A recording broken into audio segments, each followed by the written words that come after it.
Hello, everybody. Everybody, hello. Welcome to the one and only Copy That Whetstone Wednesday stream. Whetstones are a sharpening tool. Wednesday is a day of the week, and Whetstone Wednesday, the faces in the books of Whetstones and Wednesdays. It's the day where every other week, the four of us at Copy That take your copy to the Whetstone to make it sharper, more persuasive, more powerful, and generally better, so that you can, of course, ideally make more money with the words that you write. My name is Sean MacIntyre. I've been writing for money for like the last 20 years, soon to be 25 years. I'm a former professor of rhetoric and literature. I'm currently an entrepreneur, equity and analyst, and a financial copy and content writer for businesses in 5 countries right now. I know what I'm doing. And so when I look at your copy and I tell you it's terrible, it's because it probably is. So if you want to know how Whetstone Wednesday works, twice a month, we invite our $20 patreon.com/copythatshow subscribers, links down in the description below, to submit copy for review on Discord. And then after that, one of the members of Copy That will review your copy and tell you everything that's wrong with you as a person, and also that your copy is probably fine. So that's the intro. That is the intro. How are you all doing today? What is going on? Oh yeah, I bounced so hard on my boy's copy to this. I've been having fun. I've been having fun with these. Thank you. I just took care of it recently. Well, it's not called Whetstone, so I don't know how to answer that. Let's see. So I do have a bunch of copy to review, but in the meantime, while I get everything set up, does anybody have any questions or anything that they want to know? Anything that's going on? Anything good? Yeah, I've been making work. I've been making some progress. Here, I'm gonna announce on the Discord that things are happening. Let's see. Hey at everyone. Oh, God. There's somebody in the Discord named Everything Is Fine, and every time I try to like use the shorthand autofill, it auto-populates his name. So very angry with that person for no reason whatsoever. So let me get this link. Hey everyone, I'm looking at Copy Live. Come join me.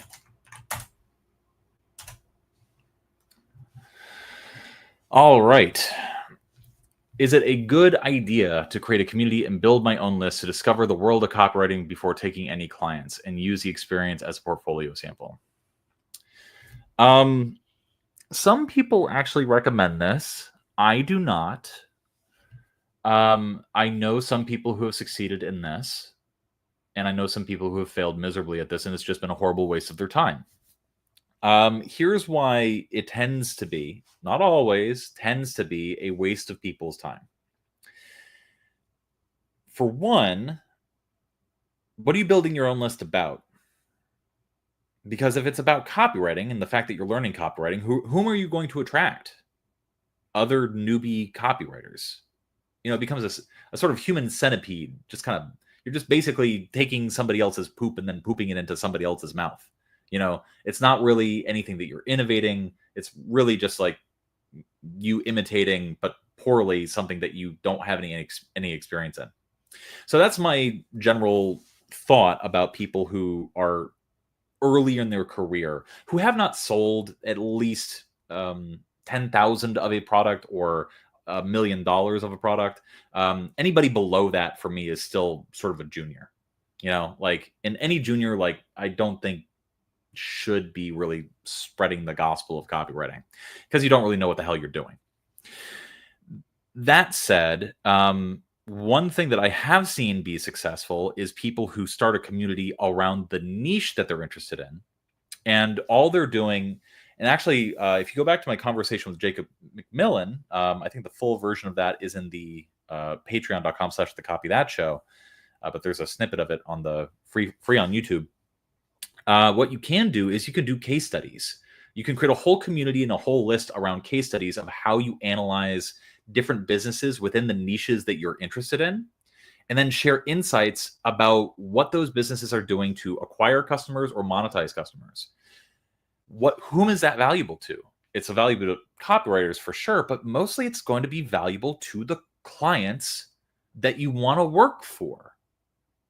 Use your marketing and copywriting brain, because if you do that, well, all of a sudden the people that are going to be attracted to your list are the people that you want on your list. That makes the community and the list valuable for you when it comes to actually getting clients. So the people that I've seen succeed with that, that's what they tend to do. They tend to focus on, niche or industry specific or business specific topics. Then they basically share their journey of becoming an expert in those topics, or at the very least aggregating other people's information about those topics, rather than try to pretend to play copywriting guru in the hopes of getting hired as a copywriter.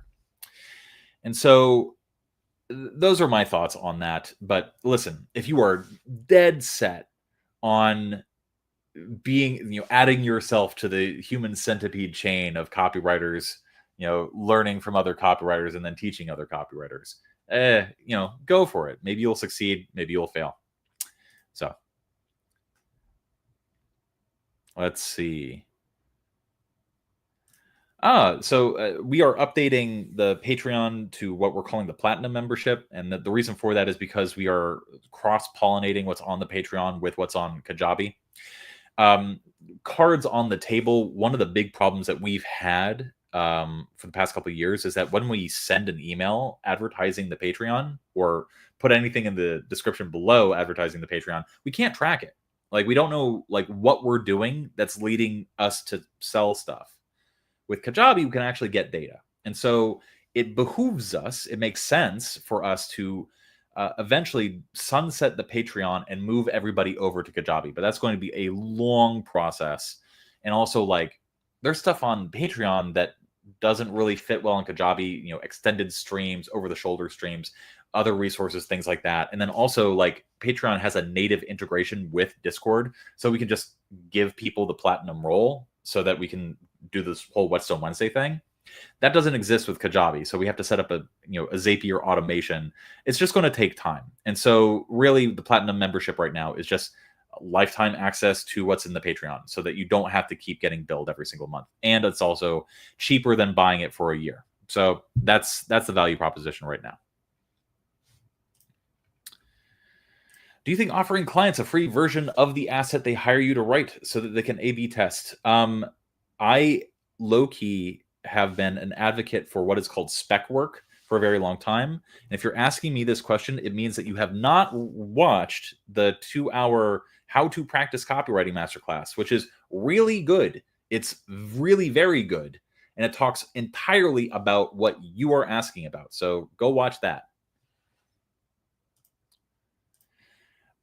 We do not have a mentorship program, but we are going to be launching a full-fledged boot camp. So if you are not subscribed to the copythatshow.com email list, you might want to do so relatively soon, because within the next, I actually just literally am uploading the videos. I don't know if you can see, I literally just recorded the VSL for a boot camp that we're going to be launching. It's going to start on December 2nd. So we don't do one-on-one mentorship, but we're going to get together a group of 20 people and basically the value prop of the boot camp, because I don't want it to be a high ticket boot camp where everybody's disappointed.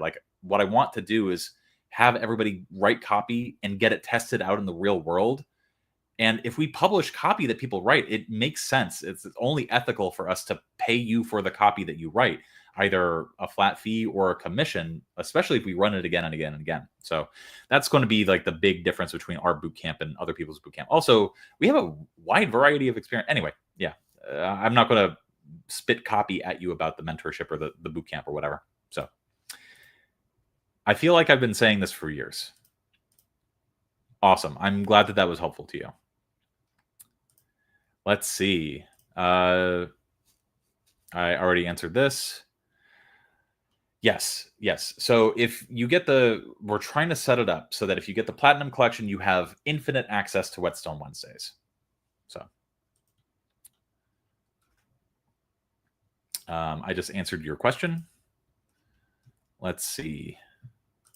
Yeah, please, if if you're watching this and you're setting about practicing copywriting, go like watch the how to practice copywriting masterclass, because there's some mindset stuff, there's some like what you can be doing to optimize your time stuff, and then there's also a way to blend like the research that you would do to outreach to people with the actual spec work that you do and the practice that you do. And I show that all by the end of the video. So that is going to be the goal. Right now, yeah, the Platinum Collection, which is available through our Black Friday bundle, that currently is a lifetime offer. We're eventually going to pare that back to your standard like monthly annual subscription, and then eventually have an upsell for lifetimes. But yeah, anybody who takes us up on that Platinum lifetime offer is going to have permanent access to the private Discord community chats. So, how much research do you recommend for spec pieces to build a portfolio? It really depends on how well you know the audience, how well you know the business. If you watch, I'm sorry to keep plugging this, the How to Practice the Copywriting Masterclass, I was able to do enough research to write a solid welcome email in about the span of 30 minutes. And that's just because like I've written enough welcome emails, I knew the audience reasonably enough, and I knew what they were sort of like needing or expecting like well enough that I knew how to approach that project. If you don't, then you might need to do a little bit more research.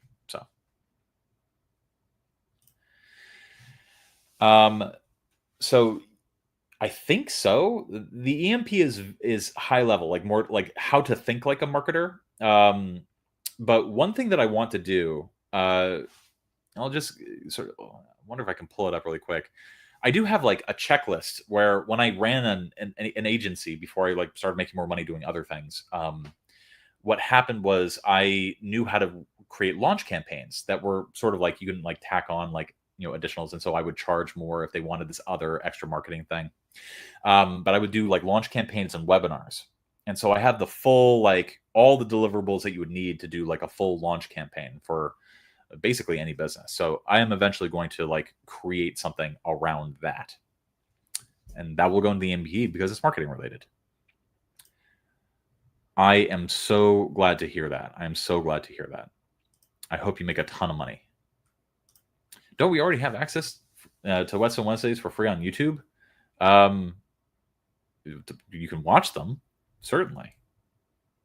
But if you want to submit to them, you have to pay up, buddy. Oh, what is my thought process when right? What an interesting question. I'm working on a bunch of long form masterclasses right now, but really the first thing that you need when you're writing long form is an idea. Either an argument that you're trying to make that you're starting with, or some end in mind that you're trying to get to. And so like for example, that would be like the CTA. So like if you're selling this offer, like okay, like how do I build up around that? But for me, like it really is like a month of like trying to find the right idea. And sometimes the idea is as simple as like, okay, do I call it a dividend or a distribution? Like, do we talk about compounding? How do we make compounding sound more interesting? Well, if this is happening, like, can we call it double compounding? Oh, what would that look like? And then all of a sudden you have this whole idea and argument like around this concept called double compounding that you just thought of. And then you would effectively try to prove it. And so my thought process around that is that twofold step. You either start with like the argument that you're trying to make, and then you back it up, and then arrive at the conclusion at the end, which is typically either buy a thing or do a thing. If you're writing content, that would be like 5 techniques to actually stretch. You have to convince people that they need to stretch first. But if it's to buy a thing and you're arriving at a CTA, then you also have to think of like, okay, what is the mechanism behind this thing? What is the credibility behind it? Why is it different from everything else? And that's the sort of mental checklist you have to go through when you're writing long form for some sort of long form sales piece. New, easy, safe, big. I have started Kyle Milligan book. Do you think these 4 elements in copy are enough to write good copy? I think that yes. The answer, broadly speaking, is yes. Because here's the thing with Kyle's book. What he's trying to get you to see is that all copy, all good copy, has subtext. That's all it is. It's just codes. When somebody says something just like, I've never seen anything like this before, what they're really saying is, this is new. You understand what I'm saying here? And so to write good copy, it's not enough to just be like, oh, look at this new thing. It's really easy. And by the way, it's also safe. And look at how big it is. That's not going to produce good copy. But good copy will come from you thinking a lot like, how do I take this sentence and have it confer the sense of newness? How do I change the sentence? Or, something seems to be missing here, and it feels like I'm not making this seem easy enough. How do I rewrite this? How do I write this to make it feel more easy? Things like that. So thinking about that is going to help you write better copy, certainly. And then there's an interview that I did with Kyle where he goes more deeply into that. I think that people who are of above average intelligence have a harder time achieving success in marketing and copywriting. Don't ask me for any elaboration of that. I'm not going to back that up.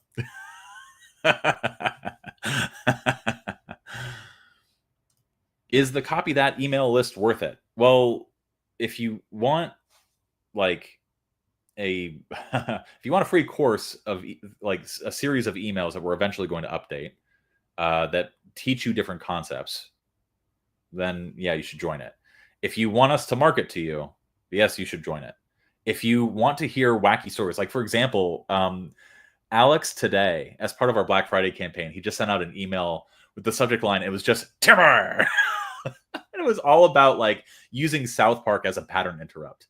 And so like, if you want like fun stuff like that, where it's just like, we do try to like have value, like extensive value, like not the fake, like, LinkedIn, like 100 words, like, oh, by the way, you should write for your audience kind of value. No, like if you want like actual insights into copywriting that also have a CTA to like buy our stuff, then yeah, it's worth it. But I'm not going to sit here and be like, oh, you have to join it. That's just not me. Thank you. I appreciate that. My new place is amazing. I just moved from a 3-story house in Baltimore, and this place is all 1 story. So no more stairs. I'm delighted about that. What do I think about LinkedIn outreach, and is there a way to get inbound clients from it? So LinkedIn outreach, I am absolutely for it. One of the biggest things you have to think about when it comes to marketing is like, if you want a client of a certain niche or certain types of client, you need to go where they are. And that's true of prospects. That's true of any sort of marketing. That's true of any sort of copy. Well, guess who's on LinkedIn? Working professionals.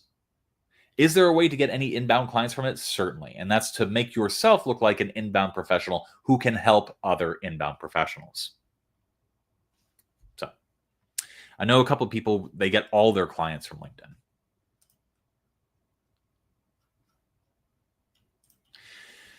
Yeah.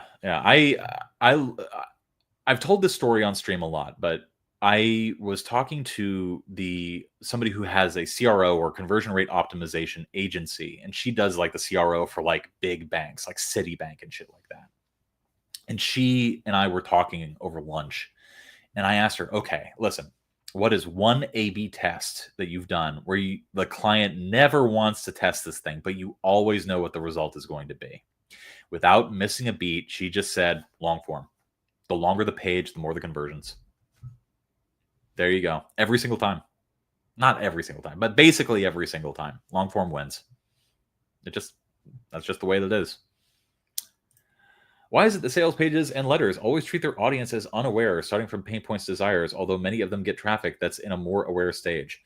The reason for that is because sales pages and sales letters, they're being cast out, and traffic is being driven to them from a very, very wide audience. There's a big old pool of people that are being driven to that sales letter. And so you don't want to cater your messaging to the most aware audience if the best buyers are going to be more unaware.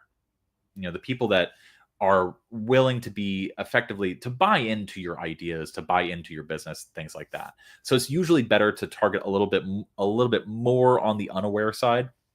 The other thing is like sales letters in particular, like it depends on the business, it depends on the niche, but for the most part, like, you don't need a long form sales letter to sell a candle, you know? And so for the most part, like if you see a sales letter, you automatically already know this is going for somebody more on the unaware side. This is going for a type of product that is like doesn't have a whole lot of nascent demand for it. And so that's generally why that you want to do that. Like if there's not a whole lot of demand for the thing that you're selling, like just basically, um, doesn't need a sales letter, doesn't need a long form sales page. So that's something that you want to keep in mind. Another thing too is like Alex and I have been talking about this for years. I think that the stages of awareness and states of sophistication it's not a useful concept for newbies. And like, maybe I'm going to change my mind about this. Maybe I'm a little bit wrong, but I, generally speaking, think that overall, people, even if they know stuff, kind of want to be sold again on the ideas that they have in their head. They kind of want validation for the ideas that they have in their head. And that's just because of my experience, again, talking to Jessica before, seeing how people respond to long form and seeing how people tend to buy more if you have more to tell them about. And so I am sort of leaning towards the notion that even something that's very direct for like the most aware audience still needs to build intrigue, still needs to like hide some stuff, still needs to sell people on stuff, even if they've bought stuff before.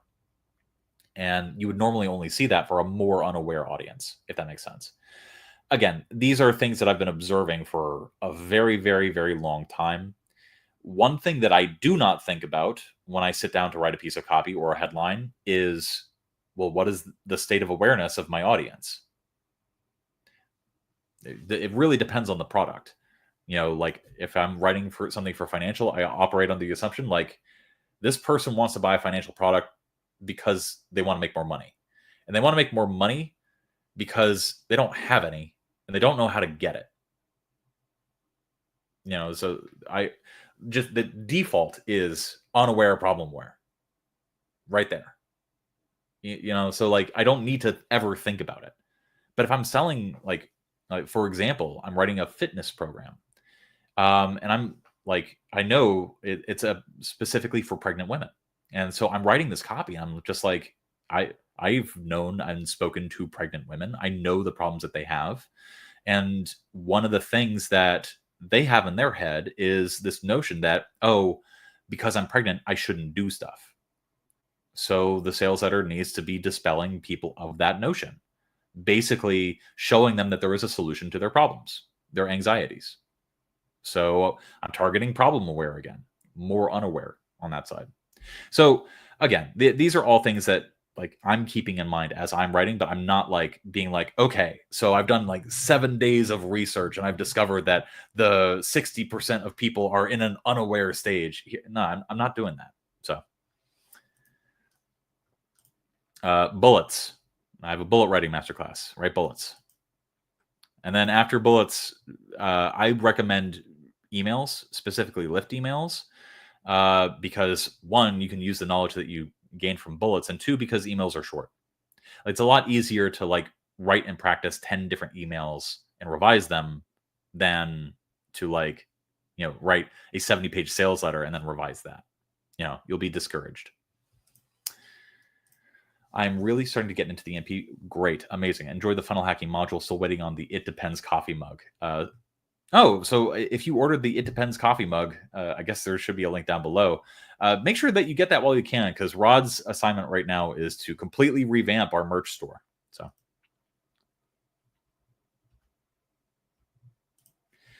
when I buy the bundle, with which course do I start? I definitely recommend the Platinum Collection if you want.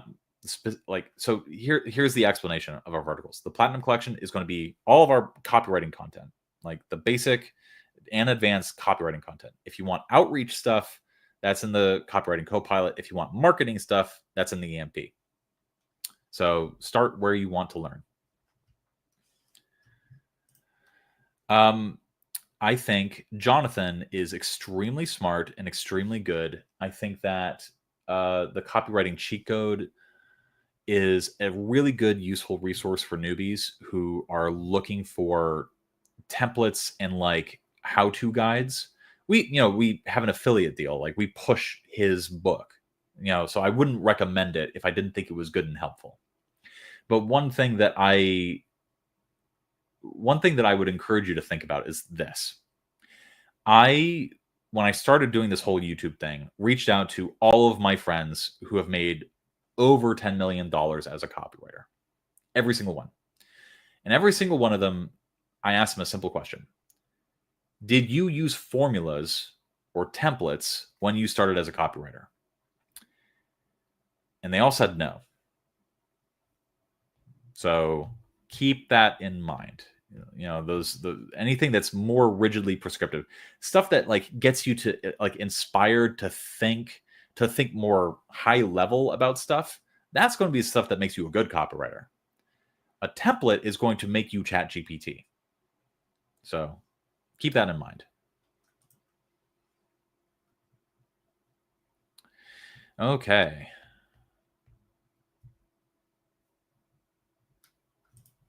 Not every niche product needs a month to find the right idea. I mean, again, like it really depends on the product. It really depends on the niche. It depends on everything. But like, if I'm taking on a long form project, I'm bidding out 8 weeks, between 6 and 10 weeks. That project is going to take 6 to 10 weeks. If I'm getting paid $15,000 to $25,000 for a project, like I'm not churning it out in 2 weeks. No flipping way. I'm getting it right. And that's regardless of the type of product that it is. And that's also because like there's a lot of moving pieces in the campaign that you would hire somebody like me for. And that's true of financial, but like, also in terms of like fitness and stuff like that. It took me over a month to really, drill down into like exactly the angles that I wanted to drill down for that. So yeah, if you're not doing like a month of research for a project, the project's probably not going to be very good. Oh, like $4, $4 or $5, like 4 I don't know, $348. Yeah. Jesus fucking Christ. I fucking hate this question. All right. Is using Fiverr or Upwork very good for beginners? I think so. I think that Upwork is better than Fiverr, but here's the thing that you gotta accept before you go into it. It is a little bit pay to play. Very simple. Once you start that, like, you do a couple of $10 projects, you get a couple of good reviews, then it becomes easier to get more clients, There's a snowball effect to it. If you go out there being like, if you're not ready for that like slow grind, the snowball effect, you're probably not going to do very well on Upwork. Especially because it is pay to play. And if you don't have the money to pay to play, then don't use Upwork. Does long form win because it casts wider? No, here's my opinion. There's no way to know why long form wins. Anything would be a post hoc ergo propter hoc fallacy. The reason why I think long form wins is because people arrive at a page with a lot of objections. If it's a sales page that's longer, where you have like one section that's about like some feature that it has, you're enticed more. So long form simply has more opportunities as people are skimming through or reading through to entice people and to overcome objections. The mistake that a lot of brand copywriters make and that short form copywriters make, or people that like are anti long form, the mistake that they make is that they assume that there aren't as many objections to the product that there are.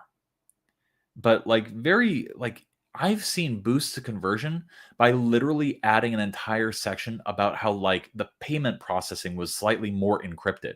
This was for a survival product. Well, guess what? Like adding a whole section to an already 4,000 word sales letter, it boosted conversions. So I don't think it wins because it casts a wider net. I think it wins because there's simply more like surface area to entice and to reduce people's resistance. So I think it's always a good idea, to be honest. I think I think that one of the skills that you need to learn as a copywriter is how to spin and use technical truths. Um, if I could think of a good example, I would. But I, generally speaking, don't think anybody should lie in their copy, in their outreach, anything, because that almost always comes back to bite you in the butt. Good Lord. What are the greatest? I didn't realize how many questions would come up. We're 30 minutes in. I haven't gotten even to the first piece of copy yet. All right. What are the greatest challenges you had to overcome at the beginning of your career as a copywriter? My biggest challenge at the beginning of, well, okay. So there was the start of my content writing career, which I was just sort of doing on the side of like other jobs to like make some extra money while I was going to college. That difficulty was in getting clients, always. Everybody has the same problem when they're starting out. But when I was like learning sales copy, I had a job. And so for me, the biggest challenge that I had to overcome was the fact that I was also the managing director of a business. So I was handling like 12 different affiliate businesses. I also had several side businesses. I was commuting from Baltimore to New York every single week to, basically learn this stuff and do this stuff. So I was learning sales copy, like converting from like content to sales copy at the same time as all of that. So that was the biggest challenge I had to overcome. Was just like, it was like 6 months of hell, like up all night, nonstop work, no breaks, hell. Also, my marriage was falling apart at the time, so that was a challenge too.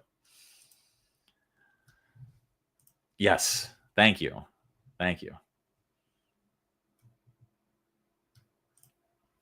We have videos about that. Go check out our channel. How do you skyrocket a physical product value in the eyes of buyers? You connect the physical product to some intangible thing that people want. Usually that's a deeper benefit. And if you don't know what a deeper benefit is, we have a video about that.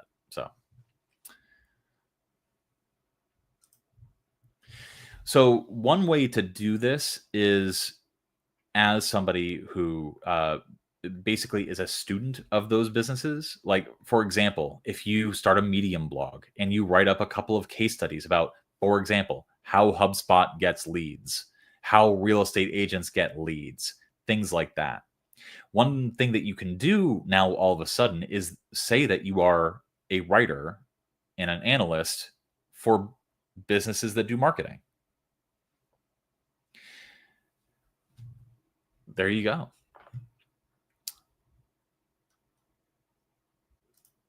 I think you answered your own question.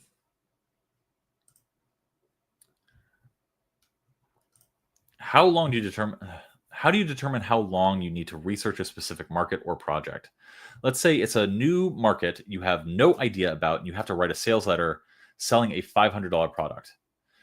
Well, that's a decent chunk of change. And presumably, if it's a $500 product, you're getting paid pretty well to write it, which means that you don't want to half-ass it. For me, because of the nature of my work, where what I do has to work, or I don't get paid. Very simply, I do research until I'm no longer really learning anything new that would be enticing to a buyer. Not everybody has that luxury. So you don't know starting out how long you need to research a specific market or a specific project. You just know that you have to do it and do it as much as you can. And I would base how much you do on how much you're getting paid. Daniel Throssell has a whole shtick about this. I think it's called Market Detective, but the whole idea behind it is like, if you're getting paid $50 for a project, 3 Google searches, no more. But if you're getting paid $25,000 for a project, read 2 books, interview strangers, call up businesses, like, use it used to, I forget what it used to be called, Harrow, it was like Help a Writer Out or something like that. It's the business recently changed, but like, yeah, you can actually reach out to experts and actually get commentary from experts. And so I would do that. But that's, the opposite ends of the spectrum.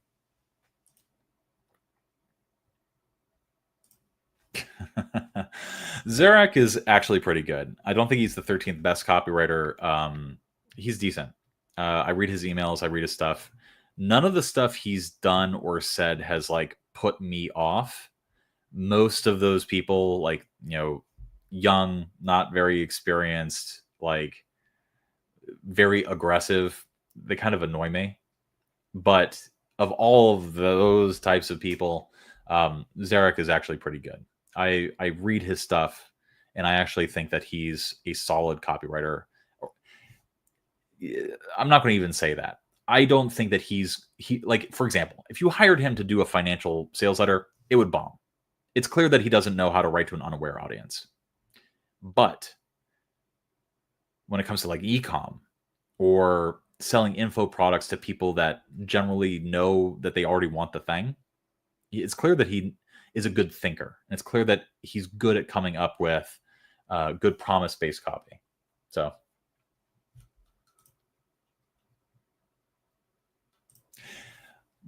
listen, when I say things, when I say things on this stream, it's not coming from a me pulling it out of my ass thing.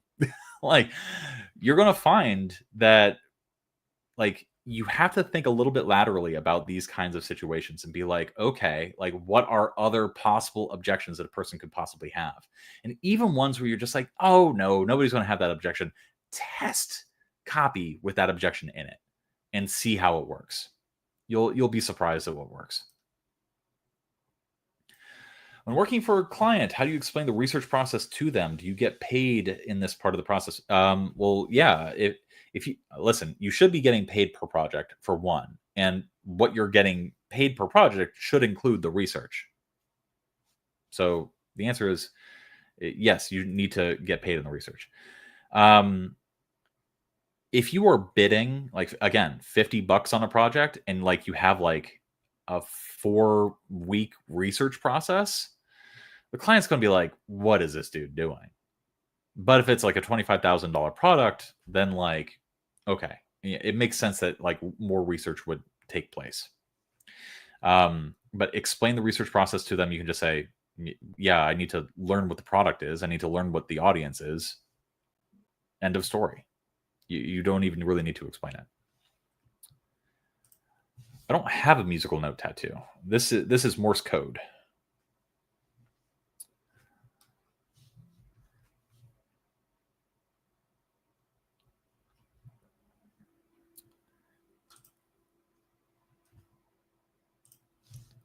We have videos about that.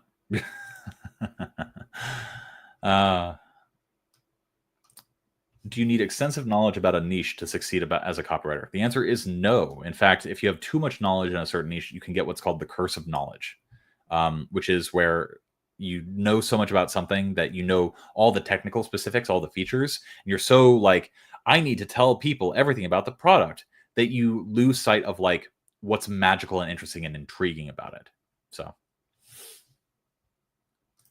is it possible to get that $10,000 a month by copywriting and putting enough work daily? Yes, it is. Is it possible for you? I have no idea. I'm not going to be one of those people that says, like, of course it's possible. So-and-so did it. So-and-so did it. Yeah, so-and-so did do it. But, like, again, $120,000 a year is an above average salary for a copywriter. And like, if we're just going by statistics, you are probably either average or below average.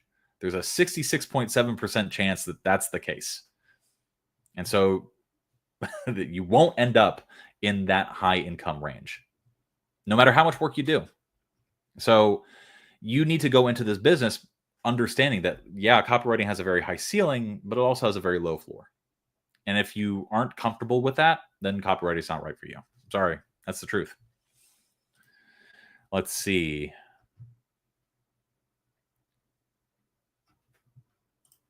Konstantinos, I love you. I'm so glad that our stuff helped you get to where you are.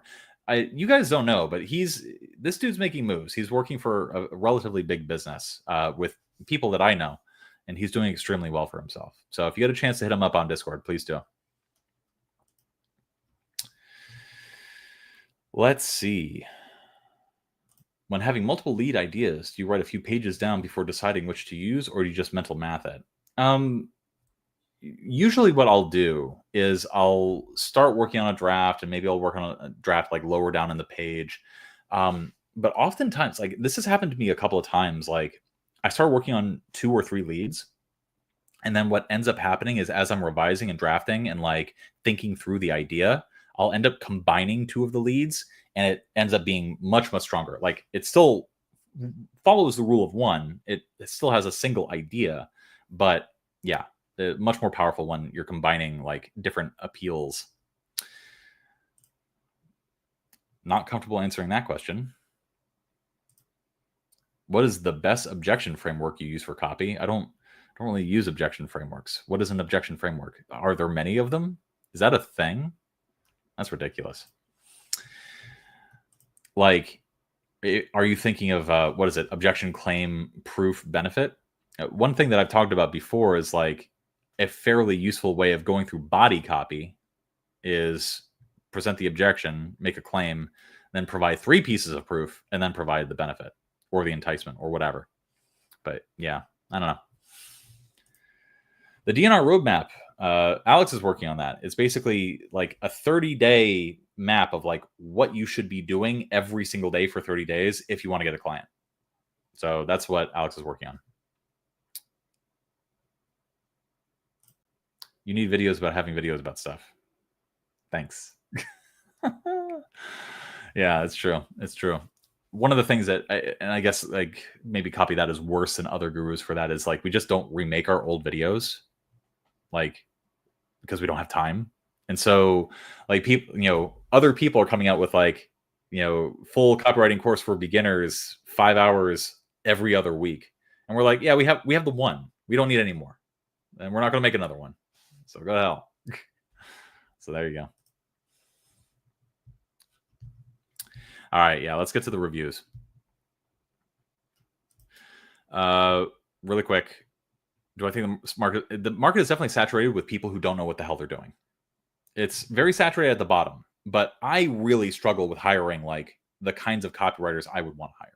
Like, I know reading other people's copy where it's like, this would not pass compliance. I'm going to really struggle. I'm going to spend so many hours like rewriting this person's stuff. Like I would rather just pay somebody who's been doing this for 20 years to do stuff. So yeah, it's very crowded at the bottom. It's not very crowded at the top. The most important part of a sales page is the headline.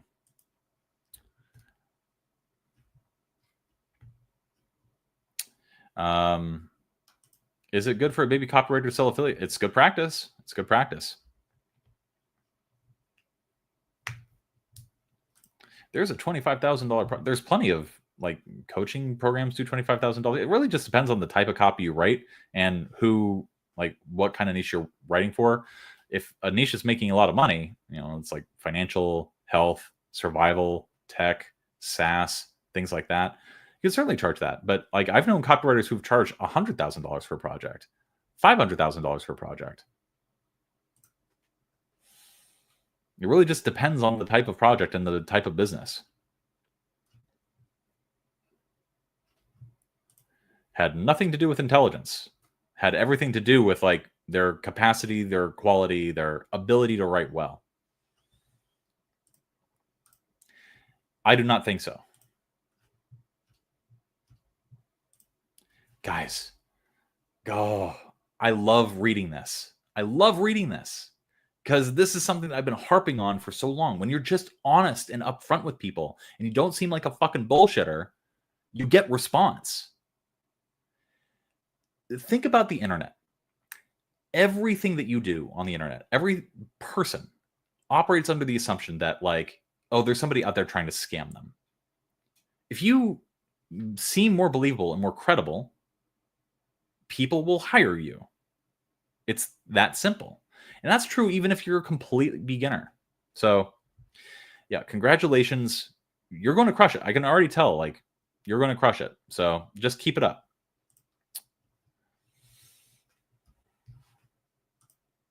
Somebody who's learned of copywriting and has not yet sold 10,000 of something or $1 million worth of something.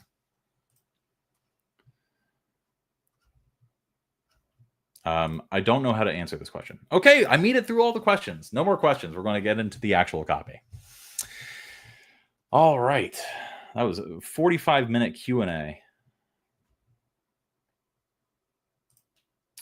Did not expect to do that, but I am glad to do it. Let's see. Window. There we go. I don't know how to answer you. How to think to write a good copy for beginners? That's not a grammatically correct sentence. I don't know what you're saying. So I'm not going to answer you. All right. Let's see. This is everything that we're looking at today, everything that was submitted in time before I started streaming. Let's see. What is the context for this? This is going to become some spec work. Everything is either the product's or the author's imagination used in a fictitious manner. Any resemblance, yada. Niche is crypto trading and investing. Ooh. I've written some crypto copy before, so that's exciting. Monthly community membership with courses. Okay. Just so you know, when it comes to trading products and investing, there's sort of a stark division. There's like the small money people that are making like, $1 to $10 million in revenue per year, things like that. The small time stuff that tends to be where you see like, crypto trading, like courses, communities, things like that. But then you have a level above that. And it really just comes down to like how a business is able to scale. And that's typically people who publish information about crypto, usually alerts, trading alerts, things that fall under the publisher's exemption of the SEC, newsletters, things like that. Those tend to scale even better. Nobody woke up this morning being like, I would like to take a course about cryptocurrency. But a lot of people were like, yo, cryptocurrency is ripping right now, and I want to make that money. And so more done for you or done with you kinds of offers tend to be a little bit better. All right, that said, target audience and awareness level are product and solution aware. Really? Interesting. So here's a way to think about awareness levels. If a person knows about the problem that they have, they're not unaware. If a person knows that other solutions exist, they're not problem aware. If a person knows what your product is, they're not solution aware. And if a person has already bought your product, they're not product aware. So I'm very confused by this. So a possible funnel would be IG bio link to this sales page, homepage to this sales page. So different things going to this sales page. You might consider testing different hooks, like things at the top, depending upon what creative, links back to this. Like I'll give you a simple example. Something on IG, if you use meta ads, you're going to have different compliance requirements for the page that you're linking to. And different, like, here's a simple one. Like, for example, Meta punishes sales pages and landing pages if there's not like navigation links at the top of the page. But we also know from basic marketing and copywriting and testing that removing those links, those choices, tend to get people to stick on the page longer. So yeah, it's one of those things where you're going to have to balance it out, where like typically you craft a landing page based on the traffic drivers that you're going to send it. But if it's just one landing page, if it's just a spec piece, that doesn't really matter very much. Okay. Question, is the length and structure okay? Would you add this VSL here somewhere? Let's see. Eyebrow. So for those of you who do not know, there are effectively 3 ingredients in a headline, what's called a headline complex: eyebrow copy, headline copy, and deck copy, or H2 copy. So we got the eyebrow, which is a little bit of teaser at the very, very top. Your ultimate crypto trading experience begins here. Headline 1, crypto breakthrough. Deck, there is life-changing knowledge in this community.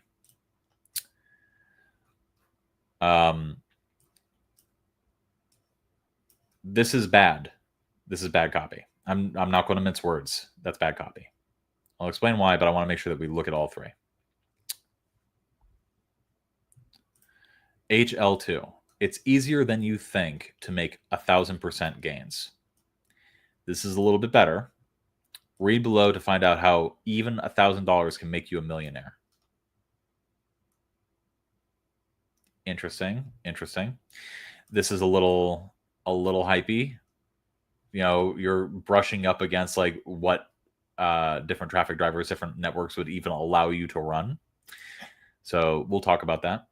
Why your coworker is losing money in crypto and why you won't lose money in crypto.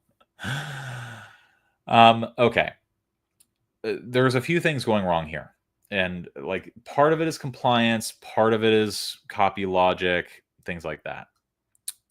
If I had to grade these things, I would have to say that headline 2 is the best, though it's still very problematic. This is the second best, and this is the worst. Now, why? There's a simple tool that we can use to like assess our copy. It's called the 4 U's: urgent, ultra specific, useful, and unique. What is, and by the way, and useful and unique are the 2 most important ones, especially for headlines. Crypto breakthrough. What's unique about that? What's ultra specific about that? What's urgent about that? What's even useful about that? So this one gets a 0 out of 4. So we can just discard this. Now let's look at this. It's easier than you think to make 1,000% gains. Oh, we're using Nesby. Love it. This has got the B and the E. Now let's go through the 4 U's. Is it useful? Yes. 1,000% gains. Super useful. Is it urgent? No. Is it unique? Absolutely not. So it's failing on the other important U. And is it ultra specific? It's a little specific because you're using specific numbers, but no, not really. So like a really big thing that you kind of have to contend with here is the fact that like this is, you have to think about your headlines as like your opportunity to like win or lose a person's attention. And people are always looking for an excuse not to pay attention to your copy. And if they think that your copy is even remotely close to something that they've seen before, they'll ignore you because you're not saying anything different to them that warrants their attention or time. So people arriving at this page, especially if they are more solution aware, more aware, you know, this is actually going to go for people that might not even be aware of crypto. You know, this headline is certainly for a, you know, skewed, more unaware audience. And is that going to be enough to convince that person to stick on? It just, honestly, it feels like bullshit. And so you're going to polarize and push away a lot of people that, like, well, you'll get a lot of idiots, but your idiots are not going to be the best buyers. So you don't want those people reading your copy. So keep that in mind. This one is interesting. I think this one has the most potential.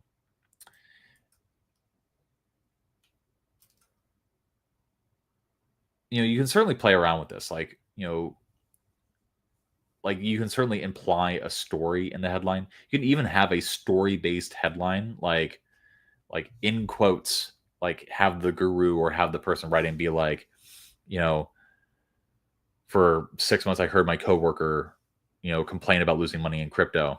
I had to hide the fact that I was making X number of dollars a day, and like, you know, use numbers that are true, you know, facts. But I was making X number of dollars per day trading crypto, you know, on my lunch breaks or something like that. That's going to feel more unique because, you know, one, like how often do you see a story-based headline? Not very often. Two, like that framing, like getting that notion of like having like exclusive access to something that puts you like in a better position than your peers. People want that. Like people just they don't like their dark triad thoughts, but people do actually want that. So that's something that you want to keep in mind. If you want promise-based for a more unaware audience, work on this. Make it, more ultra specific, make it more unique. This one, definitely play around with it because I think it has the most potential. Now, here's the thing. This is a compliance lesson for everybody here. And a lot of businesses don't follow this compliance lesson, and they get absolutely bent over by the FTC. But Trump's administration is taking over the FTC, so maybe this is not going to be an issue anymore in the future. Who knows? For info products, you have to spell out the terms of an offer clearly before you take them to a cart page.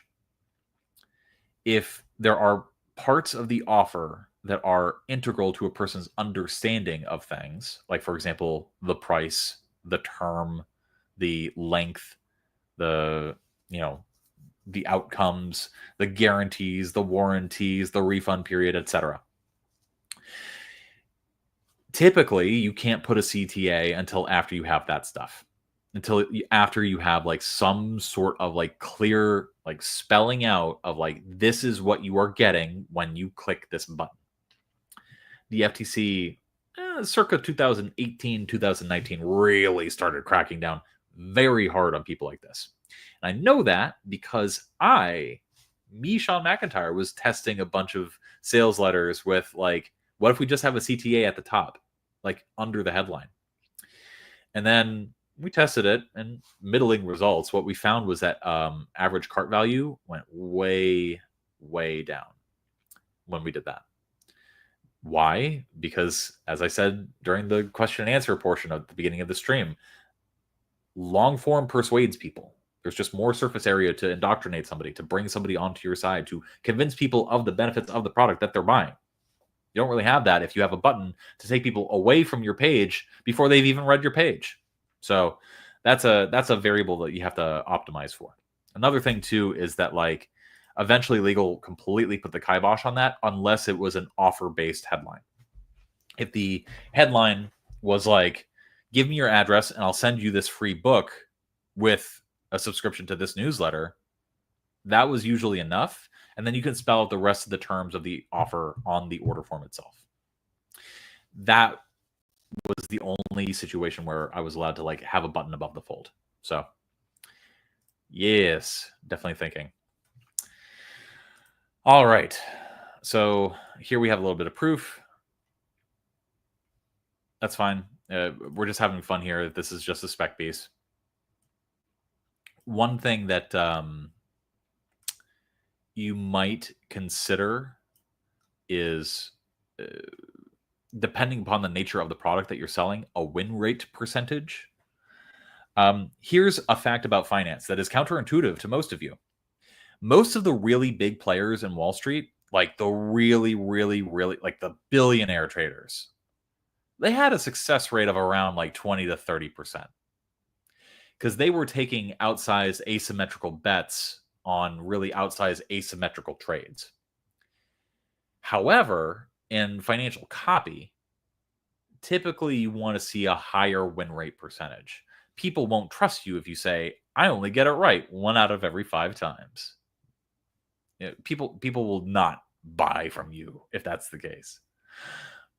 However, one of the things with financial copy and any sort of financial product is people are worried. They desire safety. They desire certainty. Even if what you are effectively selling is a gambling product, which, let's be real, most crypto trading products are. And so you want to have some sort of proof way up high if you're going to do this style of proof, where it helps allay people.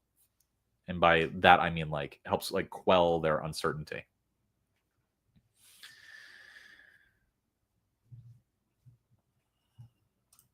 So that was a point of contention with legal a while ago. But if you're asking me how do other businesses get away with something that other businesses do not get away with, the reason for that is because of, how should I say, uneven application of the law, where the FTC will put out a regulation and then some businesses just won't follow that regulation.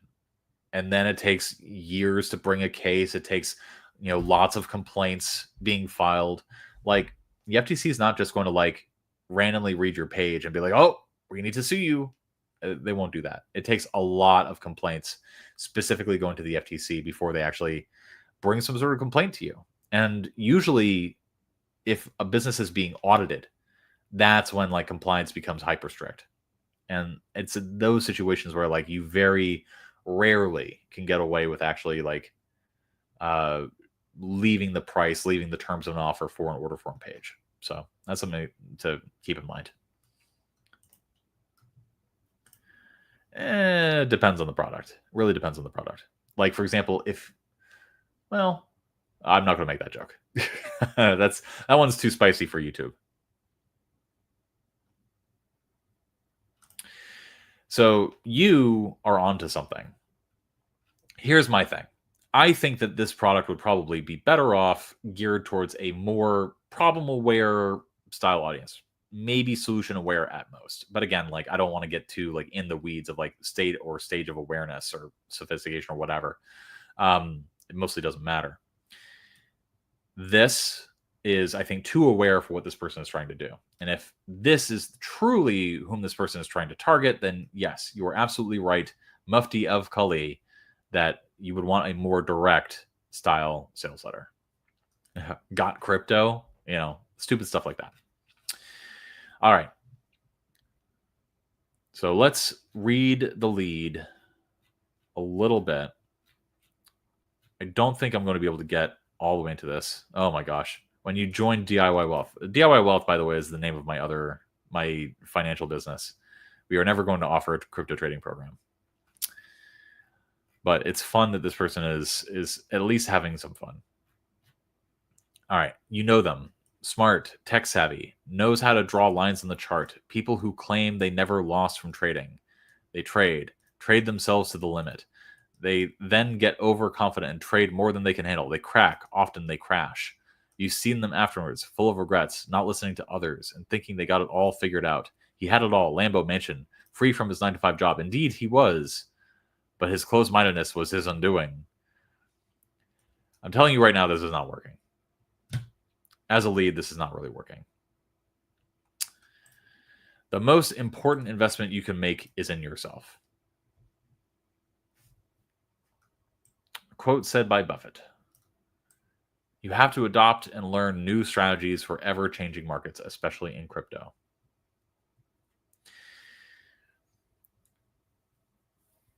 So here's what this is trying to do rhetorically. This is trying to paint a picture of a type of person that the reader has in their mind, which problematic because maybe they don't have that picture in their mind. All right, instantly problematic. And then what this is trying to do is show how they fail as a result of, I guess, closed-mindedness. Not a problem that people assume. But then we immediately get away from that and trade into this. So I don't understand how closed-mindedness caused an undoing. And your reader is not going to know that either. So that's a big problem. So, like, this is a problem. And one of the things that you might want to be cautious about here is in talking to people that would buy a crypto product, because you're going to be talking to two types of people like out there who are considering a crypto product. One, somebody who understands that bad things can happen, but does not believe that will ever happen to them. Or they will say that they believe that it can happen to them, but they won't truly believe it. That's why they'll make a bunch of stupid bets. Or two, people that are afraid to jump into the market. What is this doing to appeal to one of those two types of people? Better yet, to lean into what people are already seeing in the world, the actual opportunity that is present in crypto. Sell people again on the notion that crypto is actually a life-changing wealth opportunity. And then explain how people are treating it and approaching it wrong, especially traders. Go through the architecture of persuasion of speaking to where people are, and then take people on a journey logically and emotionally through what they would need to understand to want your product. This is not the right start.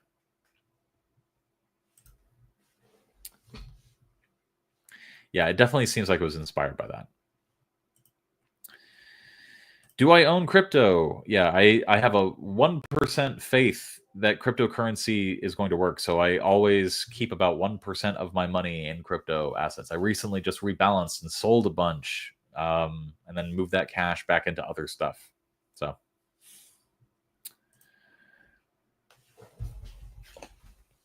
But yeah, for a while I owned Bitcoin, Ethereum. I always owned more Ethereum than Bitcoin because I actually think it's useful. I owned some Solana at one point. Yeah, I owned a bunch of stuff, but like I don't really have a huge, tremendous amount of faith in any individual crypto product except for Ethereum. Ethereum is the most interesting one to me. So,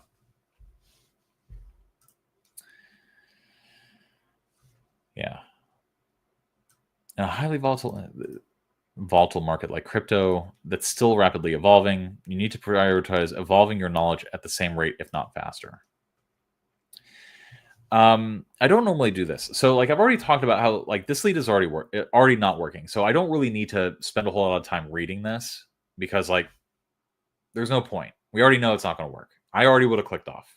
So there you go. Now I'm going to give you, I don't normally do this, but I'm going to give you a line edit.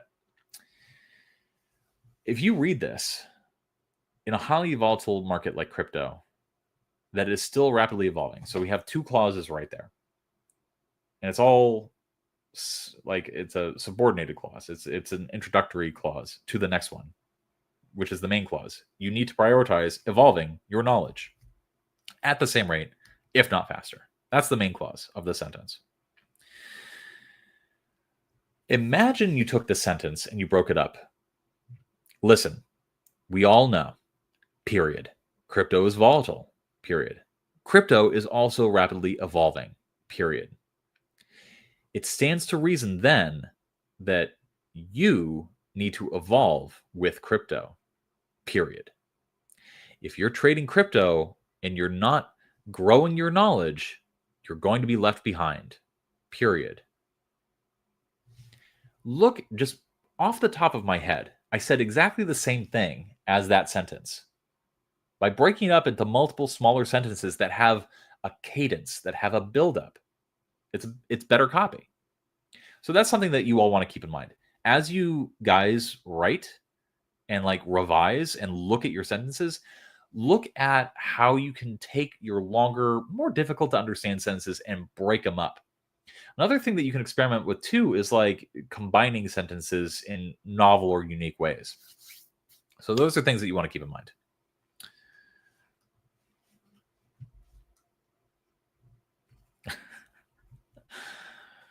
It's variable. I have 2 salaries, and I also have multiple businesses where I take a draw whenever I feel like taking a draw. So I don't have an answer for this. Like on average, like it spans between like, well, in August, was it August or September? I made something like $180,000 in 1 month. But like this month I'll probably make around 20 because I'm busy doing other stuff. So I don't know. Like I just, this question is stupid to me because again, like for me who doesn't operate on monthly earnings like MRR, like it doesn't make sense. Annually, like I'll pull in like like somewhere between like 300 and 600 per year, and that's it.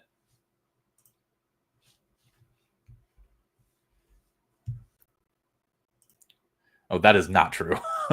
Our monthly AdSense revenue is like $600. That is not paying the bills. Yes. simplify. Not just simplify, but also like what I said, the copy that I wrote, it wasn't any simpler, but the sentences were easier to understand and easy to actually read.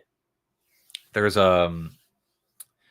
it's called like there's a branch of phenomenology called hermeneutics, and hermeneutics is especially over the last 150 years more about the phenomenology and like the actual lived experience of consuming text or experiencing another piece of media or like anything that involves like interpreting text and how your brain interprets words. um One of the things that you have to contend with as a copywriter, you don't actually need to know the concept of hermeneutics or phenomenology or whatever, but you do need to really think hard about like how a person experiences the copy you write. You're not just writing for yourself, you're writing for a reader. And so what is the reader experiencing as they read? That matters. And that's something that you want to keep in mind.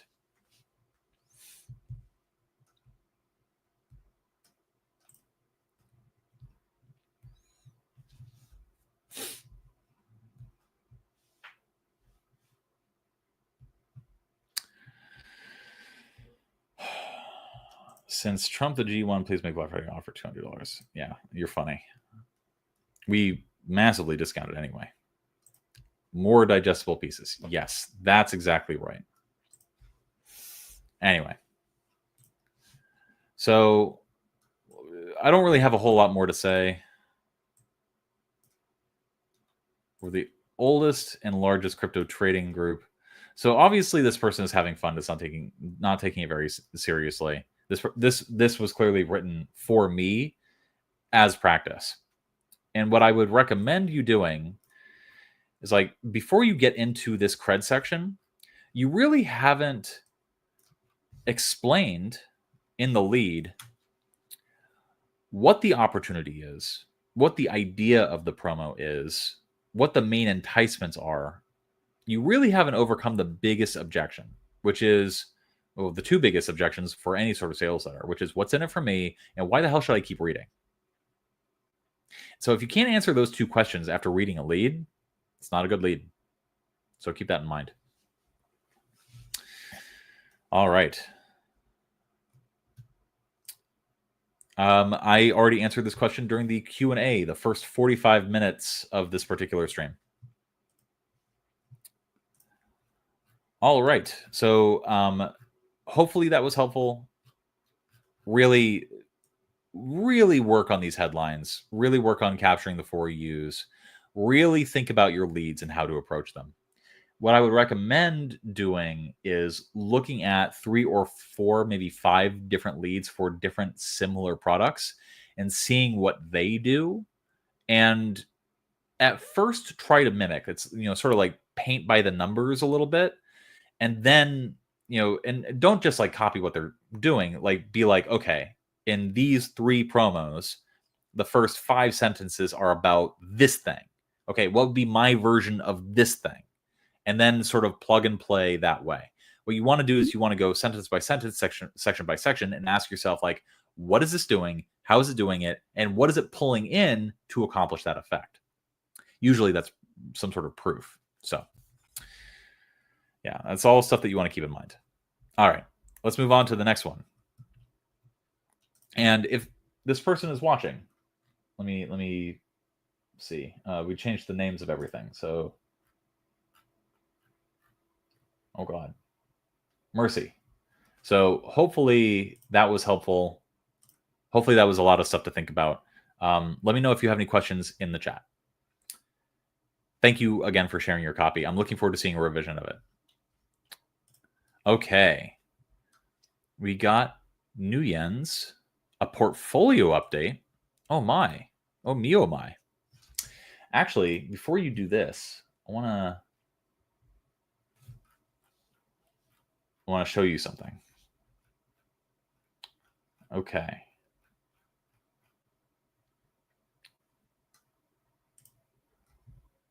Okay.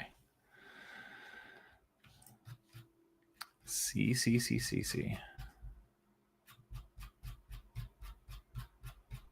Okay. All right. we're gonna do a little compare, because I did actually hire somebody for help with this. It's one of those, like, repetitive monthly tasks where I'm like, okay, I need to really start delegating a little bit more so that I can actually have more time to do streams like this. So I had a job opening for a particular thing, for not my DIY business, but for a international financial publishing company that I run. And I didn't have time to give everybody feedback, and I didn't have time to like go through stuff. So I ended up hiring a copywriter that I knew could like do a decent enough job, and ended up working with him. So I want to show you what that person did for the same project. So let me explain context for everybody really quick. A portfolio update, like if you're reading a newsletter and this newsletter covers certain companies, well, you don't want every newsletter to just be treading over the same information about the same companies over and over again. You want to have like different content, and then usually you want to have portfolio updates in the back, just as a little bit to like keep people abreast. Now, here's the thing with portfolio updates. It's still going out to people that are still not super financially sophisticated. So they need to be written in such a way that they are intriguing and interesting enough, but also written in such a way that people can follow them and understand clearly why the news about the company is a reason to keep owning the company. So that's effectively the persuasion that's happening in like a portfolio update. Usually these are like 50 to 150, sometimes at most like 300 words. That's kind of what you're trying to do with a portfolio update brief. There's still a lot of copywriting happening, even though you are effectively writing content. So things to keep in mind. CHRW, on July 31st, market-leading global logistics provider C.H. Robinson announced second quarter net income of $156.3 million, a 29.7% increase from a year ago. Also, the company income from operations went up by 34.3%. So immediately, right off the bat,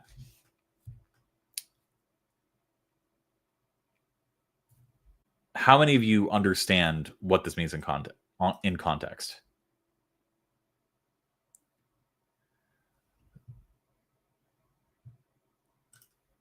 Yeah, for the previous letter, that was another issue too. I didn't even touch on.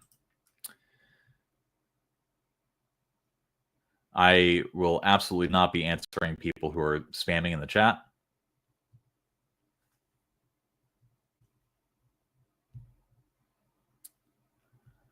Let's see. Yeah, thank you. Not me. When you read this, it's number soup. One of the biggest mistakes that people make when it comes to writing financial copy is leaning on number soup. But the thing, yeah, makes me think a lot. Yeah, there's a lot of specificity, but like, what does that mean? Too many numbers, didn't understand. I understand it, but it has to be spelled out what this means. So let's look at the second paragraph. Yeah, what is the message?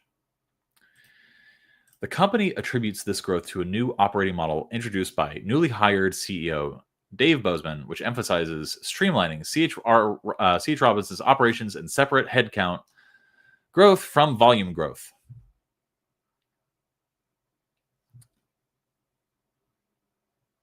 So, again,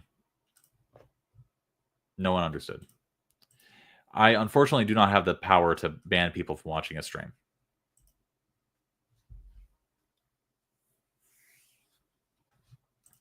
I wish we could. So one of the issues that we're running into here is we're immediately starting with details that a person doesn't have a frame of reference for understanding. And then we're immediately following that up and explaining it with details that a person who doesn't have an MBA would understand. So this stumbles out of the gate because it falls into one of the traps that I see newbies to financial copy making, which is let me explain this mistake that is common among newbies writing financial copy. They falsely and wrongly assume that their readers care about finance. What do I mean by that? Readers of financial content are the exact same as readers of financial copy. Indeed, the people that bought financial copy are the same people that will be reading this. And what do we know about copy? It needs to meet people where they are. It needs to arrive at the level of understanding that people have. And most people who buy financial products they're not buying financial products because they know a lot about finance. Do you understand what I mean? And so when you write financial content, you need to be writing for somebody like operating under the assumption that the person whom you're writing for, that they just don't know. They don't understand like how businesses operate, what things are doing, how this affects them. What they care about is like, is this news good for stock or bad for stock? And so you kind of have to approach things that way. Now, let me contrast this. You do end with like a thesis, like, hey, yes, stock good. But let me contrast this with how friend of the show, Cody, did this. Here we go. I gave this a C plus. Listen to this. One of the most exciting developments for American transportation company C.H.R. Robinson is its embrace of generative AI across its entire business. Look at what's going on there. Immediately, sentence 1, paragraph 1, we have an exciting development around an exciting thing that people have probably heard about before. Look at how different this is. By leveraging their Navisphere logistics program, the world's most connected logistics platform, serving over 200,000 companies and capturing data on over 19 million shipments every year. Again, a person's not going to have context for this, but they're going to read that and be like, oh, snap. Big. That's the B in NESB. Big. The company is bringing generative AI to the forefront of their operations. This means using generative AI to process the massive volumes of data collected on the Navisphere platform. So one of the things that I did when I eventually rewrote this was I just edited it to explain like why that would be good for the company and attach it to this data. And indeed, one of the things that CHRW has been doing recently is using more AI to streamline their logistics operations. And that's one of the reasons why the company has been growing so fast. They spent a lot of money to develop this stuff and reduce their headcount, and now all of a sudden they're making more money. That's the story. And that's what I'm trying to impress upon you guys. That when you're writing something like this, a brief, we would call this a brief in like more old school copy, whether it's a portfolio update or it's like a brief for a health update, especially in newsletters. And like if you follow a lot of newsletters as I do, there's a lot of these briefs. What you're looking for, and I said this during the Q&A session at the beginning of this, you're looking for the story. You're looking for the idea. What is the main idea that you're trying to communicate? And the thing that I think Cody did well, that you, Try Nguyen, maybe are not doing as well, is Cody is telling a story. The data, the information it's still a little dry, but what it's doing is saying there's an exciting thing happening for the company. This is what it is. It's the development and the deployment of AI.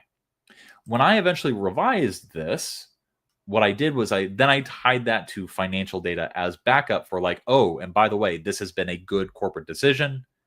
And as a result, you want to own this.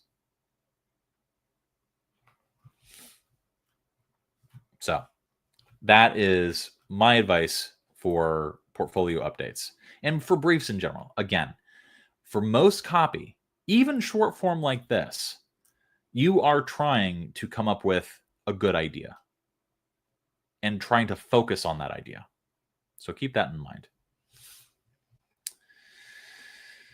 All right. Let's see. Good grief.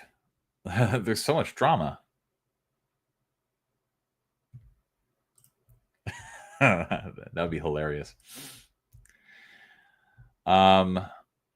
Let's see. Yeah, it is absolutely one of the biggest gold nuggets of copy. And most people, you really, especially when you're writing copy, especially about anything technical, health, financial, anything that requires some sort of like previous knowledge, you should never assume that knowledge. Like, it's kind of like why you want to write with like to a grade level of like 3 or 4 or 5. It's because you're not going to lose anybody who reads at a higher grade level, but you'll get all the people that are in between that person and where you're writing. So,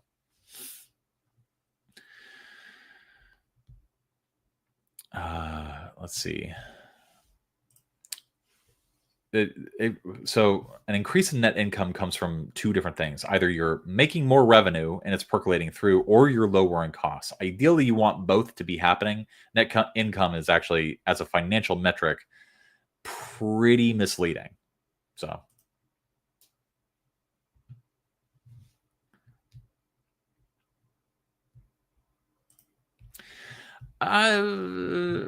For me, I don't know. When it comes to briefs like this, it's more about like, again, finding that story. And one thing that I think Cody did really well. Oh, I already closed it out, but yeah, he started off with being like, "There's an exciting development for this company, and it's around this thing." That's the idea. And now what the brief is going to do is spell out why. Why is that a big deal? And that was why I gave that that brief, a C plus when he originally wrote it before I revised it. Like, because what was missing was the, okay, like you're describing what it has been doing, but you're not explaining the why. People, when they're reading for stuff, they're looking for why. And if you can do that well, if you can do that effectively, you have a career writing all sorts of briefs and copy for all sorts of things.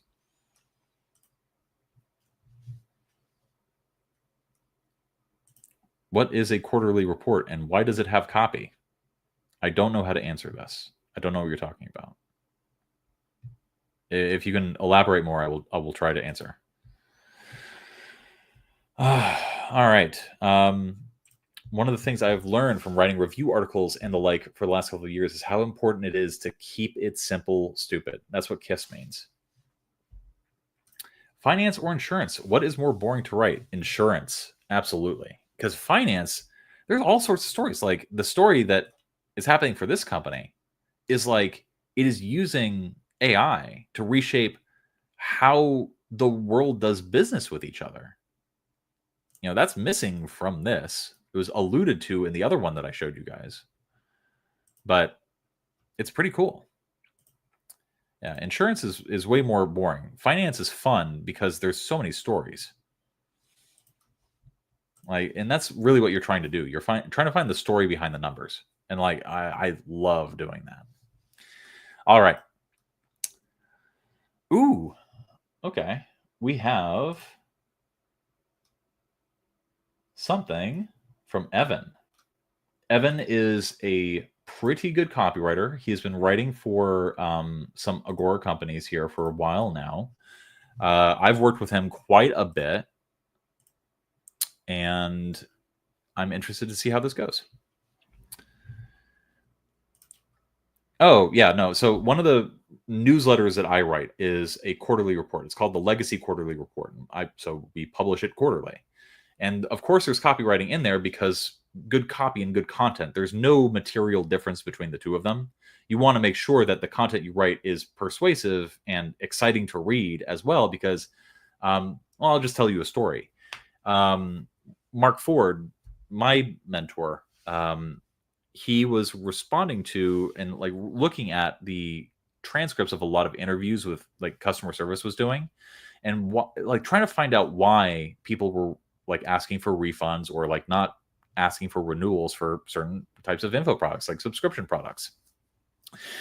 And he said, "Oh yeah, well the customers would be like, oh yeah, well the reports were good, but none of the reports were as good as the first report that I read from you guys." What was the first report that person read? Didn't remember, didn't have the separation in their mind. It was the sales letter. For a lot of customers, they don't differentiate between copy and your content.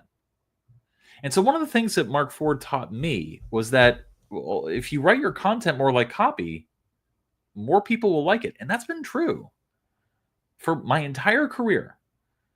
So one of the newsletters that I fulfill, that I write, well, that's the Legacy Quarterly Report. And you just saw a brief that I had asked people to write for that large newsletter. Those newsletters tend to be like 90 to 120 pages long because, again, it's a quarterly report. So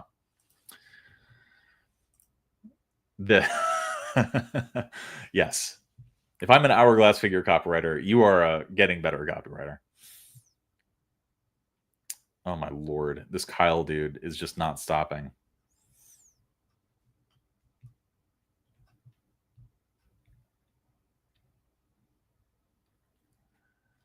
Okay, so let's read Evan's piece. It is 7 pages long. It looks like it's a lead, and then you have an outline. Here's the context.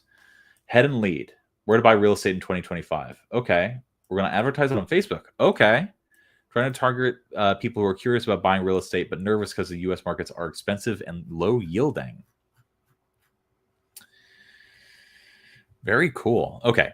Multimillionaire real estate investor who made a fortune after fortune buying in the right place at the right time reveals his top 5 places to invest in real estate in 2025.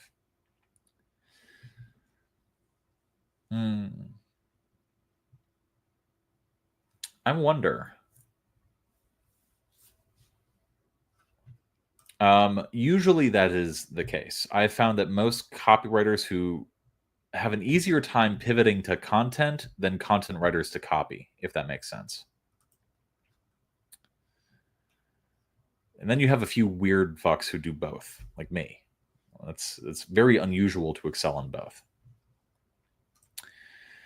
So one thing that I think you're doing well here, this instant cred, very cool. And I understand what you're doing here. You're doing a little bit of persuasion because, again, if the main idea of what you're talking about is going to be buying in the right place at the right time, like, you want to have a little bit there. But I wonder if you can make this more unique and move this to the deck copy.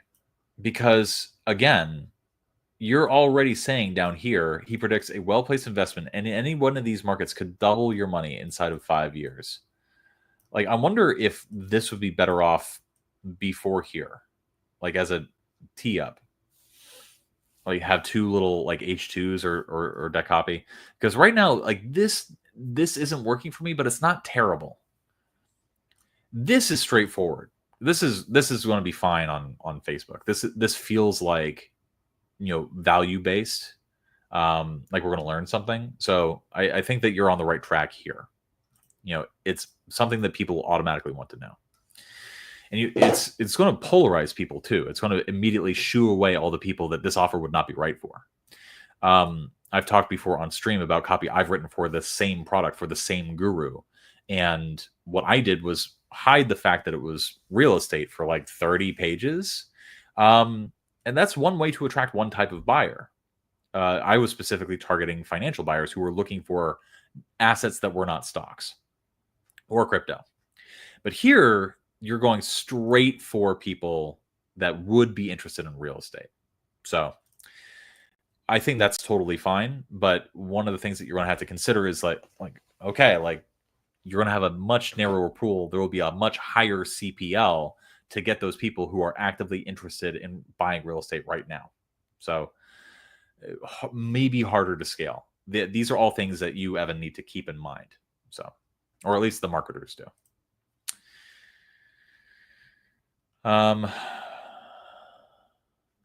Let's see.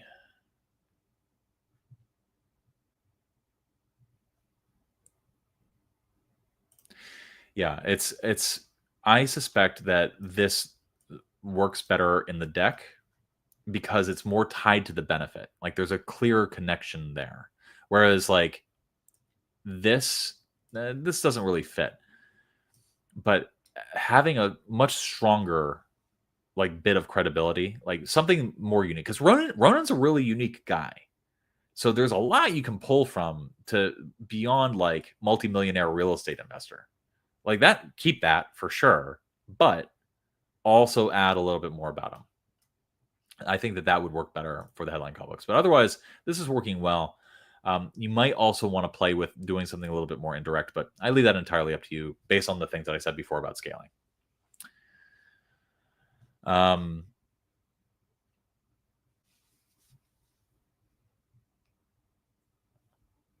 Let's see. I'm trying to like read.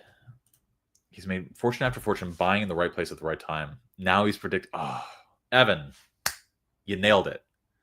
So I don't know if those of you watching understand what just happened, but I gave Evan a piece of advice where it's like, I was not sure if this was working. I think this belongs better down here. And Evan rewrote it. He's made a fortune. He's made fortune after fortune buying in the right place at the right time. Now he's predicting a well-placed investment in any one of these markets could double your money inside of 5 years. What's cool about this is that now there's a story. And I already can tell you what the sales letter needs to be based on this headline. You know, what is it? The headline grabs people by the eyeballs. The lead fulfills the innate promise of the copy, and it gets people to bribes people to read more. Whatever it was that Dan Kennedy or Clayton Makepeace said. But what's cool about this is that now, okay, what is the sales letter going to be? It's the first few bits are going to be about that making fortune after fortune, buying in the right place at the right time. So that's going to be the establishment of credibility and like how to predict markets, like the big unique mechanism that you're eventually going to reveal that you're going to tease at the very top inside the lead is all going to be about like, how do you buy in the right place at the right time? Without even reading the rest of the promo, I already can tell you that that's what the story is going to be, or at least what it should be. And then the big opportunity that we're teasing, and we're going to be teasing throughout the lead, and then we're going to be dropping hints for throughout the entire promo, is where the money is going next, what the big opportunity is next. That's the intrigue that you're building. So without even telling you, like, without even reading the lead, that's how I would approach the structure of this lead and this promo. So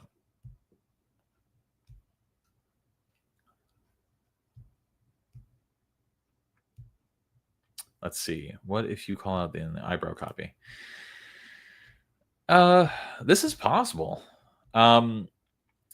Typically, I like eyebrow copy to be more focused on credibility personally, but callouts are always fine. And you also have to take into consideration that this headline, it's already kind of indirectly calling out.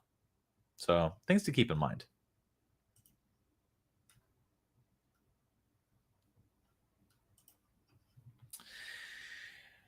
Question about the headline complex structure. The big letters end up being read first, then line 3, and it doesn't make sense.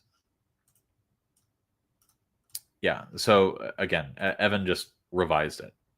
And so like this would be establishing credibility, and then this would be the fulfillment of the continuation of that story.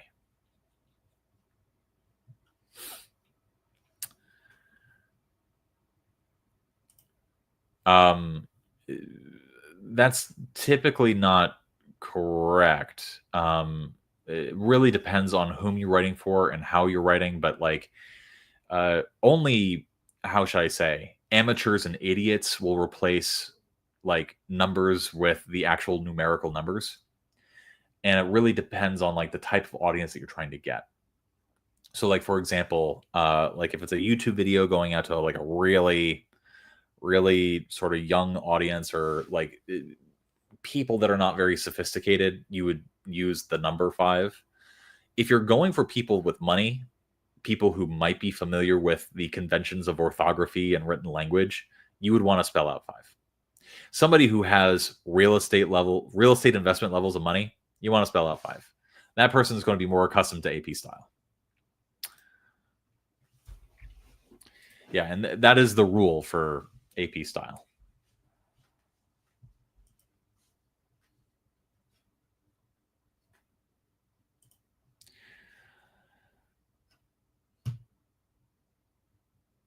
Yeah, no, so one thing to keep in mind is that typically people will read this first and then read the second and then read this third. And it really depends on like the types of copy, how it's designed, but sometimes people read this first, this second, and then this third. But the most common convention that you're going to see in sales letters is the headline being a continuation of the eyebrow copy. So the headline has to make sense by itself without the eyebrow copy. But the eyebrow copy can work really well as a lead-in to a headline. And it's that lead-in structure that's extremely common for sales letters.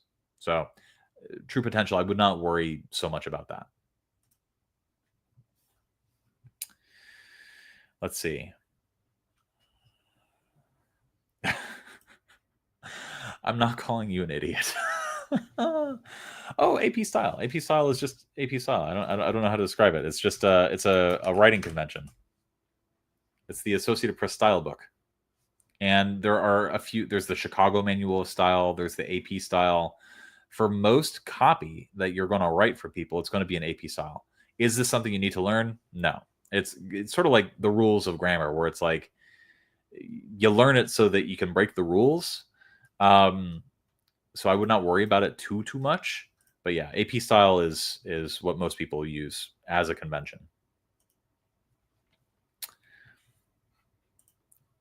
There you go. And yeah, Evan explained it better than me, I guess. Ooh. Yes, and that's what I'm trying to say. AP style is for businesses with a more formal requirement. Honestly, I don't think it would hurt conversions if this were a 5 or a number 5. And I don't want to waste too much more time like talking about it, because it really doesn't matter that much. But honest to goodness, like the chance of you losing a sophisticated reader, who's more accustomed to a more formal writing style, is higher if it's not correct, if that makes sense. So this is an interview style promo. So typical interview style promo, here's how it works. You have an interviewer, and then you have the guru who has like the knowledge, the things that we're trying to learn about from. The interviewer in an interview style promo basically serves as an avatar for the audience. Like, so like if the audience would have a natural objection to something that the guru says, it's the interviewer's job in the copy to come out with that objection and to interrogate the guru based on that objection. So that's how these promos work and why they work so well, because basically the audience doesn't necessarily realize that their objections are being articulated by the interviewer. It's just a natural part of the interview format that people are usually accustomed to. So let's read it. I'm excited. Making money in real estate is easy if you can find the right home in the right market at the right time. That's a pretty big if in today's markets, which is why you see more and more videos online showing you how to flip houses, house hack, and wholesale real estate. Are you using wholesale as a verb there? How to wholesale real estate? I'm hazy on the parallelism you're drawing. These are techniques designed to squeeze a tiny profit out of a bad market. But our guest today has a simpler way to get ahead. For the first time ever, he's going to share the exact system he uses to pinpoint profitable investment after profitable investment. So I see what you're doing here. This after this. This after this. I don't think rhetorically that repetition of structures is working. I think it's drawing too much attention to itself, and I think that it makes things harder to read and understand. So use it once, and if you're going to use it as a refrain, make sure you use it for this with the same words every single time. I hope that makes sense. With no complicated, time-intensive tricks and no expensive rehabbing of old, rundown properties. And then we're going to show like a list of actual gains from properties that he's been involved with. His ability to spot winning markets is uncanny, to say the least. And you're going to get his top 5 places to buy real estate in 2025 absolutely free. His recommendations. Okay.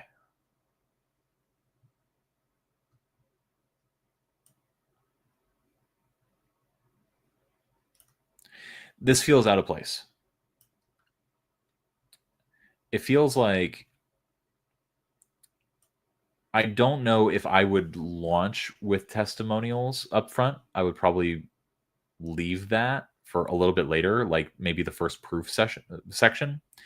But right now, if we're doing like, section of proof, like the gains that he's made, and then like establishing the thesis, like what you were going to be talking about for this presentation, doesn't really make sense to then follow up with immediate like testimonials and social proof.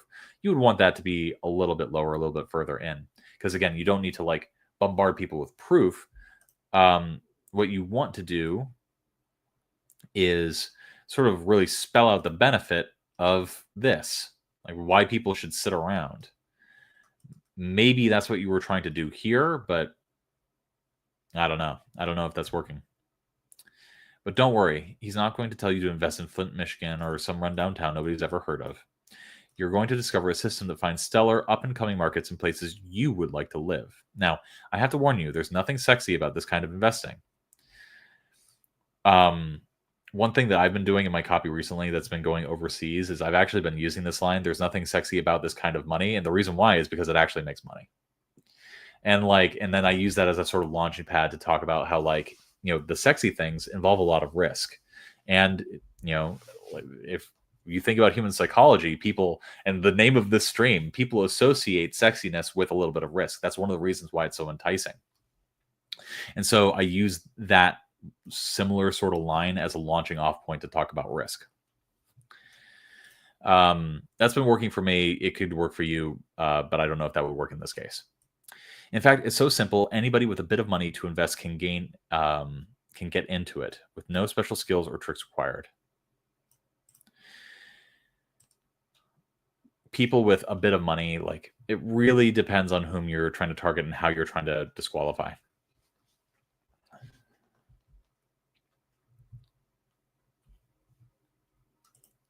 Good. Yeah. Awesome. All it takes is the right house in the right location at the right price. So without, again, reading the rest, at one point, you need to have Ronan, in response to one of the interviewer's questions, say the sort of standard line of real estate agents. Everybody knows what real estate agent says, or what a real estate agent says. Location, location, location is the secret to making a lot of money in real estate. Well, that's only 1/3 of the way right. Do you see what I'm doing there? You're taking the notion, the sort of adage that people already have in their head, and then you're expanding on it to make Ronan seem more knowledgeable than a typical salesman. So that's something that you can do. That would be something that I would play with. The kind of place you'd like to live or even vacation. Give it a little bit of time and the rest sorts itself out. If you want to rent your investment property out for some extra cash while you aren't using it, that's fair game too. Beyond that, there's no need to resort to complicated strategies or wear yourself out micromanaging rentals. So here, I don't know. I don't think that this is working. Why is this not working to me? Let me think about it. So here you emphasize that you can make this money without complicated time-intensive tricks or rehabbing or whatever. This is effectively a promise lead. You're promising to teach people a way that an opportunity that they can use to make money. And so what do we want to do in a promise lead? We want the promise to be compelling, emotionally compelling. We want the promise to be so super believable. And we want to make sure that the promise is being made to people that can actually take advantage of the promise. So those are all things that we want to keep in mind. I don't know if doubling down on like this whole no complicated strategies thing works here. What you're trying to, I know what you're trying to do here. You're trying to build up another benefit of Ronan's strategy, which is that like you can actually rent things out for extra income. But right now, a lot of this feels a little bit more scattershot, not very structured. I don't understand that like we're going from like, one of the benefits of Ronin strategy that you're going to learn is this. Another benefit of Ronin strategy you're going to learn is this. What I would recommend doing is writing it like that, in that sort of Cro-Magnon style of way. I am right, copies. Ronin benefit one is this. And then write it out. And then what you want to do as you revise it is then go back and then finesse the transitions a little bit more. Because one thing that I see, just a little bit, but one thing I definitely see, is this notion of like, okay, when it comes to rental properties, complicated strategies was not the thing that I was worried about. And didn't you already like say that wasn't the problem here? Or wear yourself out micromanaging rentals. I mean, that feels like a problem that has not already been built up before, or like a notion that maybe people don't already have. So like that particular promise that you can get this benefit without this drawback, that feels like something that would come later, if that makes sense. So here, like, I understand what you're doing. You're saying like, oh, you get this cool thing, but without these shitty things. Oh, you get this cool thing without these shitty things. But typically, if you read leads for sales letters, there's only ever one point where it says like, oh, and by the way, it's not these things that you've ever heard of, and it's not these shitty things that you don't have to worry about. So, okay, good. I'm glad that makes sense. I feel like when I'm speaking to like very competent, right? Like all of this is competent. It just, it's going to be made or broken by the shades and layers of nuance and how we perfect it and make sure that like people subconsciously understand why they need to keep watching and why they need to pay attention. And that's what I'm trying to do here at the level of writing. It's a lot more granular than other stuff that I typically review. Yeah. Like I said, like, this kind of copy for, writers of this level, like the kinds of reviews that I typically give are going to be way more granular and way more specific. At a certain point in your copywriting career, it becomes very much about the very subtle gradations and shades of language, as opposed to like, okay, maybe this needs a cred section sort of thing.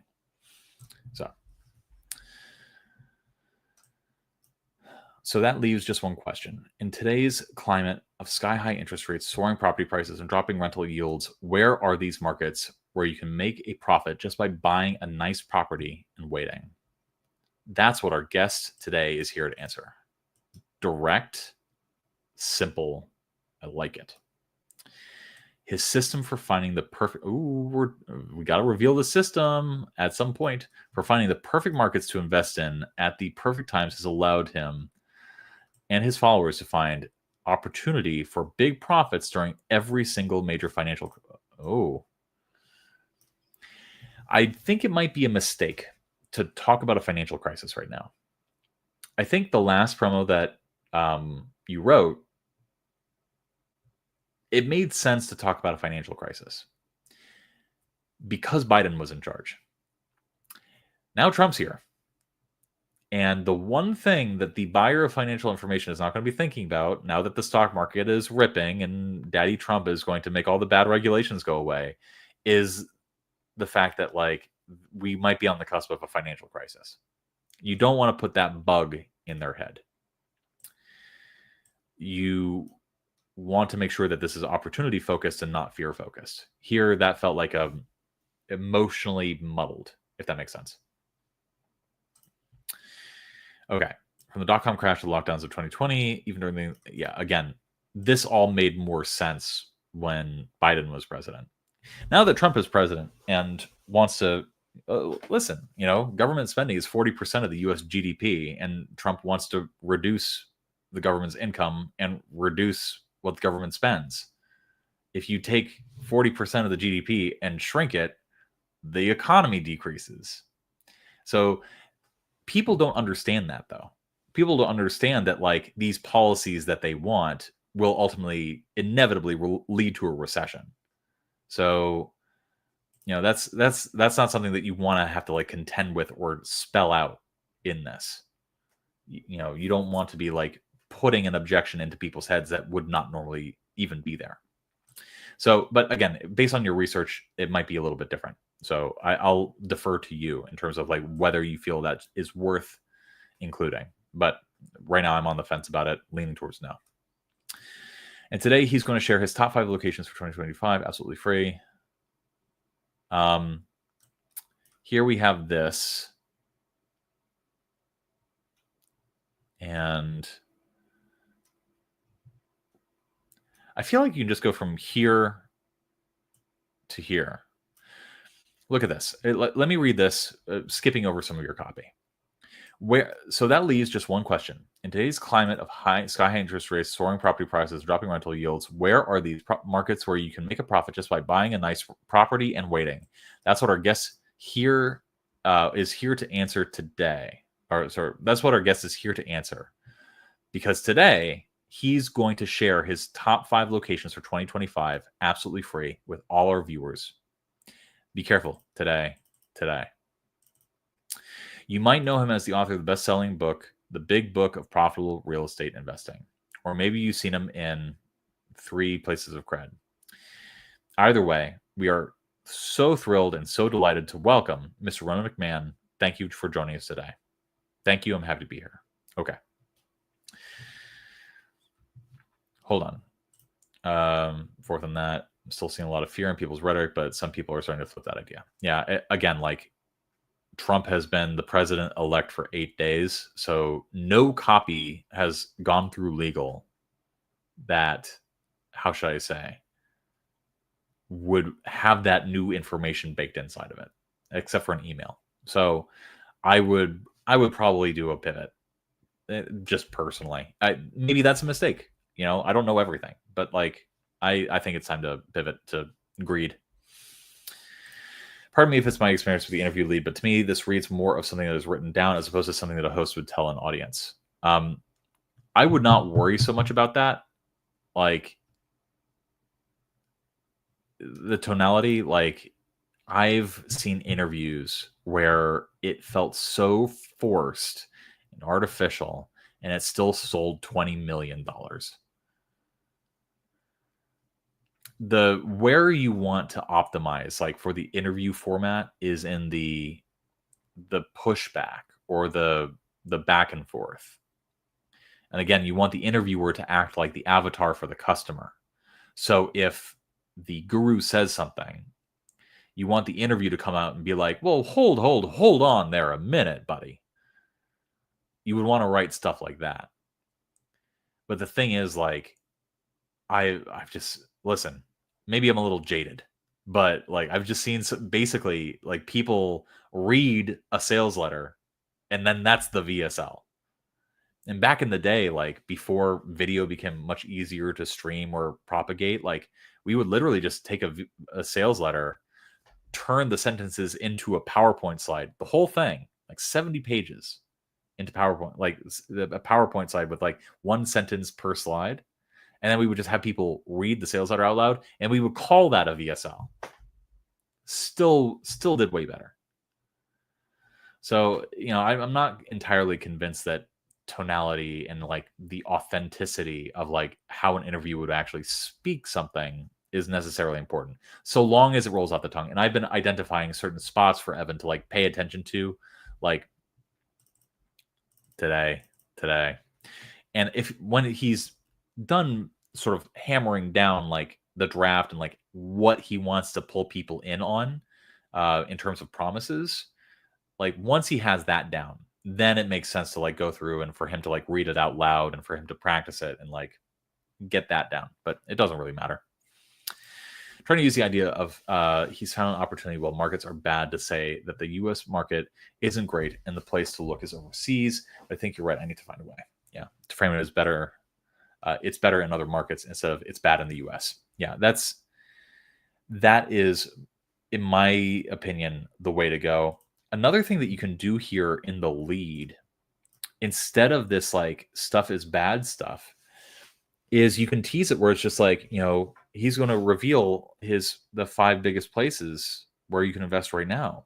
One of them is off the coast of an azure beach where real estate investors have not even begun to realize the value of these properties.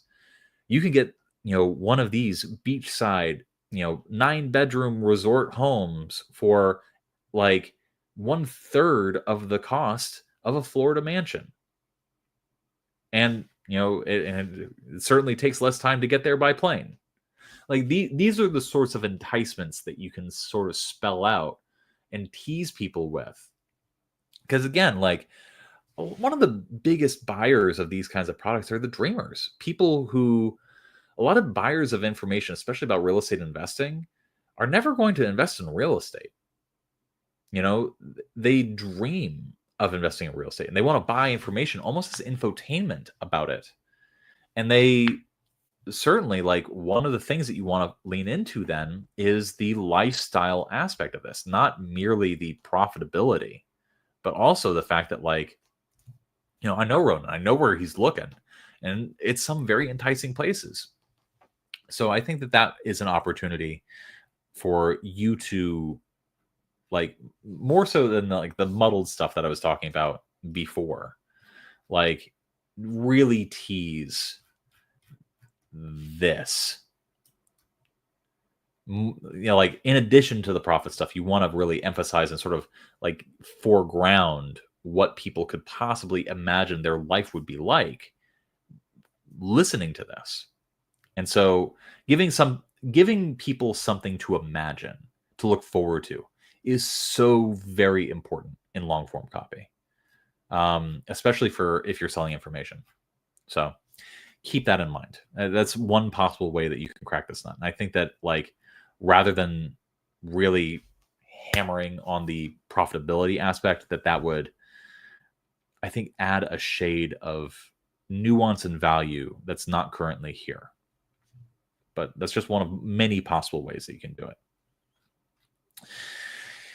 Thank you. I am happy to be here.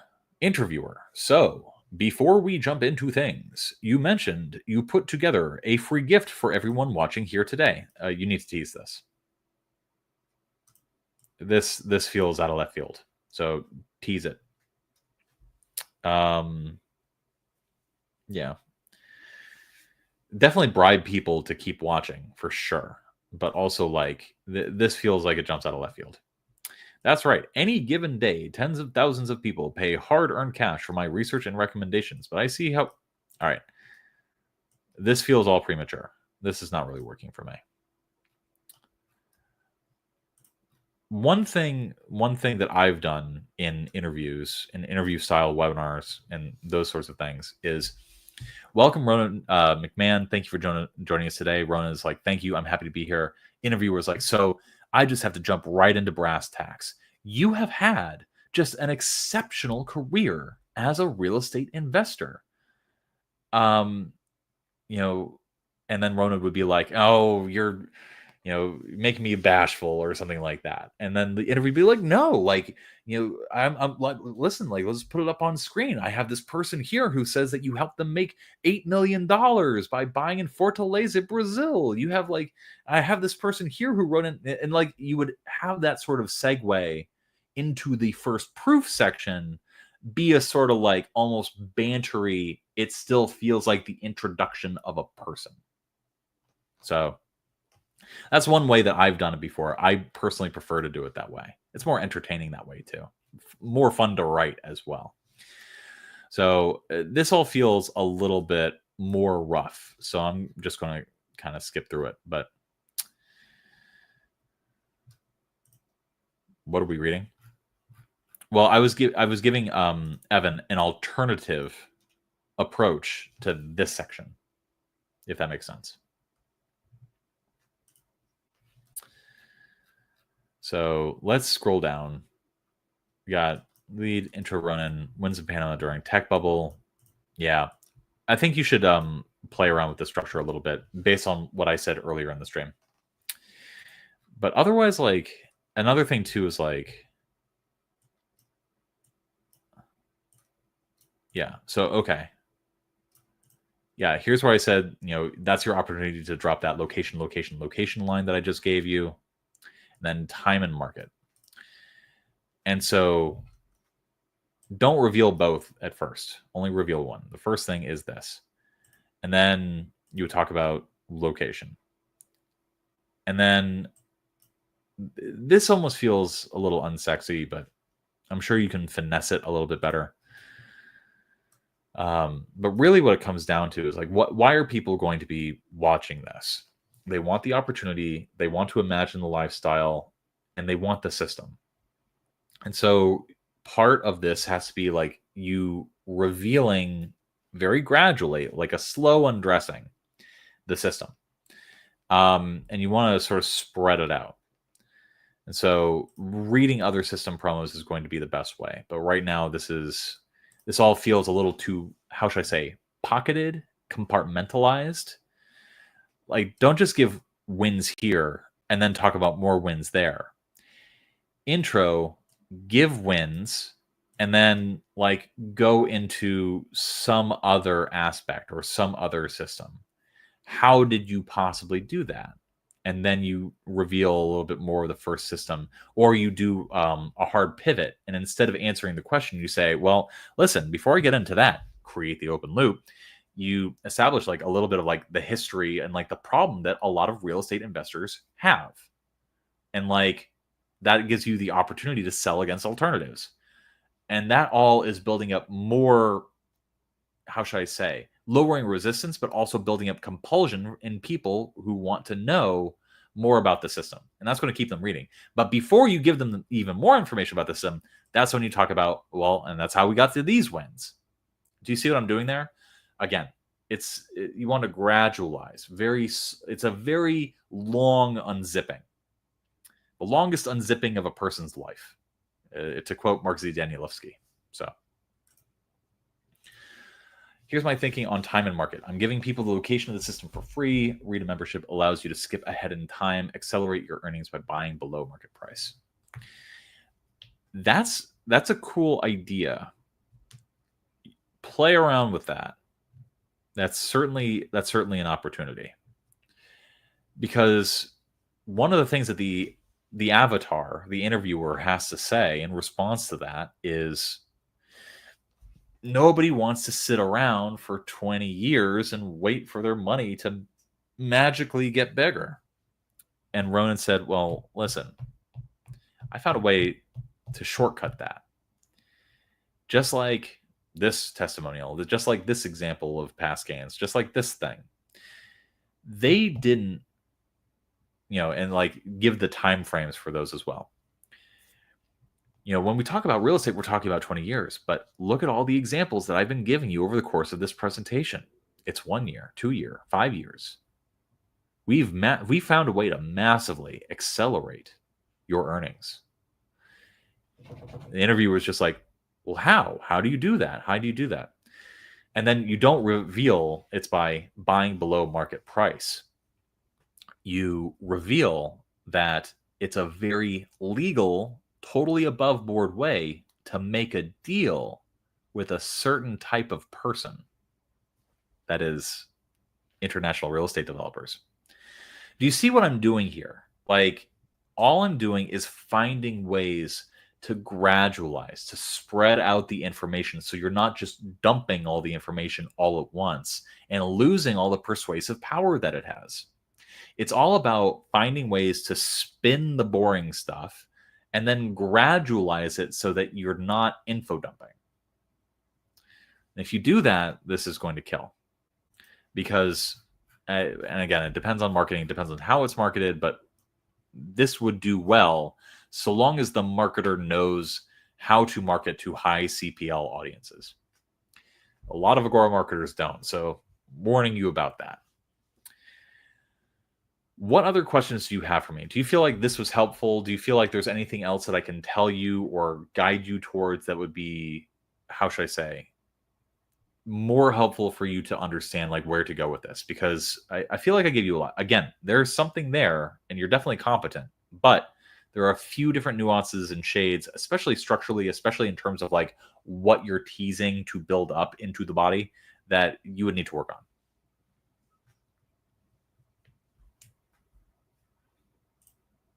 yeah, again, that's my job. That's why I am where I am, and everybody else is where they are. But yeah, we brought in an outside marketer who specializes in. I'm delighted to hear that because, well, I mean, Evan, I can talk to you about this on Discord, but like I was kibitzing with Lindsey, and we were complaining about Agora style marketers who just, it's like very few of them are left who know how to actually scale a campaign on social media. And so now that we're in a place where we can do that again, it's almost like forgotten knowledge, like sort of like how NASA can't rebuild the Saturn V rocket because everything was classified and everybody who was alive back then has lost the knowledge. Yeah. Awesome. Great to hear. But yeah, just like social media advertising for Agora and these styles of promos, like there's just not a lot of people who know how to do it anymore. So hopefully we can hire the right people. Yes. Overall, the copy I would say is definitely, like, right now it's a C plus B minus. Like there's a lot that it can do to improve. And like here's the thing with promos like this. It's going to cost $10,000 to $30,000 to produce a promo like this. And so we need to, like, when you put it out there into the world, especially if you're trying to use it to acquire customers, like you need to make sure that not only is the production and then also cost of ad spend like going to be completely offset by the buyers of the product, but also that they're going to be good buyers that keep buying from the business. So that's why with copy like this, and with like Agora style copy, long form sales letters, businesses that do that kind of marketing, that's why anything less than an A is typically not good enough. So that's all stuff that you want to keep in mind. All right, let's move on to, a product page. There we go. Okay. All right. So here's the content. Oh, let me zoom in so that you guys can actually see it. That's too much. Here, maybe we can do 175. Perfect. Content. A product page for a new app store that has yet to launch. Purpose. The page promotes the generative AI app, AI Socials, which claims to automate the entire social media marketing process. Okay. Interesting. Interesting that they need a human to help them promote this. That was funny. That was funny. Radmore, very funny. Anyways, the page targets small business owners who do not have the time or money to invest in extensive social media marketing. Makes sense. Place and funnel. Prospects will have found this page through Google search or by clicking a link in a promotional email. Makes sense. Document overview. The document contains two sections. The first is a header section in the form of a floating sidebar that follows the user as they scroll through the page. Okay, makes sense. The second section, the main section, is the action sequence and the sales pusher. Okay. Alex would, because he's done more web-based stuff. You know, I'm the guy you talk to when it comes to copy like this. Like if you have been assigned to write a 70-page promo to a relatively unaware audience, I'm the guy to talk to. When it comes to developmental or like website functionality stuff and product pages, Alex is the guy to talk to. So one thing, Radmore, that I want you to keep in mind, and just keep it in mind, is that I'm going to give you my advice, my perspective from the limited experience that I have with this kind of copy. If you are not satisfied with that, or if you feel that I'm a big, fat, stupid, dumb idiot, kick it over to Alex the next time he does a Whetstone Wednesday, or ask for his eyes on this as well. Method. I tried to follow the advice from Alex's econ masterclasses for these. Brilliant. You're listening to the right guy. In an older version, I had testimonials and statistics promoting the value and credibility of the app, but the client has asked to exclude these in favor of using the format and content you'll find below. Yeah, again, like I I try not to front on these streams. I try to be very, very, very honest about what I'm good at. I'm good at this. I'm not great at it. So, floating sidebar section, super apps, AI socials, automate content creation, scheduling, and posting, helping you save time and expand your social media reach today. This is not going to move the needle. This is a sentence level things, and it goes back to a few pieces before that I reviewed. But really lean into the power of verbs in the imperative case when it comes to copy that needs to be this super tight and this super small. Automate content creation, scheduling, and posting. Period. Save time and expand your social media reach today. Period. As two sentences, it feels more powerful to launch with two imperatives. Automate is the first, and then save time would be the second. So,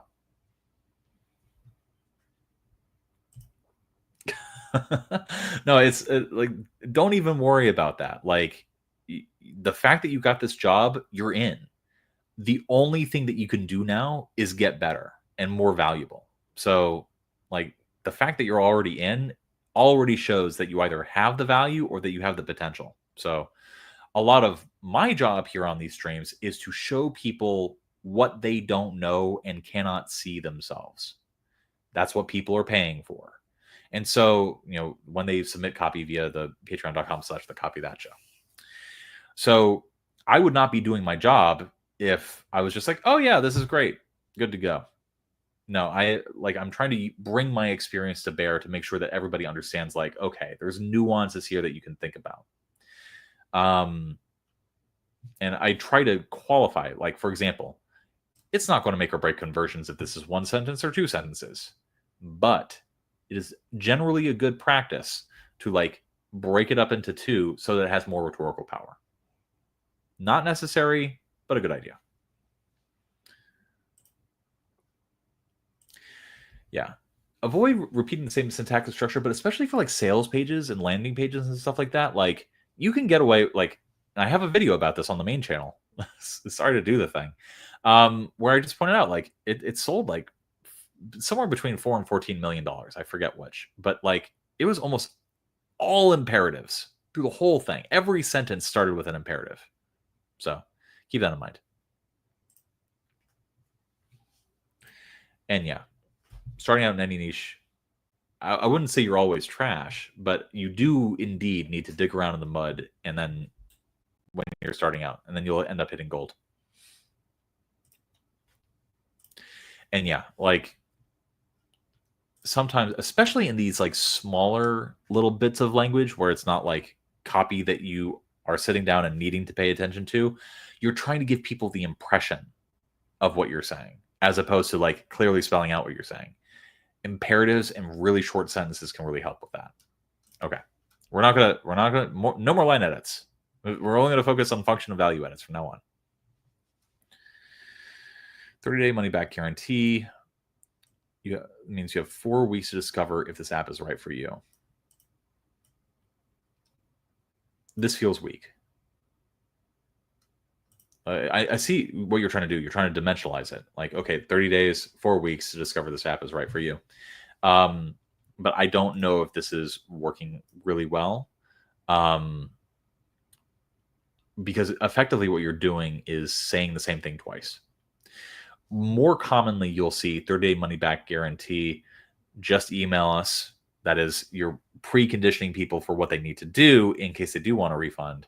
And we'll give you your money back, no questions asked, which is, like, it lowers the resistance that people have in their head for asking for a refund. Do you understand, like, the difference, like, rhetorically between what I just said versus what you have here? It's the same, but it adds extra details that affect a person's resistance or compulsion to buy. Whereas here, you're just repeating the same two things. Yes, it's a lot of function words is what I'm trying to say. All right. You're a mover, a shaker, a dreamer, And as your brand grows, you want to expand your social media presence, increasing traffic and capturing new leads. I promised that I was not going to do any more line edits. I lied. I'm a dirty liar, and I want everybody to know that. I'm a dirty, filthy liar. Clip that. You're a mover, a shaker, a dreamer, period. As your brand grows, you know that you need to expand your social media presence, period. That means more traffic, period. That means new leads, period.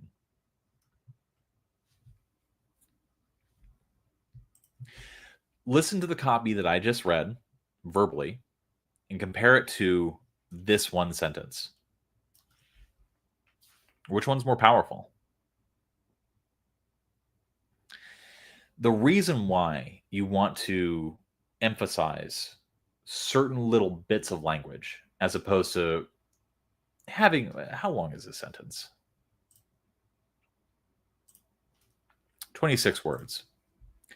That sentence is about 2 times longer than an average person is going to really give you time for, really pay attention to. So one thing that you want to keep in mind is, like, I'm not a stickler. I like a long sentence. Trust me, I like a long sentence. But functionally, for this and where it is, you want to have that sort of like build up a momentum of what you're trying to do, what you're trying to get across. And you can do that more effectively. Again, that we're talking about tools in the toolbox. You do that more effectively if you have those little snippets of sentences. On average, and then no more line edits. I am a dirty, filthy liar, but no more line edits for the rest of the stream. On average, this takes 6 hours per week of research, content creation, and scheduling. That's about 312 hours per year. Think about it. Editing videos, writing captions, building an entire content calendar. Wouldn't it be great to forget about the social media grind and the scramble for new ideas, the endless cycle of content creation? Okay. You're spelling out a problem really, really well that a lot of people are going to be facing. AI socials can help.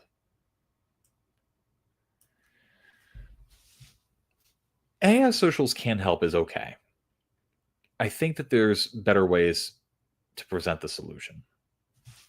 One thing that I think is going on here that I like is that you are creating an avatar that the person desires to be and that the person wants, and you're crafting and sort of building up a problem that I think works really well. And here you're crafting that problem and then you're agitating it a little bit by making it feel more daunting and then really driving the problem home with a singular question. And then you're doing all that buildup and then you're ending with AI socials can help. It feels a little weak. Do you understand what I'm trying to say here? So there's a lot of, people in the chat already understand kind of what I'm getting at here. AI socials is your solution. AI solutions is your solution. I'm losing my mind already. 2 hours into the stream. I guess it can be said with more conviction. Exactly right. I'm a huge fan of the verb can. It implies potentiality. I love potential. But AI socials can help. After you talk about all of this, it feels a little weak. AI socials will help. AI socials like destroys or annihilates, or how should I say? AI socials completely replaces this workload with one seamless experience.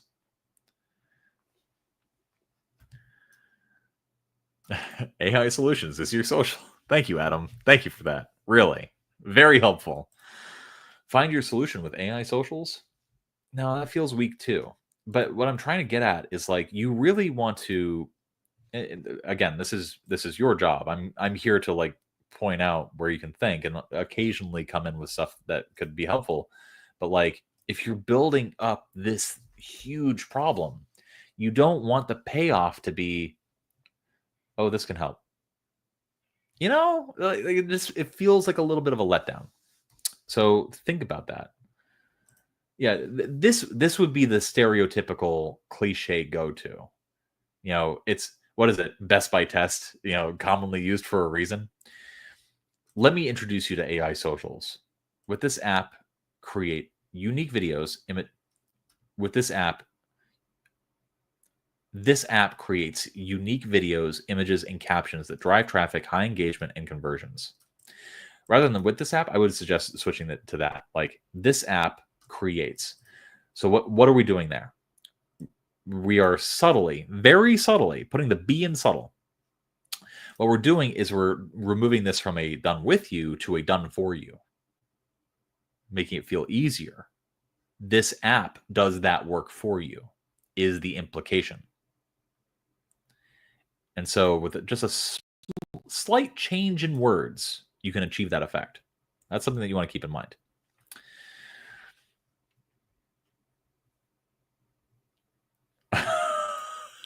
Jesus Christ. Chat, guys. Here's one thing that I like about Copy That. I feel like because the four of us are dorks and misfits and like don't take ourselves too seriously, that we've attracted people that are also very funny. The problem with that is that when you're trying to stream and pay attention to something, people say stuff like this, and it's very distracting. At least for me, it is. That's very funny. So yeah, make a subtle shift. Make it a done for you rather than a done with you. So yeah, I guess so. That must be the case. Okay, do it all with only a few clicks in a matter of minutes. Then some highlighted bullets. Identify trending topics. Hey, we're using imperatives, using a built-in engine that scrapes Google, YouTube, and Reddit. Now, timeout. We have to think very carefully when we have feature highlights, especially stuff where it's meant to imply a benefit. So let's think very carefully here. Identify trending topics using a built-in engine so that you never have to guess what people are clicking on. That feels strong. That feels benefit-driven, right? Identify trending topics using a built-in engine that scrapes Google, YouTube, and Reddit. Why would a prospect care about that? What's the implication there? To quote Always Sunny in Philadelphia, what's the implication of that? No, not necessarily. As long as you're paying the API, which doubtful they are, but what I'm trying to get at here is that when you look at your bullets, you can apply the same for yous that you would to a headline. You can't use it for every sentence, but for bullets, you definitely can. So is this unique? Nah, it's a half a point on unique. Is it ultra specific? Oh yeah, definitely. You're telling me exactly the sites that you're scraping. Very specific. Is it useful? I don't know. I didn't wake up this morning wanting to identify trending topics. I woke up not wanting to have to work. So that's what I'm trying to get at here. If you look at your bullets and you think about them using that framework, you typically arrive at like, am I really saying what a prospect would compel a prospect to buy, if that makes sense? So that's something to keep in mind.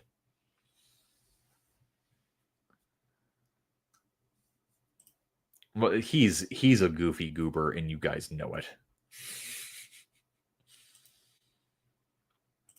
The prospects I want to pitch my email copy services to don't have email sign up on website. That is dentists or chiropractors.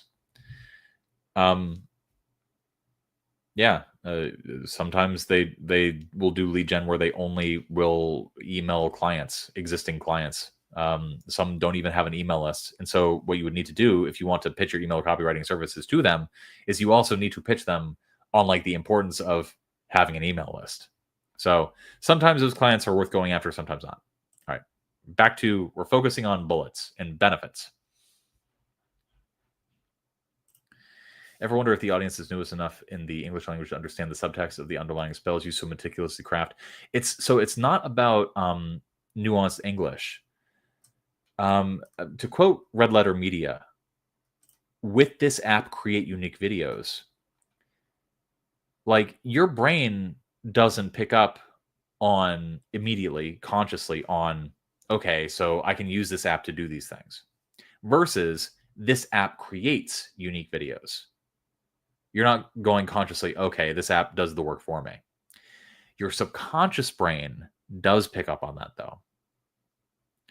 And that's true whether or not you are familiar enough with English.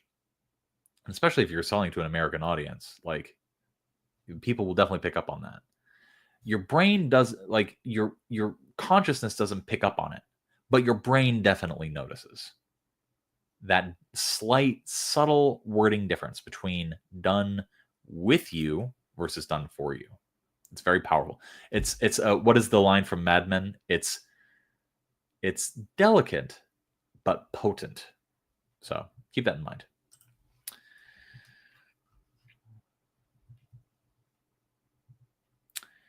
Generate content with these topics by entering keywords, then let the platform schedule and post on its own.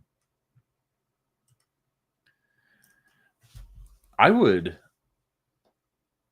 start that bullet with content strategy or social strategy done for you, generate content, instantly with just a few keywords entered. Something along those lines. Like really hammer home that like, that's what this is for. It's about alleviating the work. So,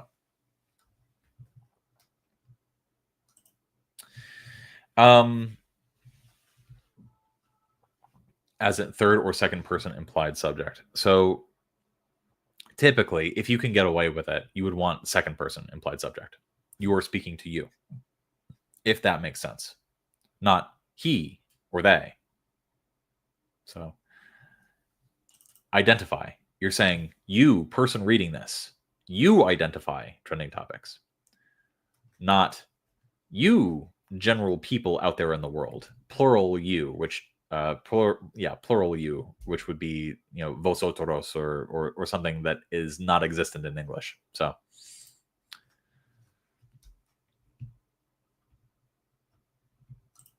yeah, I prefer this. If you were describing the features of the product, it creates unlimited content. That makes sense. If you're talking about the benefits of the product and why a person would want to buy, you use this. I hope that makes sense. App snapshot. Best for entrepreneurs, small business, marketers, content creators.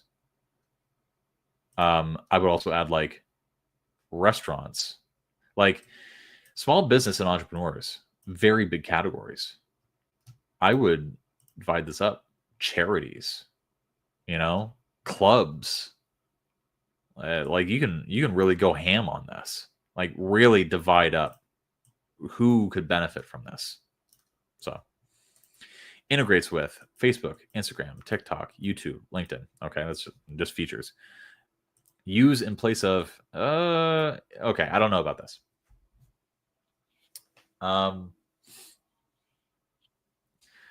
I think I understand what you're trying to say, where it's like you can use all of these to arrive at, and like in combination to arrive at the same result.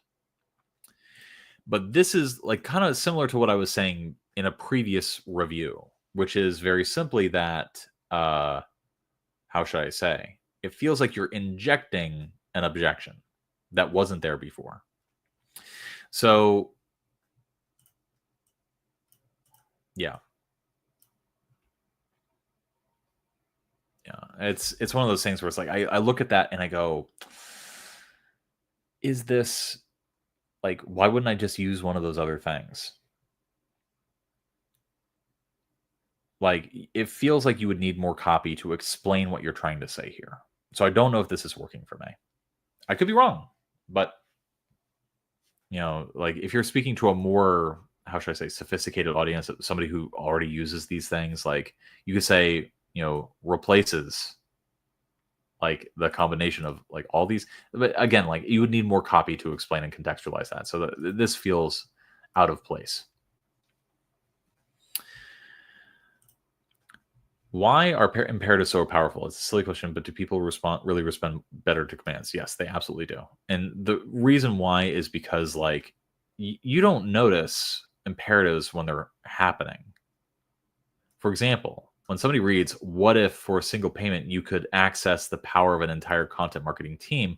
This access finishes this clause, but now it's become a command. You can access. And the implication there is that implied you. Second person. The most powerful word in copy. Y-O-U. You. Imperatives are powerful because it directly tells a person what they get, what they can expect, what you're doing. Other words don't necessarily do that. And the imperative form of verbs is extremely powerful for that reason. Basically, in this context, only mention anything that makes their life easier and make them grow in social media, like grow your social. Well, don't only mention that. Like, you definitely want that. That's your main idea. Like, if I had to, like, right now, the problem with this is it's not really adhering to like the rule of one necessarily. But if you were to adhere to the rule of one idea, you would really want to emphasize and double down on like, this is a product to like, it buys you time. And there's a lot you can do in the copy around that, where it's like, what is the benefit? You basically buy back this many hours of your time, this much of your attention, this much of your bandwidth. Like, imagine doing that, but instead being able to focus on what your business really needs. Like, instead of like devoting time to editing videos and content, you can instead let the app take care of the content for you so that you can focus on your business, or even better, getting more time for your family. Ooh, deeper benefit there. These are things that you want to think about. But it's all around that idea of like, thinking about what is this for and what is the main, most compelling, emotionally compelling idea that this product a person would attach to this product. So using, instead of XYZ, why don't you do some research? Look at the problems people have with the apps and handle objections regarding the company. Yeah, that could be the case. That could certainly make sense. It really depends on like the client, how much copy they want, how generic versus like spicy they want to be. Yeah, but this does feel like it's just missing context. And I think that that's what Adam is getting at too. Yeah, my mind immediately said your product wouldn't actually replace everything HubSpot does. That objection wasn't there before. Yeah, that's what I was trying to say. I feel like I could also get the access to an entire content marketing team with a single payment too. Yeah, that's certainly a benefit that you can play around with. Like, it's an entire marketing team with a single payment. Don't have to worry about payroll. Very cool. The marketing team in your pocket. Bam. What if for a single payment you could never worry again about analyzing metrics and deciding what and when to post? What if for a single payment you could generate hundreds of unique, authentic feeling posts and videos? You might want to emphasize or add a bullet around the outcome that people want. So, yeah, why do businesses want to save time on this stuff? AI-powered content creation. With just a few clicks, you'll be able to produce videos for YouTube, add ultra-realistic narration with a powerful voiceover engine. These are all just feature bullets. These are fine. Create images with a platform powered by Midjourney, the best image generator on the market. Generate authentic text for captions, descriptions, even full-length LinkedIn articles. Yeah. Yeah, there's a lot you can do. One of the things So I'm acquainted with John Benson, the inventor of the VSL. That's how old I am, and that's how many people that I know. Just never miss a chance to flex, right? But I was talking to John Benson, and he was just like Stephen Georgi and like all the other copywriters. You know, they came out with their own like copywriting AI thing. And you don't really hear a whole lot about those anymore now, do you? Turns out none of them worked. Anyway, John was like, okay, everybody's coming out with these like AI tools, these prompting AI tools, basically ChatGPT wrappers. And John was like, well, okay, I'm good at copywriting. How do I make this even better? And there's a lot of ways to make something better, if you want to frame it that way. And so what he did was he changed the product to basically it was an AI that would generate a sales letter effectively. And he was marketing it as promptless AI that would generate your copy for you without a prompt. He recognized a problem that people were having with ChatGPT. And like people were making all these products around like, how to be a prompt engineer for ChatGPT, shit like that. Again, you don't hear a lot from these people anymore. I wonder why. And basically John was just like, okay, I'll just tweak my product a little bit to seem even easier, to get the benefit without the work. So what can you say about the product, the features of the product, that you can get in just one click? How many clicks does it take? And so again, this is one of those small, subtle things. Like your consciousness is not going to notice it, but your brain will.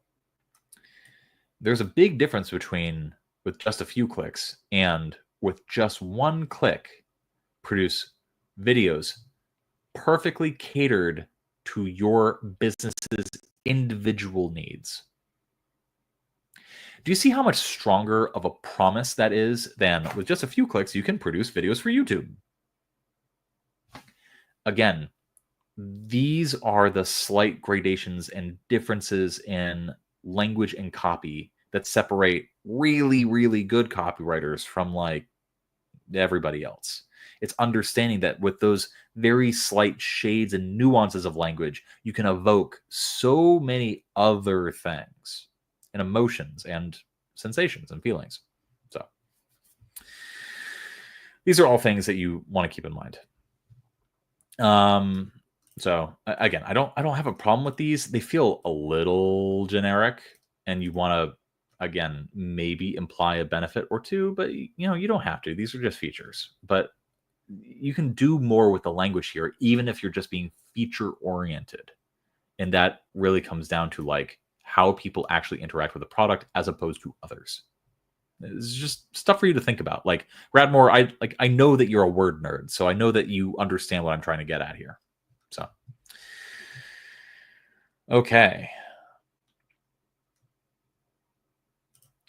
If you were a member of patreon.com/the copy that show, we like a few hours before we go live for these, we send out a call for submissions, and then yeah, there you go. Yeah, it was Benson AI, BNSN, and let me put it this way: it has many of the same problems that VSL.ai had, that Peter Kell put out. It has many of the same problems that Stephen Georgi's AI put out, that it had. And again, there's a reason why you're not seeing these things like being advertised or scaled on, Facebook ads anymore. There's a reason that you're not seeing a whole lot about them anymore. Wonder why.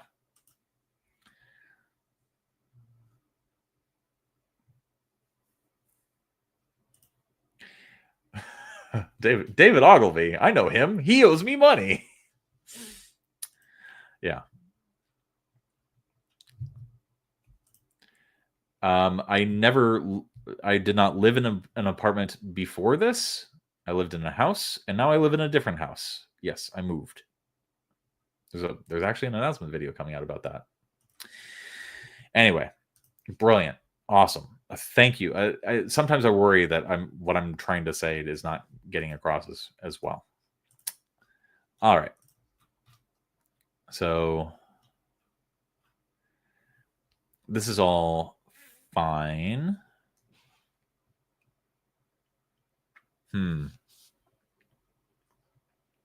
Listen, for SaaS, this is going to be different, but I have a lot to say about like ordering of buttons. We've tested a lot of different stuff. Typically, you want this to be what's called the dummy offer, as in you would be a dummy to pay this little money. Another thing too is consider like having a triangle, either most popular or like best value. One of those two. Typically, most popular will be better, but most popular, and then over here, best value is probably going to be the thing that makes the most sense. If they are the ones deciding pricing, like this is a $5 difference, really? I don't know, dude. I would raise that flag up with management and be like, let's kick that up a notch, because if somebody's willing to spend an extra $5 for additional benefits, they're probably willing to spend an additional $30. So keep that in mind.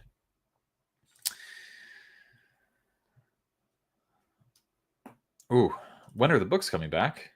The books are still there. It's an angle thing. Yeah, I need something visual for this wall, some angry poster or something like that. Radmore, any other questions that you have for me? Anything else that I can help you with? Anything that can guide you a little bit more on this? I feel like a lot of what I focused on was like nuances of language, like how to frame this. But otherwise, like this is working reasonably well. I feel like a few things that I think are missing are like objections that I have about like, why should I trust this business and not some other business? So like having some social proof in there might be a good idea, like a really, really good idea. But beyond that, everything that you're doing is functioning reasonably well. A lot of it just comes down to like using more of the register of copy. I hope that makes sense.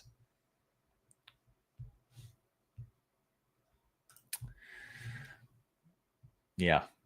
Yep. You know what's up.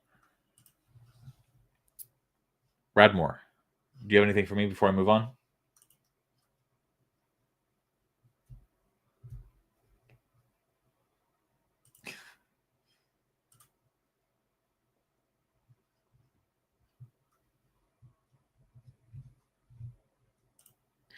I mean, we do charge a subscription for this kind of content. We just, if you want to submit your copy, you need to pay the subscription. So, yeah. And then, like, functionally speaking, like, go through and be like, all right, what's missing persuasively here? Social proof, cred, nature of the business, like, make sure it's trustworthy, things like that. Really, one thing that I think would work really well for this page is a demonstration. And like, if you have access to the product, like do a like easy as 1, 2, 3 kind of section where it's like show like, first insert information about the business based on keywords. Step 2, like, click the launch button. Step 3, enjoy your afternoon off as all the automatically generated posts go out into the world. Something like that. Like you want to demonstrate and then also use that demonstration to really hammer home the benefits of using this particular service. Everything else is fine, but like there's just a few pieces that are missing for me. And then also, yeah, like you said, just line edits.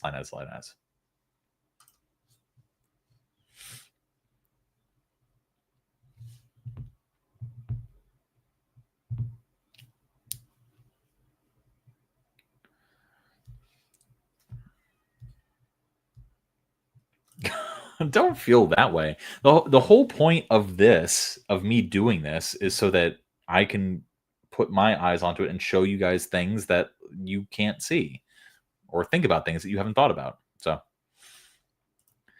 good. I actually had that 3 easy steps, follow the way 3 imperatives. That would be, where is that?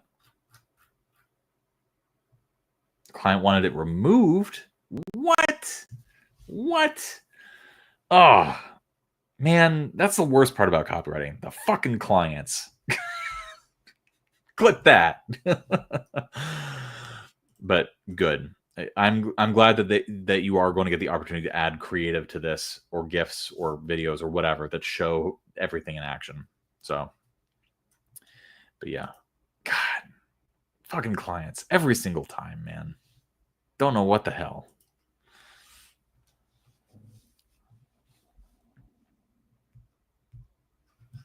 All right, I'm going to move on. Ooh, hey Otto.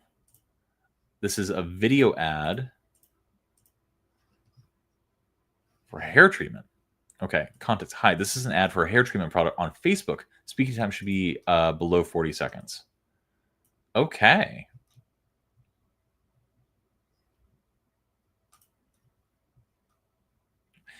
Yeah, no, I'm looking forward to hearing your comments on this as well. I've written a lot of video scripts. So let me see. Let me guess. Here, let me zoom in a little bit so people can see it. All right. Ad for hair treatment on Facebook. Speaking time should be below 40 seconds. Let me guess. Your bathroom is full of half-used hair masks, bond builders, and expensive salon products that barely work. Trust me, I get it. My hair was so damaged, I thought I'd never feel confident again. I'm going to stop right there. For Facebook, Radmore, go deep into the archives of the channel and look up my table rant. We did an entire video about like how to deal with clients when the clients are just shitty. And like I went on a fucking epic 10-minute rant about tables. I'm very proud of this rant, and I personally, for me, it was the biggest, how should I say, epiphany that I had when it came to like being able to like give copy that somebody hated and be okay with it, to put copy out into the world and have it fail and be okay with it. So hopefully that helps you. Now, about this, with Facebook ads and ad creatives, video creative, you have half a second to get somebody's attention. Like half a second. People be scrolling. So you need what is called a scroll stopper. A scroll stopper is typically either the hook or something that comes right before the hook of an ad that really gets people to read it. And this, I just don't know if it's working as a scroll stopper. Chances are people won't get past let me guess. And so here,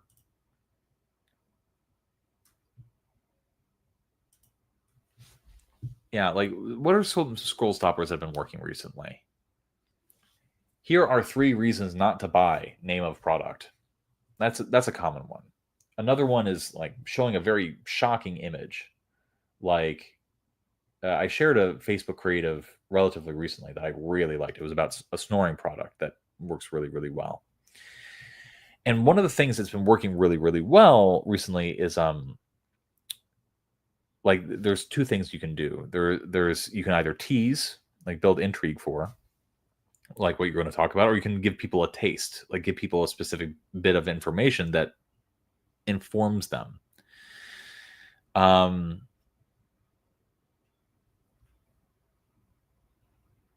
Let me put it this way. Like, imagine this copy read instead: your bathroom is full of half-used bond builders because nobody understands that the damage happens at the level of the molecule.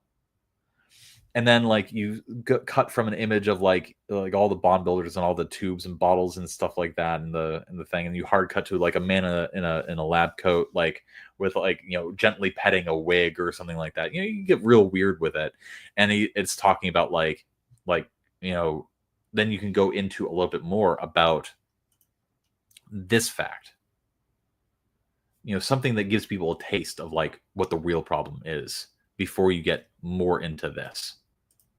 So, yeah, those who know. For ad scripts, go watch the video where Sean explains the bed test. Yeah, the bed test is really, here's what the bed test is. Do people wake up in the morning wanting the product or wanting the thing the product does? And do they know that the products do that thing? If people wake up naked, sweaty, in bed, and go, God bless America, I need this thing, it passes the bed test. Now, even for stuff that do not pass the bed test, you can write it in such a way that it passes the bed test. For example, you frame the outcome that people want as opposed to talking about the product. There you go. So you have to frame things in such a way that it passes the bed test, that it becomes something that people would nascently want, that just automatically in their gut want. And if you read your copy and you're like, no, nobody wakes up and worries about this stuff, you know, that's something that you want to keep in mind. What would be another type of thing that you can say? You can start with an outlandish statement rather than like this, you know, presenting that image of where people are, which works when you have more than 7 seconds to get somebody's attention. Here you can be like, hair masks are useless. Bomb builders are useless. Expensive salon products, get out of here. I'm sick. And then like then you hard cut and it's like, I'm sick of my damaged, like stringy, and like you be very specific hair. Like you know, specific descriptors hair. Like, do you see how that would be so much stronger and more attention getting than what you currently have? These are things that you want to keep in mind. So play around with that. But like this, if this is a Facebook ad for a product, this is the most important part of this piece of copy. Once you have an ad where this is dialed in, you are going to be writing and rewriting this over and over again. Because again, it's this that's going to get somebody to stop scrolling. These 3 sentences are going to be fatiguing faster than the rest of this. Once all this is dialed in, once you have an ad that you know works, it's at that point where you need to start rewriting this part again and again and again and again. That scroll stopper, that hook. So keep that in mind. So here's the thing. What if fixing damaged hair wasn't about adding more products to your routine, but about helping your hair repair itself naturally? Again, what we're doing here is we're doing the tease as opposed to the taste. And one thing that we're seeing on Facebook Creative is that the taste works better. Not always, but typically. Imagine running your fingers through silky smooth hair without a single knot and finally feeling confident that hair shines and moves like it used to. I found something that made all of this possible. Here, it feels like you're killing the intrigue a little bit. Like if I were writing this, I would probably do something. I found something that made all this possible. Like an actual solution to, you know, that would allow me to throw away. And then you have an image of someone like throwing away like all these different bottles, saving hundreds, possibly even thousands of dollars a year on, you know, hair products from salons that barely even work and smell even worse. You know, like I would do all that buildup before I would reveal this. And that's just me, though. It helps repair your damaged hair at a molecular level where the real damage happens. This, I feel like, is an underutilized. I feel like you buried the lead here. because I feel like you have the opportunity to build more intrigue by being more specific about people's actual problem. Give somebody a taste of like information that they don't currently have. Things to keep in mind. So unlike other treatments that just coat your hair, this repairs damage and protects your hair from future damage. Deliciously vague. I like it. You might consider being a little bit more ultra specific there. That could definitely help the copy. Plus, it works on all hair types, even heavily bleached or chemically treated hair.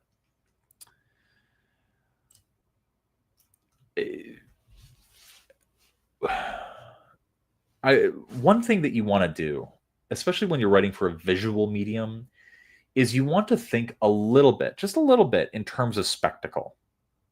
Like, think about writing based on what people will be seeing. So rather than have a sentence, plus it works on all types of hair, even heavily bleached or chemically treated hair. So imagine instead of that, you have blonde hair, instant repair. Heavily bleached hair, this fixes it. Chemically treated hair, girl, this is going to help your hair. Kinky knotted ratted hair, or ratty hair, doesn't even matter. Biomolecule repair has got you. Things like that. Like, almost treat yourself like you are a presenter on stage. And imagine yourself watching yourself on stage saying, plus, it works on all types of hair, even heavily bleached or chemically treated hair. No. But instead, imagine yourself on stage reciting things the way that I just did, presenting things in like that sort of like call and response kind of way. It's more fun. It's more engaging. And in video, you really, really, really have to think about that. So keep that in mind. And then the CTA is a little weak fish. It doesn't really work for me. So those are my thoughts on this. The biggest issue is this is not working for me. You really want to go ham on your scroll stopper. And then this, like, treat it, write it as though you were writing for a video. And when you're writing for video, you really have to think about like changing the way that you would write for presentation, if that makes sense. So I hope that helped. Hayato, if you are watching, you're probably asleep right now, but if you're watching, let me know if you have any questions.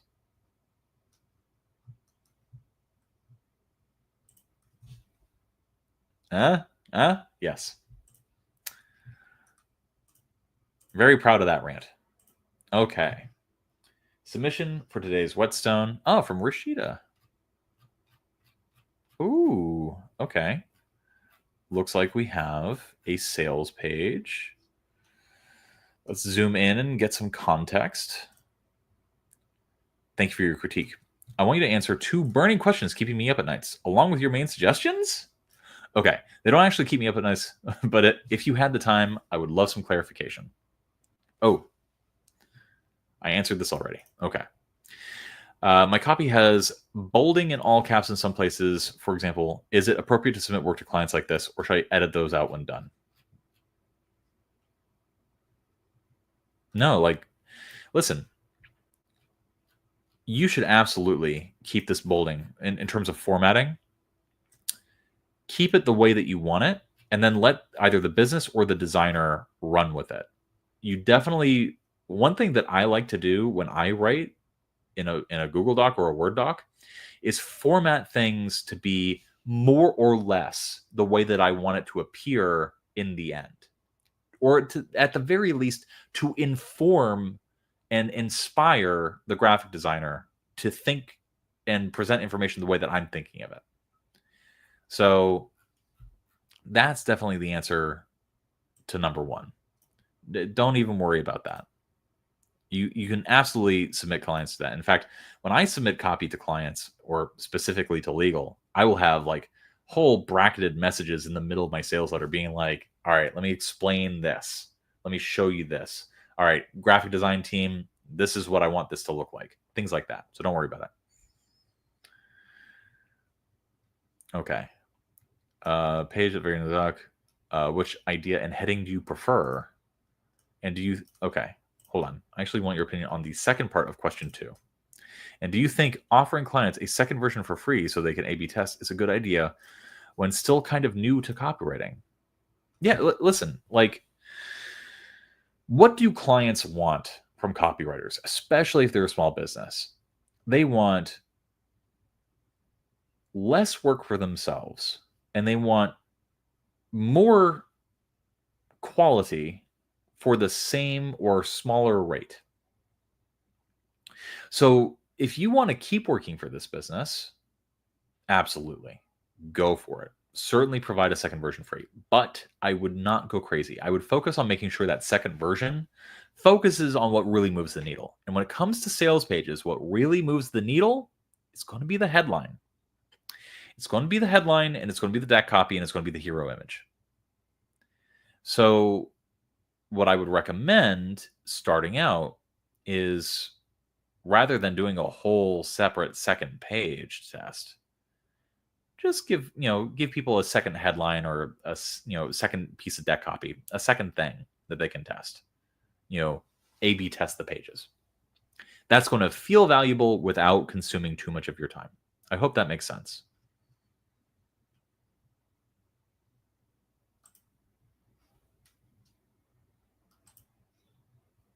Yeah, that's the case. Okay, Rashida, I feel like there's some communication entropy happening. It could be just because we're 3 hours into a live stream, and my brain is usually mush by this point. So,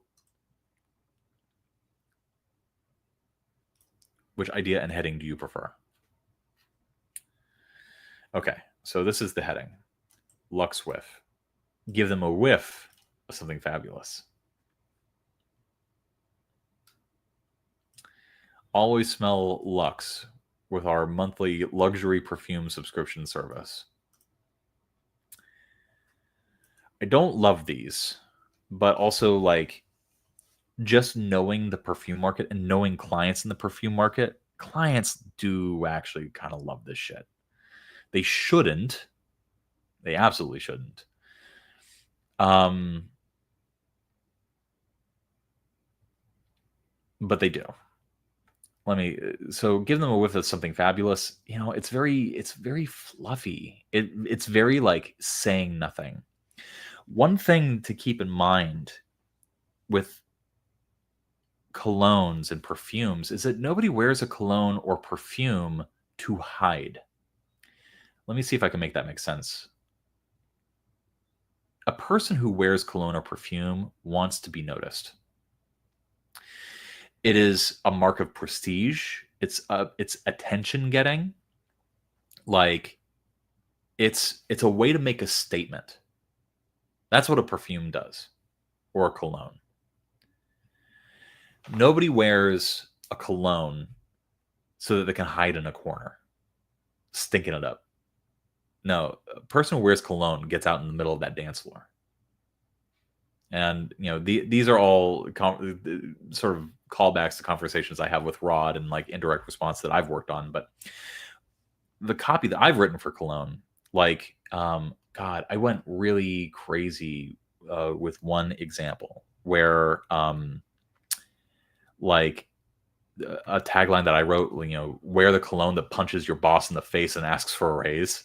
Like, that was a subject line that I wrote for a cologne once. It worked really well. And so, like, that you can see, like, wear a cologne that punches your boss in the face. It's a little bit more specific, and it's a little bit more unique than give them a whiff of something fabulous. How about, like, give them a whiff that keeps them wanting? Give them a whiff that they'll never forget. Give them a whiff that lets them know you've arrived. Do you understand, like, the subtle subtext of each of those taglines? It's more specific and more evocative than something fabulous. I hope that makes sense. So yeah, it's one of those things where it's like with your copy, and since this is a landing page, this headline is going to be your most important thing.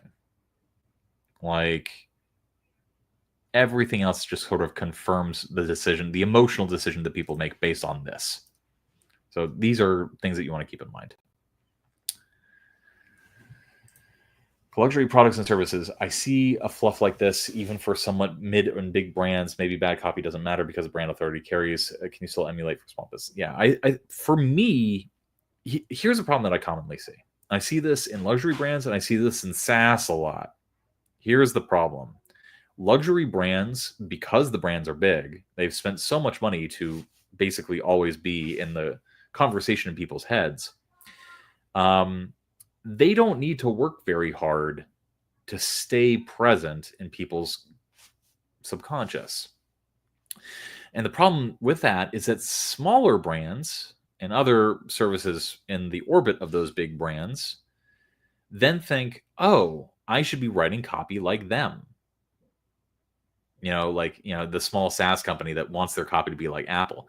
Apple can get away with a lot of shit that a small business can't. Apple's Apple.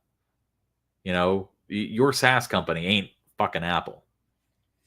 And so one of the things that you want to do is really look for ways to be unique and different. Now, here's the problem. That's something you actually need to convince and sell clients on. A lot of clients, especially in the luxury brand and stuff like that, they're cowards. There's no simpler, easier way to put it. They're complete cowards. And so you have to sell them on the idea of making their brand stand out. And unfortunately, that's sometimes it's a hard hill to climb. And guess what? You'll do the work that they want, buy something fabulous this Christmas, shit like that.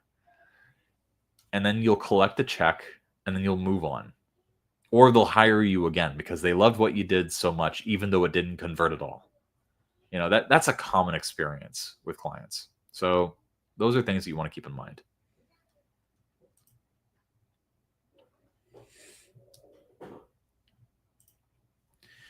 Yeah, there's a lot of different emotions that you can lean into when it comes to fragrances and fragrance copy. So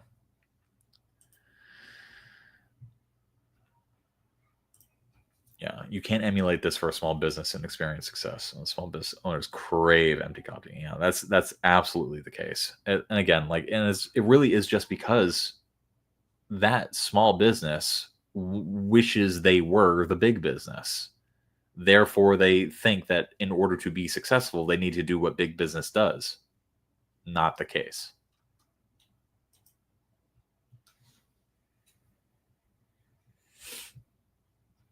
Oh, look at this. Laura had to go to a small business for women training type thing for a grant that we got.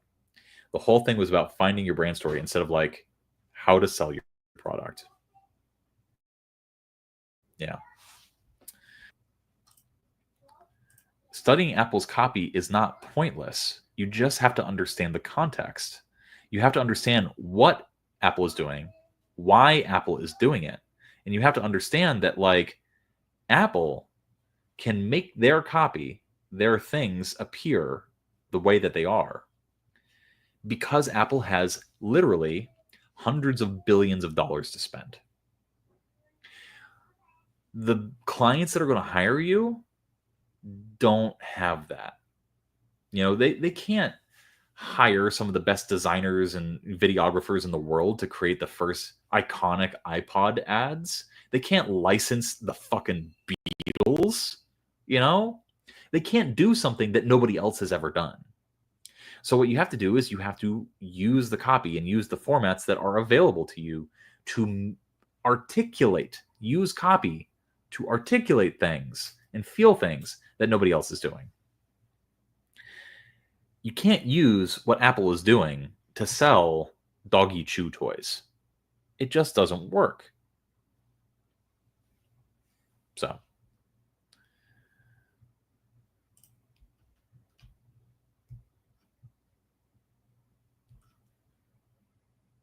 yeah. Everybody watching this and all 34 of you watching this is going to be helpful to you not only in your copywriting career but also in your like helping businesses make more money career. Go read the book Ready, Fire, Aim. Ready, Fire, Aim by Michael Masterson, aka Mark Ward. It is all about the different stages that businesses go through, and what they need to be focusing on at different parts and aspects of that business. That's important for you as a copywriter because it tells you, based on your research of the businesses you're pitching at, what they might need to hire you for versus not. So seriously, go read that book, Ready, Fire, Aim. All right. So those are my comments on this particular headline. Let me see. Is there another one down here that I can see? Okay. Ready to impress every room you enter. Ooh. Okay. Better. I like this more. Don't love that. Our monthly perfume smelling Lux is as easy as 1, 2, 3. I don't love that. Our 3 steps system to scent fabulosity. I see what you're doing here. You're being very playful. I like it. But this feels a little confusing to me. Scent fabulosity begins in just 3 steps. Or something along those lines. That's what I want to see. This feels a little confusing to me. On this version, the copy starts with how easy it is to order a month's supply of perfume and smell good. Yeah, again, like, try it. Listen, try it.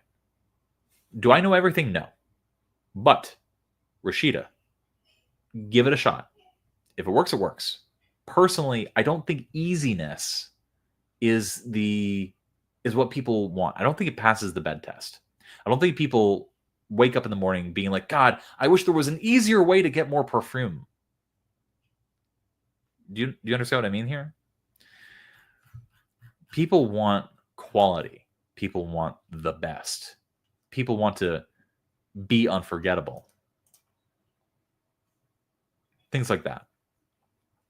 So, this is that empty copy that I don't love very much. But again, it's up to the client if they want to test this or test something else. But really, really try to drill down on like what the emotion that you're trying to get across for a luxury buyer here in this beginning.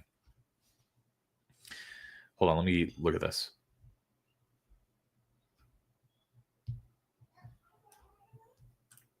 Yeah. No, like what you need to be doing first and foremost, if you were trying to sell soaps, is sell soap. You want to make your soap either smell better, clean better, make it somehow unique, and then drill home on like some aspect of the soap that sells better and allows you to scale. You need to move product, or you don't have a business. End of story.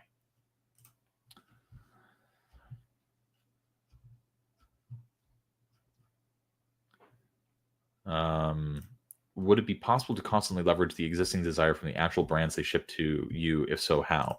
Well, one way to do that is by doing this. Like actually like showing, like pulling in the actual brands that we're talking about here. So I think that Rashida is actually already doing that. I think that's smart. So test run your next signature scent. Bye-bye headaches. Bye-bye perfumes that don't work with your body chemistry. I like that. With your choice of a monthly supply of 1, 2, or 3 perfumes, you can test the next holy grail fragrance before you commit to a perfume that sounds good on paper, but leaves you smelling less than fabulous. Okay. This is one of those, again, I'm sorry that this is the line editing stream. I promised you that I would never line edit again, but I'm going to line edit. This is a new thing, though. So I'm not saying the same thing as before. You guys, when you write, have to be so hyper carefully cautious of cliches and idioms. What is a perfume that sounds good on paper? What does that mean?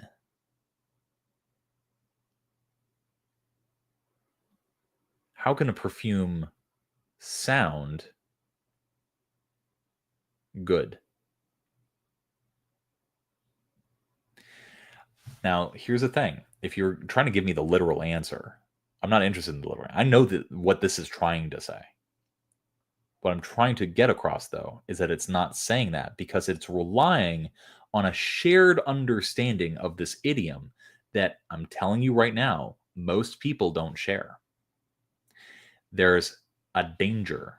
Idioms and cliches like this are a siren song. They lead you to the rocks. And you don't want to be on the rocks. This has become a very vast and over elaborate metaphor. I'm going to abandon ship. No, we're keeping the metaphor going. Anyway, keep that in mind, that you have to be so like fine-tooth comb careful about overusing idioms like this, because one of the things that you'll often find is that they are more often than not confusing. You gloss them over because you understand what you're trying to say, but I'm telling you right now that your prospect doesn't. So be careful.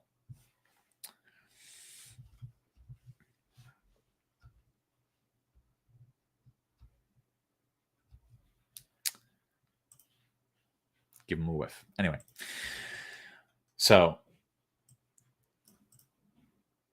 bye-bye headaches.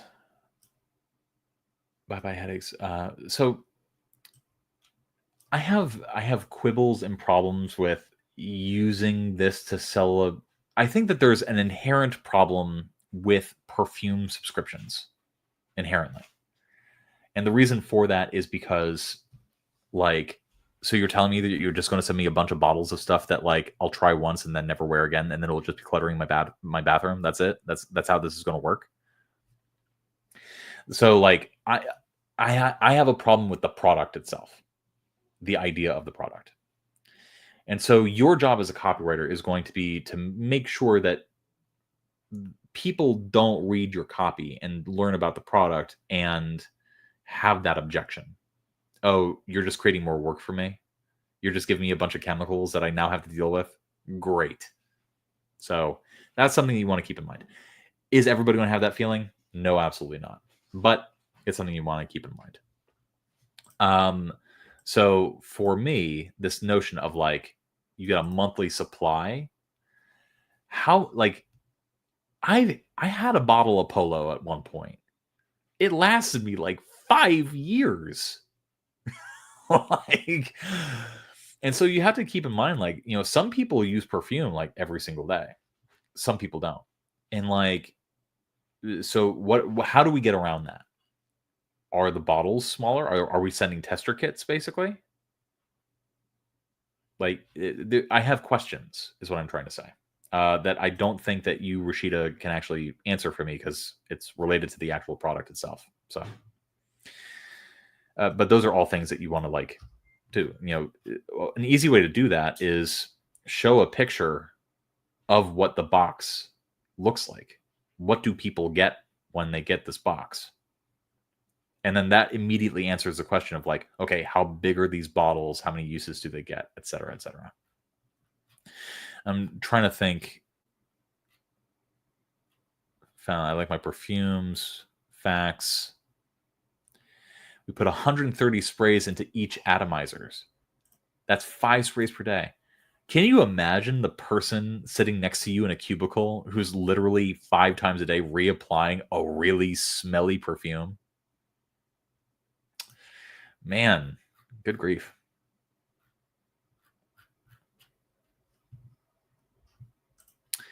We like to test perfumes for days and weeks because it can work one week, then smell off for another because of hormones. Oh my God, that's brilliant. Do you say that in your copy?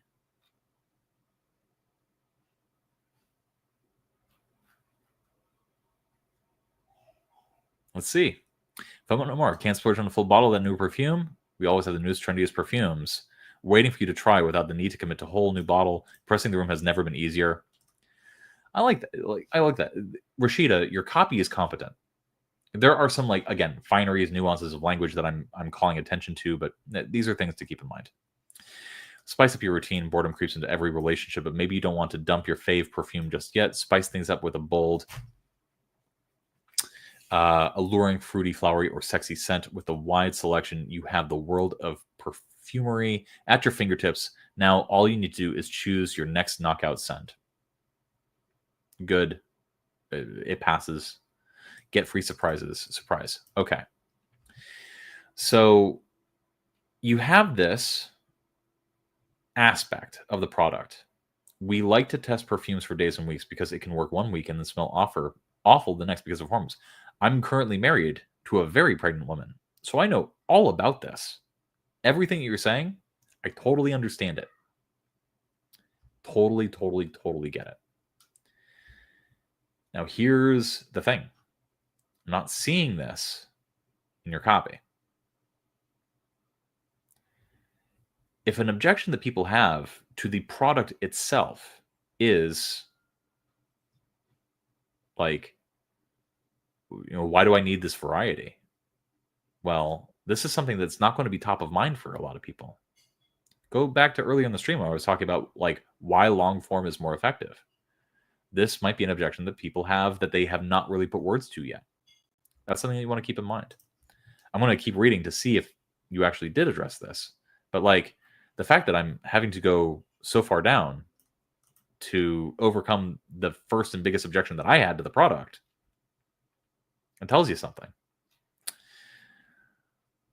So get a monthly supply of 1, 2, or 3 perfumes. We know you can never have too many scents, so we don't force you to pick just one unless you want to. Choose from our scent sampler, scent connoisseur, or scent addict packages. Don't worry, you can upgrade or downgrade your subscription plan at any time. Perfect. Totally fine. Plus, your perfume subscription comes with a new scent every 3 months on us. With Lux Whiff, Christmas comes 4 times a year, or every 3 months. You get a free perfume to try every 3 months. I would dimensionalize that different. With Lux Whiff, Christmas comes 4 times a year, or every 3 months. Every 90 days, we're going to send you a new perfume to try, no matter what package you choose. Do you see what I did there rhetorically? 4 times a year, 3 months, 90 days. There you go. Just fill out your scent profile when you order so we know what perfumes you're likely to enjoy. I love this idea of like a Stitch Fix for perfumes. I think that's very, very smart. I hope so. I hope so. But like, if you have any questions, please do ask. So that's literally why we're here at 6:28 p.m. on a Wednesday.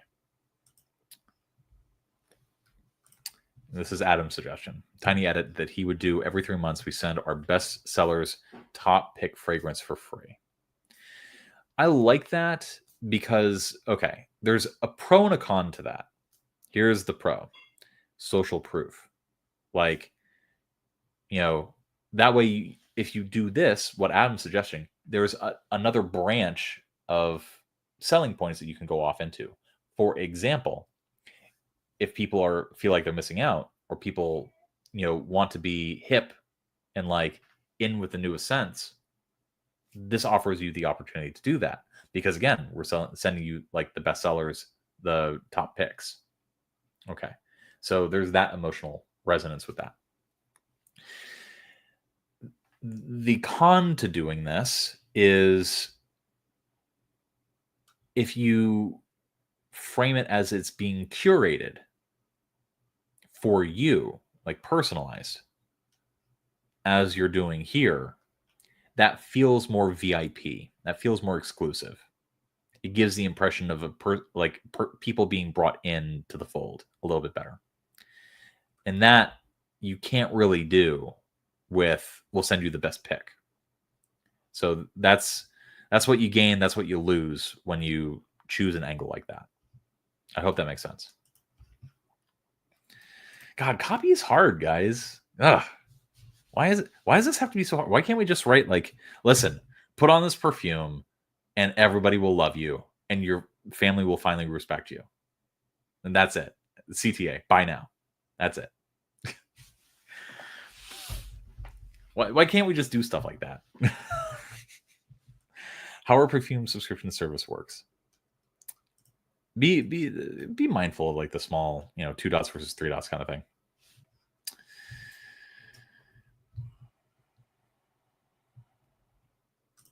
Choose your subscription. Choose your scent sampler subscription for monthly supply. 1, 2, or 3. Okay.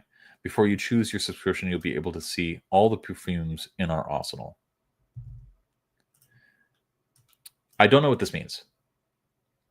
So like I choose 1, 2, or 3, and then I get to see all the perfumes. I would just leave this off. This adds a layer of confusion because you cover it in the next thing. Choose your subscription. 1, 2, or 3 perfumes. Pick your scent. We'll show you all the perfumes in our arsenal, and then you get to choose your favorite scents. If you need help choosing from all the possibilities, fill out our easy scent profile quiz for recommendations. Do you see what I did there? I just moved this down here, and it makes a little bit more sense.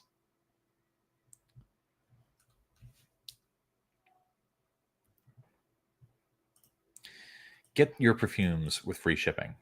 Get your perfumes delivered free and at the same time every month, always on time and always packaged to prevent leaks. Cool, overcoming objections. And every 3 months, we send you a freebie scent just because. All right. You've got to assume your audience knows nothing and something. Yeah, I know. What is it that Derrida said? As always, coherence and contradiction expresses the force of a desire. Anyway. What scent lovers like you say? I found my holy grail. Searching for new perfumes since my old favorite product candy got to be so common. After 8 months of trying out 2 perfumes every month, I finally found the one. Okay, good testimonials. I like these. Love perfumes, but I can't afford to buy a new bottle every month. That's why I love, Luxwiff. For just $20, I get to try something new each month and keep smelling delicious. Good testimonials. If you so a common thing that we do is we'll find like a stock image to like go with Melody A, so it feels a little bit more real. So the FTC is totally fine with that. You're allowed to use a stock image to represent this person as your avatar who said this thing. And it's just this. It's like sometimes a graphic designer will do that, sometimes they won't. But like I found that in general, that's a little bit of a booster. So keep that in mind. Also, now you can use AI generated faces. So do that. Start my subscription button. Oh, I either add the image myself or I add an instruction to the designer or the person to do so. Because here's the thing. The businesses that you're working for do not want to think. They want to copy paste stuff that they think will work. They are not going to do the thinking for you. They are not going to know, oh, I should put a stock image here. No, you either need to tell them or you need to do it. Always keep that in mind. Remember, before you can ever write copy to persuade a client a prospect, you have to persuade your client first, and you have to manage your client as well. Would it be important to cover a whole bullet on pausing the subscription anytime in case you're not even halfway done with the bottle you already have? I would put that in the FAQ, personally. That would be an FAQ thing. And then also like this fact, like if you want these questions to be accordion drop downs, you need to make that a note to the design team. Like, so here's the easiest solution to most client copywriter problems: communication. Tell the client and the designer and everybody on the client side what you want this to look like, feel like, and be experienced like on the page. Things to keep in mind. Oh yeah, no. Here's the thing. You absolutely can. I mean, listen. I'm certainly hoping that these are real testimonials. If these are fake testimonials, this business is not going to last very long. They are going to jail. You cannot use fake testimonials ever, ever, ever, ever. The FTC hates that.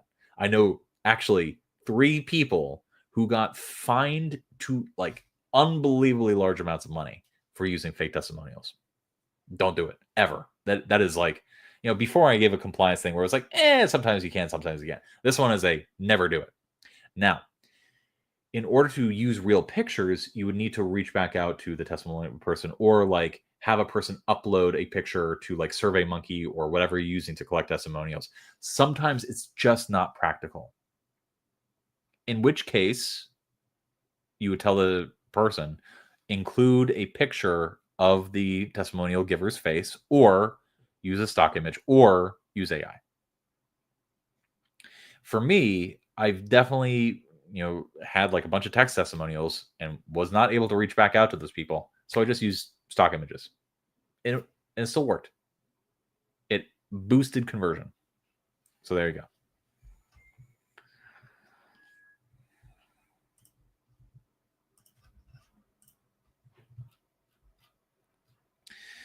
Okay.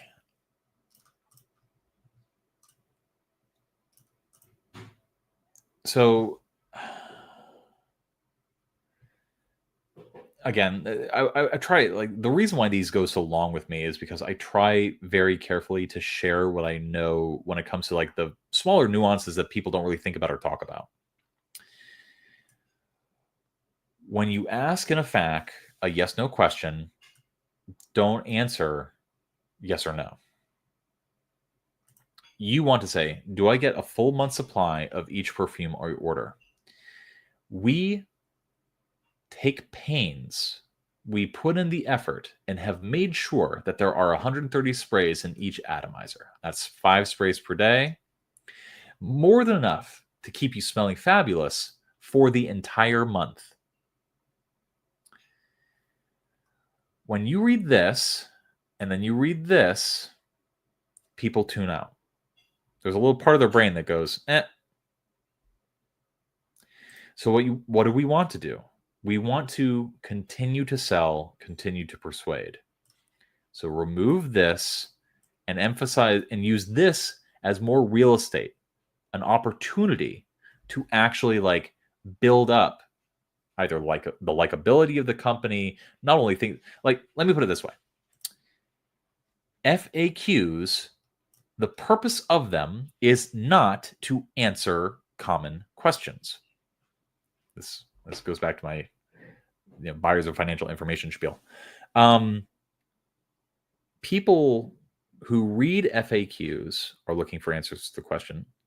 But what a really good business and what a really good copywriter does is use an FAQ as an opportunity to either persuade further or overcome objections.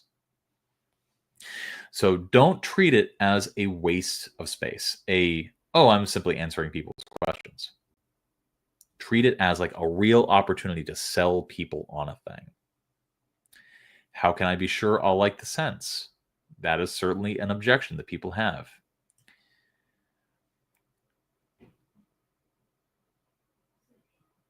What would be a better way to answer this question? Oh, you know.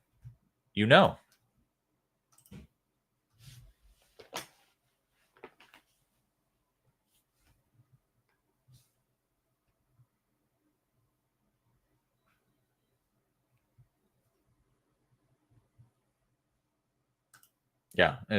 Listen, there's all sorts of weird stuff that follows compliance. Like one day I'll tell you the story about how like we literally had to lie to make something compliant. That was a whole thing. Take care. Thank you for joining. How can I be sure I'll like the scents? This feels weak fish. You see a list and description of every scent we have in stock before you order. No. Build a story of a person's experience. How can I be sure I'll like the scents?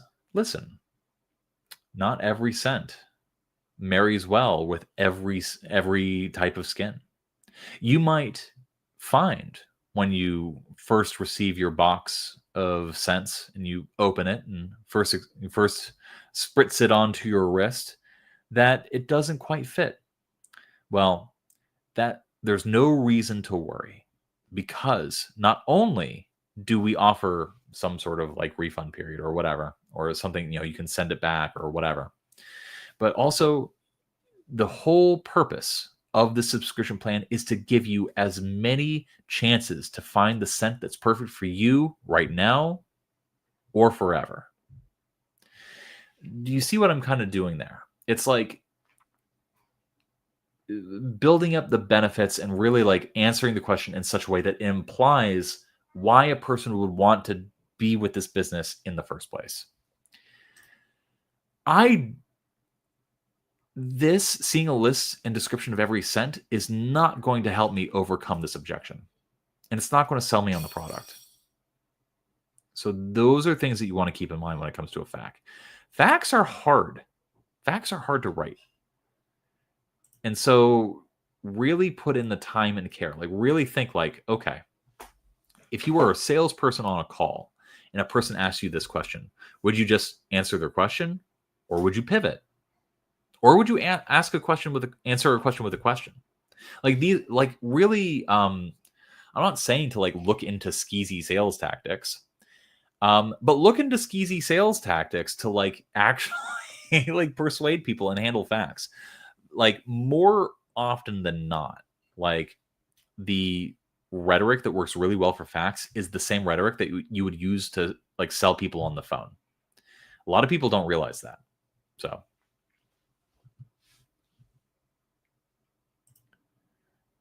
the way that I give, or the way that she wrote it, because I think what I gave was good, and I find it a little bit problematic. All right.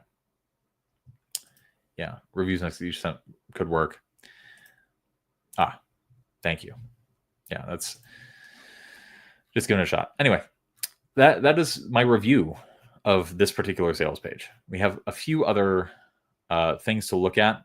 We're actually coming to the end here, but Rashida, this is your chance. Do you have any questions for me? Anything that you want my attention on? Anything that you want me to pay attention to?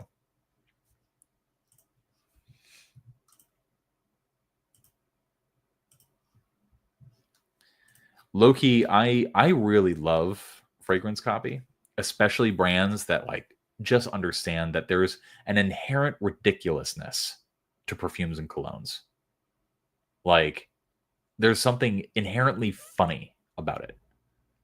It's so very human and flawed. I love it for that reason. So yeah, I love talking about it.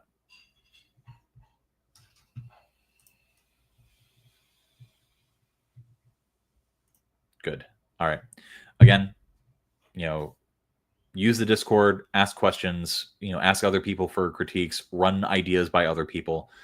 One thing that, we have a community, a Discord community, link in the description below. Like one thing that I don't see very often is people in chat being like, what angle do you think would work better for this thing?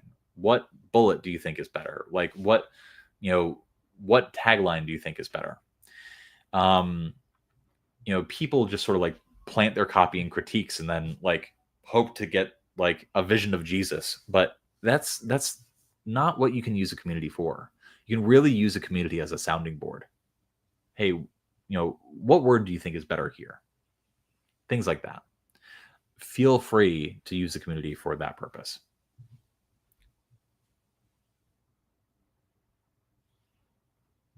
Yeah. Okay.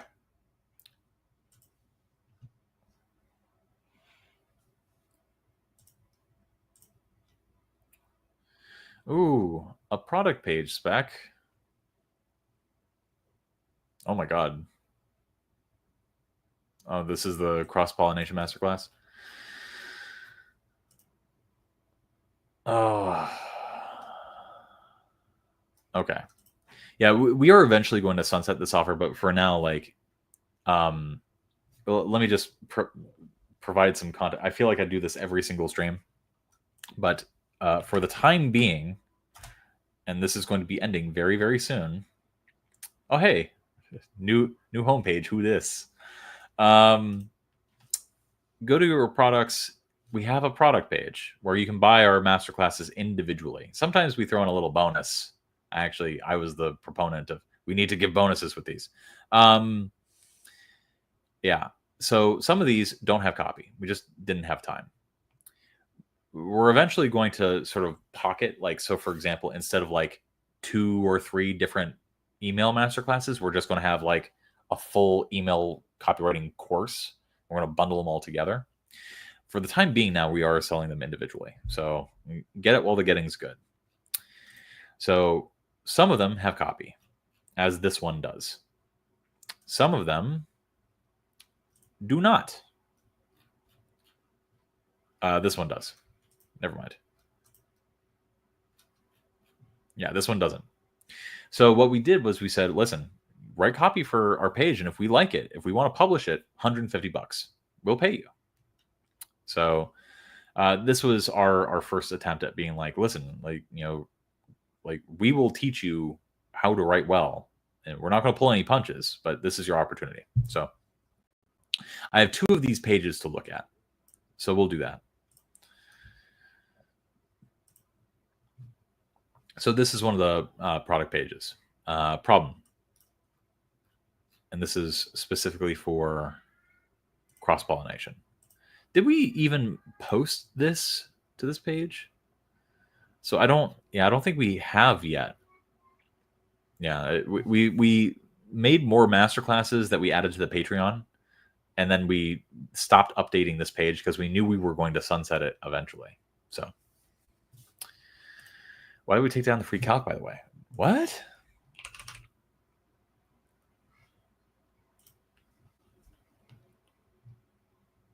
Oh, we didn't take this down. It's just broken.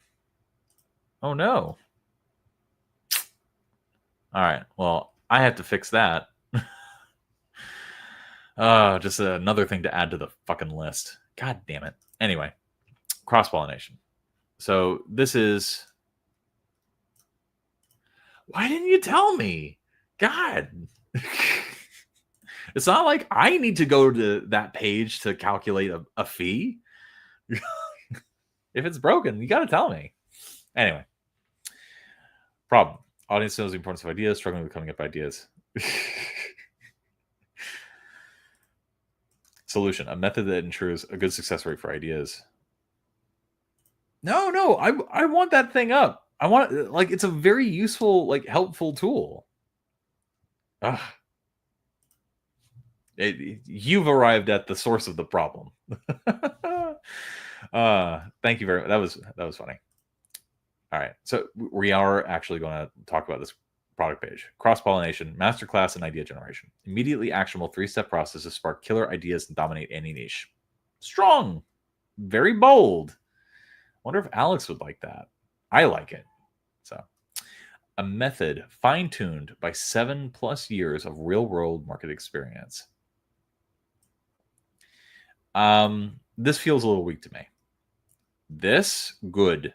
This, less good. Why is this less good? 7+ years doesn't feel like a lot, you know? And also, like, you know, real world marketing experience. This doesn't tell me anything. It only tells me that it's been useful for 7+ years. It doesn't tell me the outcome or something related to the benefit of the product. All this does is, how should I say, make this feel safe, make it feel more certain, but it doesn't really do that as strongly as it could. And I don't know if safety and certainty is the emotion you want to evoke here. I hope that makes sense.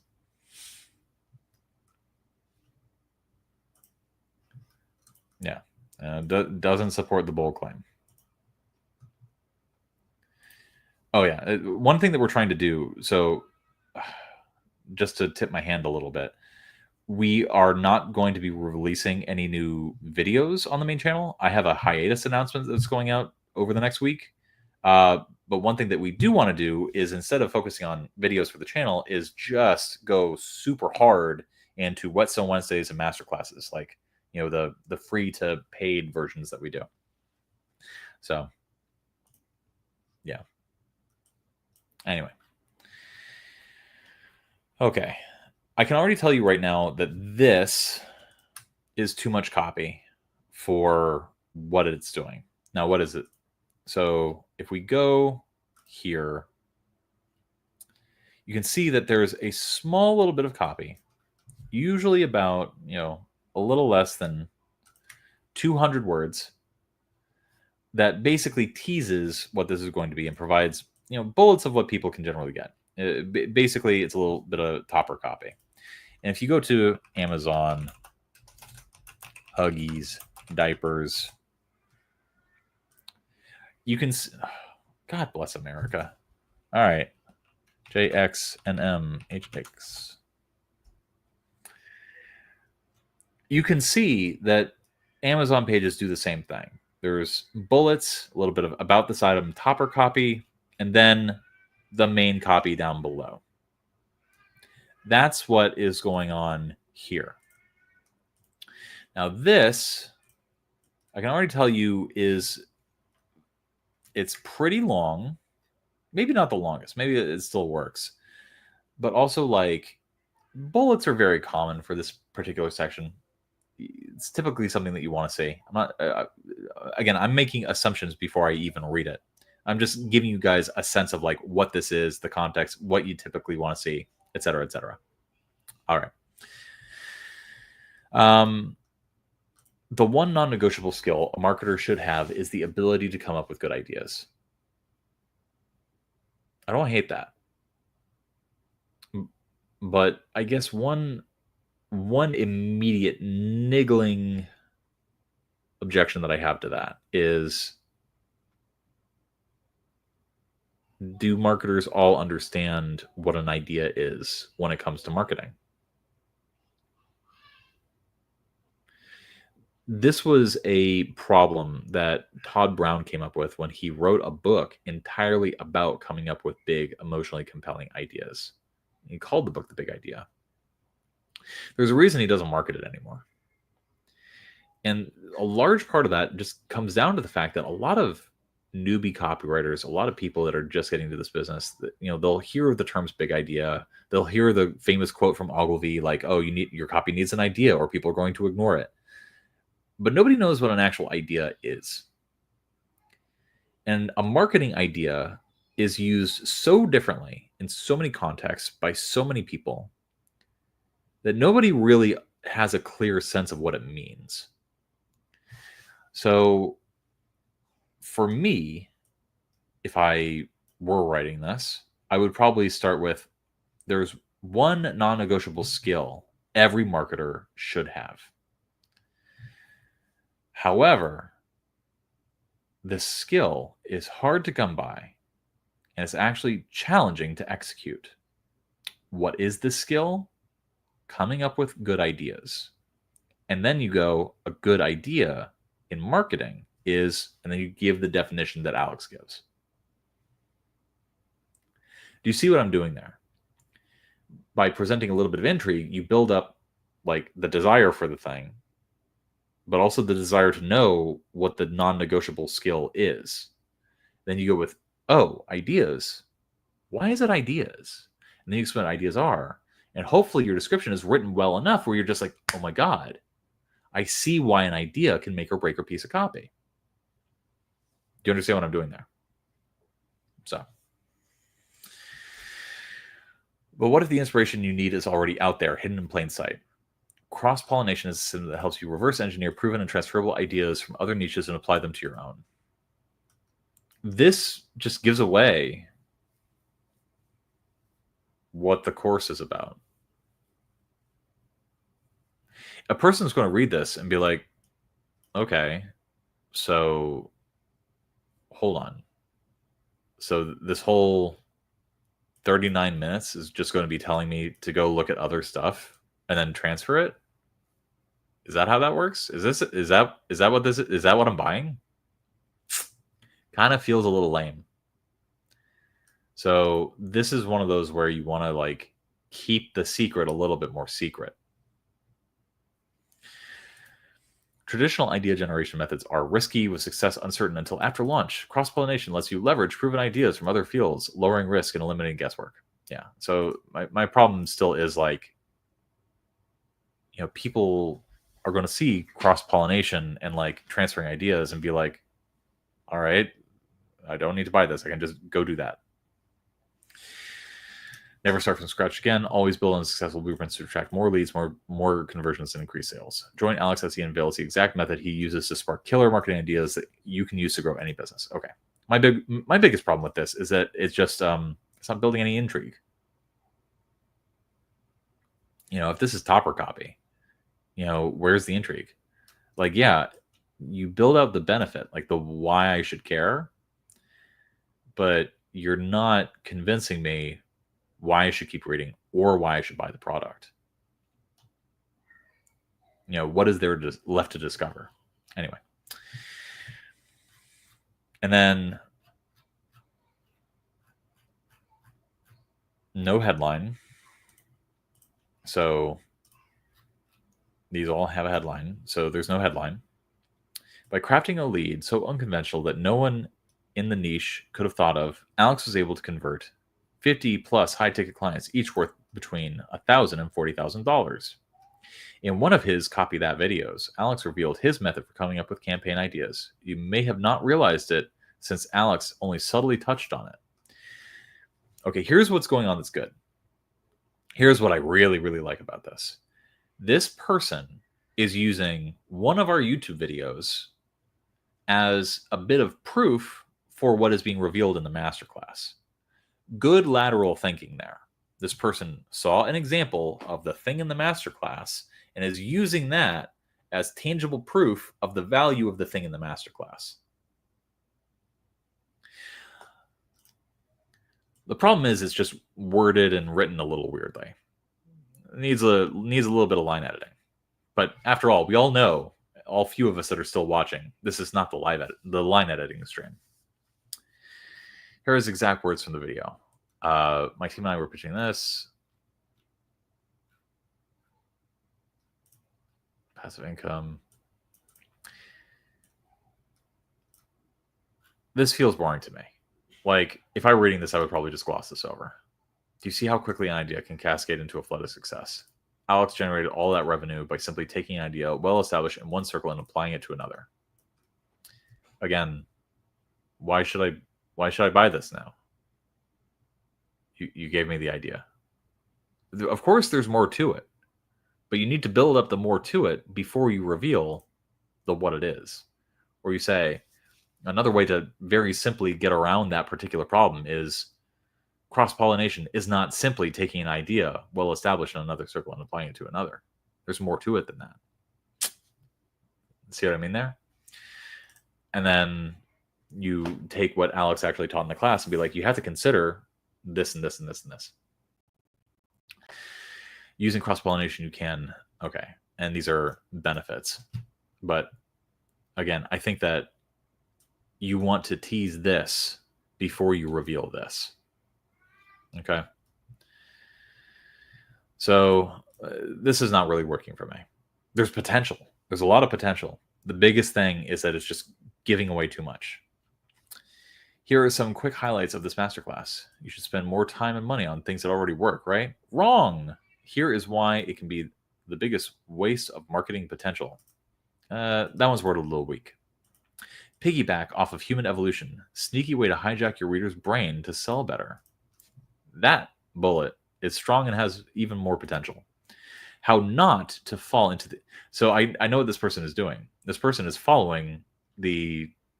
What is it? Clayton Makepeace's Roadhouse, the bullet templates, the Screaming Eagle bullet templates. I like it. How not to fall into the average. Be irreplaceable to your clients. 3 huge client pain points you can solve with cross-pollination. This This is strong. This is a strong bullet. 5 minutes of pure marketing gold. How you can reverse engineer any business's tactics so you can identify new clients, sell to them, and discover new things to sell them. Strong bullet right there. All right. So you have some bullets that are good, some bullets that are, a little less good. Yeah, I would just go through and make sure that every single one of them is as dialed in as you want.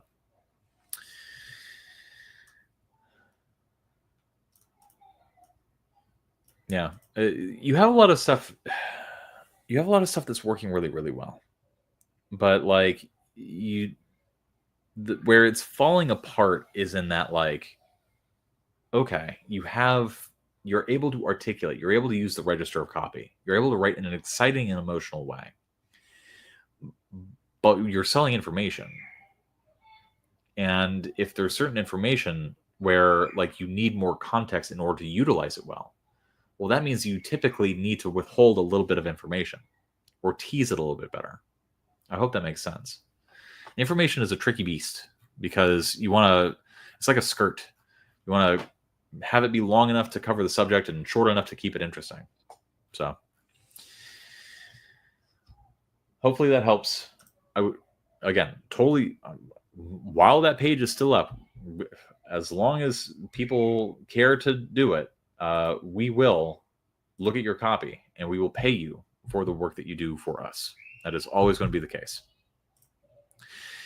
Let's look at Darlico. I was going to move this forward, but I don't want to look at another product page. So let's see the context. We'll give you context here in the comments, I guess, and refresh the site because I already made tiny changes during the stream. There are a ton of books called Copywriting Secrets. Tons of them. Not a good title. I've read a lot of copywriting books. But all right. Warning. They might be watching us. Oh boy. I didn't believe in Allah until I met the devil. Okay. They're coming from Google search. The reader is going to be a 25-year-old Muslim who strongly deals with his porn addiction and relationships and starts to blame the shaitan. It's a little sensitive. Okay. Well, I love sensitive copy. I have written copy for OnlyFans models before. I've written copy for sex therapists before. We're fine with this. We're all adults here. We're 4 hours in, so YouTube is not going to punish us.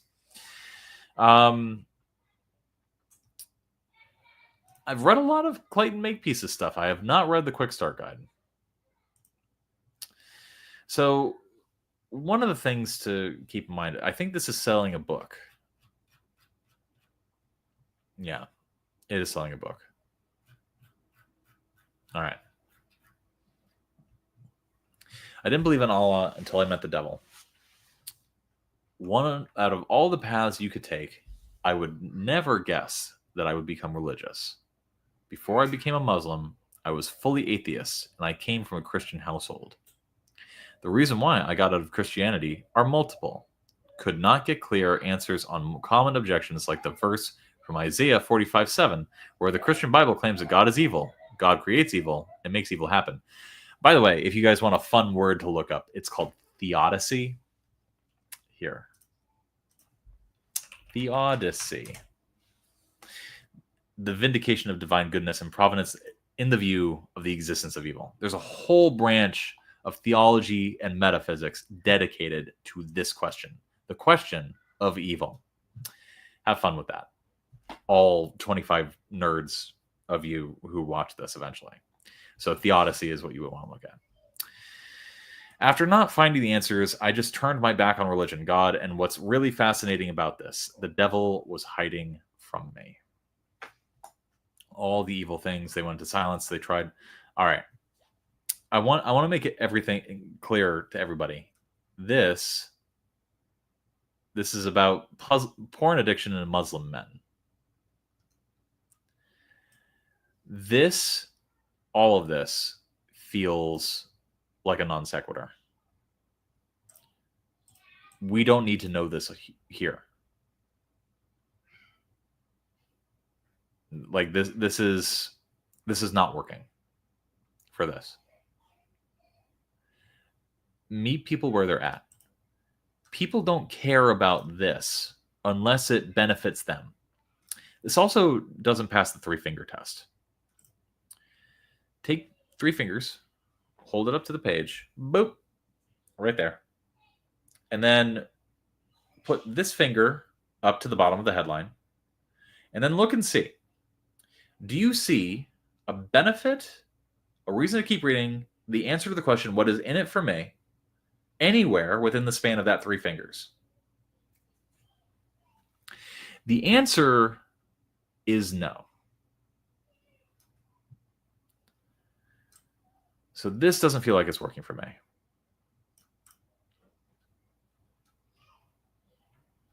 All right, this is just the wrong approach to the lead. I can't tell you what the right approach is, but I can tell you this is the wrong one. I can kind of ignore it, and I was just not looking. This wasn't a coincidence. Believing in God until you met the devil isn't random. Long time ago, I was speaking to this somebody. I don't know what that sentence is saying. Wouldn't really call him a friend. It was someone I'd met.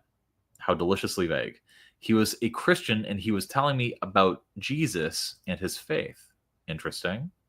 I was hearing what he was saying, but I wasn't really listening. And I told him, look, I don't believe in God, and I don't believe in the devil. And he responded, my friend, the devil is all around us. You cannot see it. Imagine this page started with, my friend, the devil is all around us. You just cannot see it. Imagine that was the opening line of the sales page. Ooh. Delete all this stuff. Because then you can focus. My friend, the devil is all around us. You just cannot see it.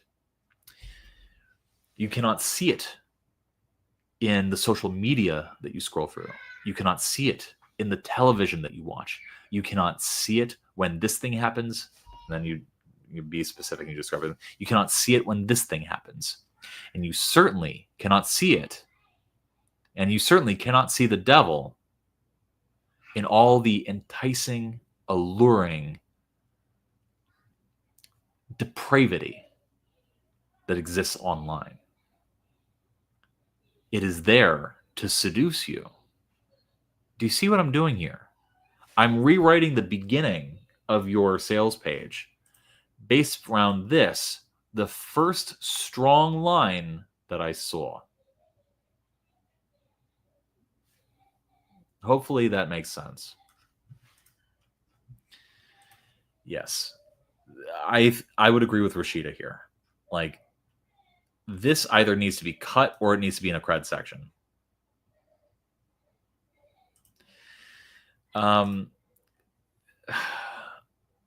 So, let me put it this way.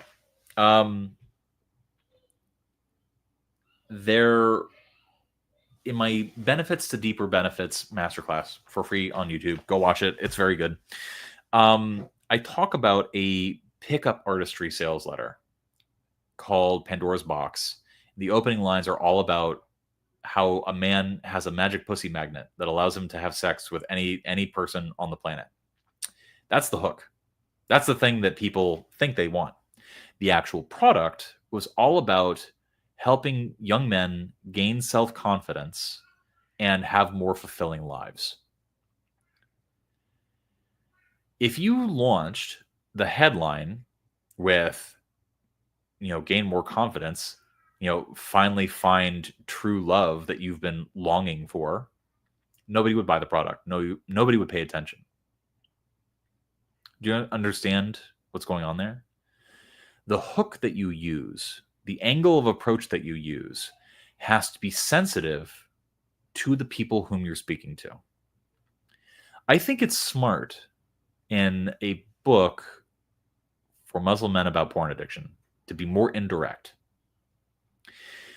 Because if you come straight out and say, you porn addicted piece of shit, stop being so porn addicted, especially if you're Muslim, that's not going to sell. It's not, people already feel shame about that. The reason why you want to go indirect and the reason you'd want to start with this, again, a really roundabout way of talking about this issue, is because people feel shame about it, especially if they're Muslim. So I think it's smart to go indirect for a book about this, for a product about this. But I think that the way that the writer went about it is the wrong way.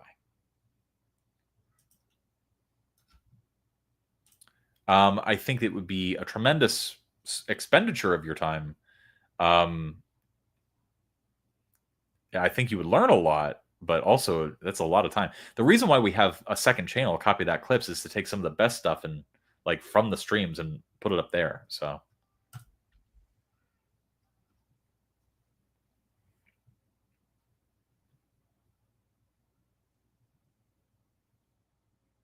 let's see.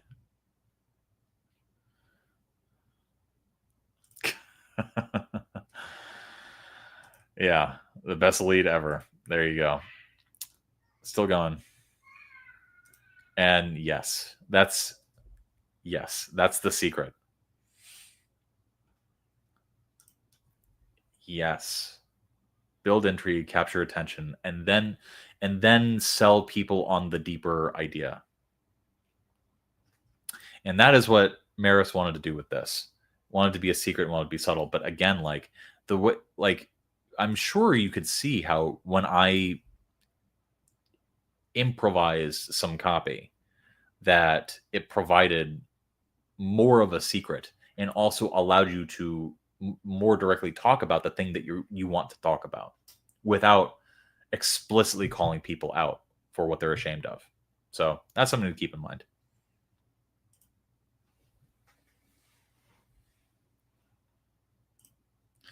I'm a Muslim, and if you want to be shocked, fascinated, and finally discover almost all the hidden from subconscious questions that you might have read in Outwitting the Devil by Napoleon Hill. Okay.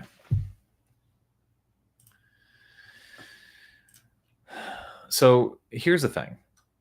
If you're going indirect and you start here where you're transubstantiating the problem, which is porn addiction in Muslim men, and you're transforming that into the fact that the devil exists and he is all around us, like you have to be sensitive, and also you have to provide proof that people understand, that people experience, that people feel not so much shame over, that people already have the sort of like niggling notion. People, listen, everybody watching this, everybody like that you're going to be writing to probably operates a little bit under the assumption that they shouldn't be scrolling on TikTok all day, but they do.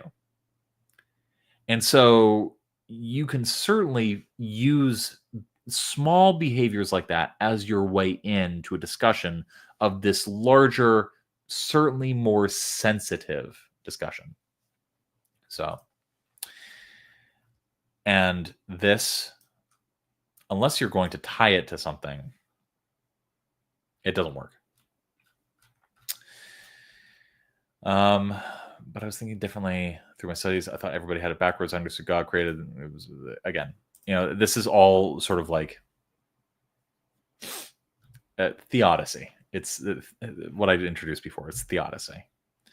Everything I've seen was just bad. I picked up the Lesser Key of Solomon and started studying the occult again.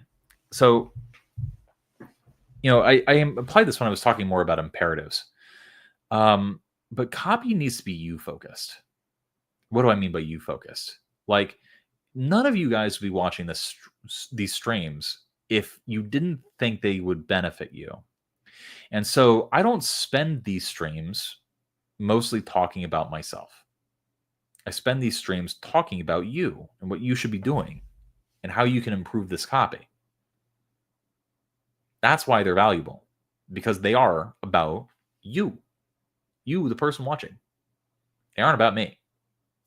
Sometimes I joke a little bit.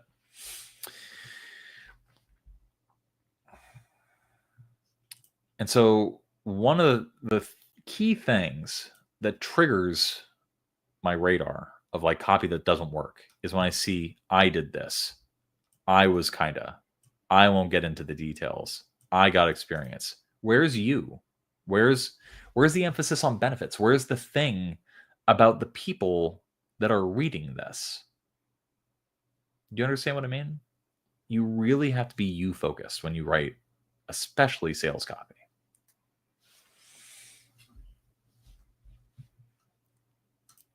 I'm never going to change. Can't stop, won't stop. So, just scrolling through rituals. You can't negotiate with the djinn.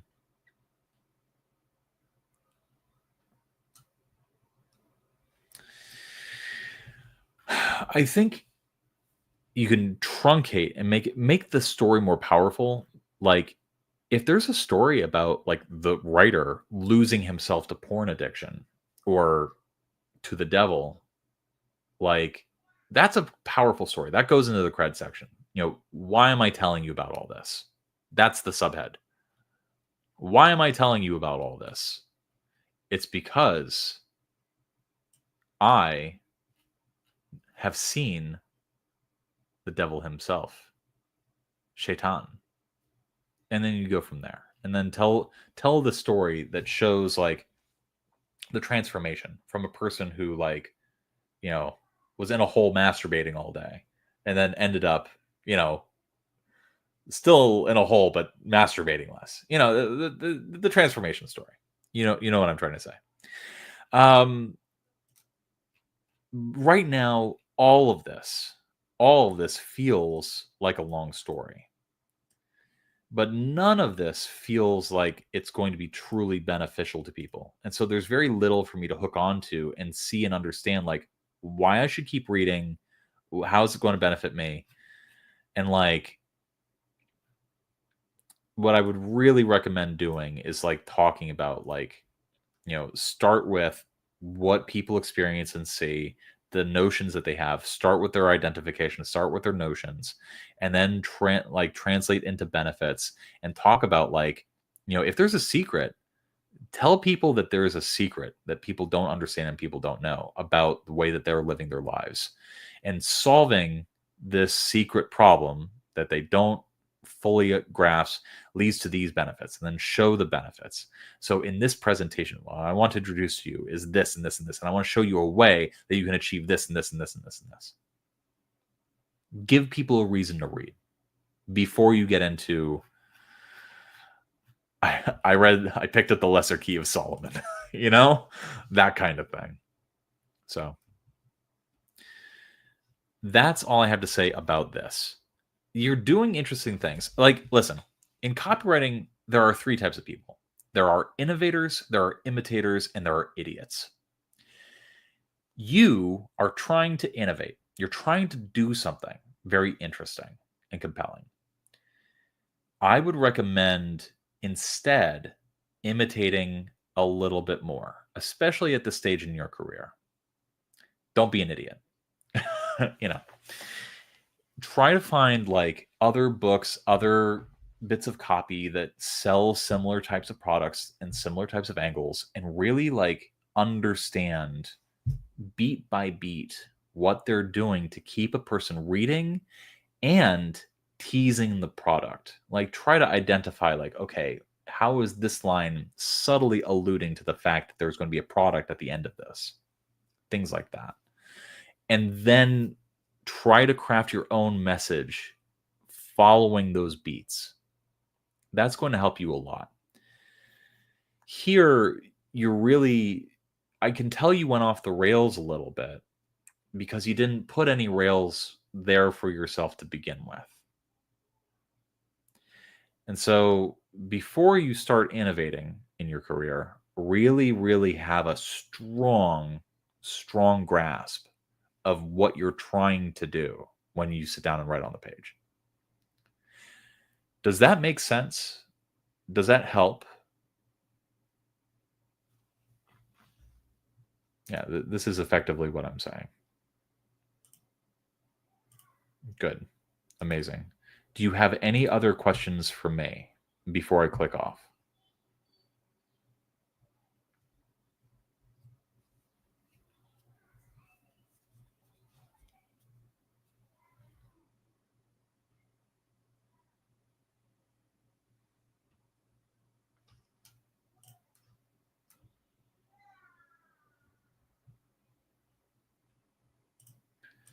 How much should I push the sensitivity in this topic?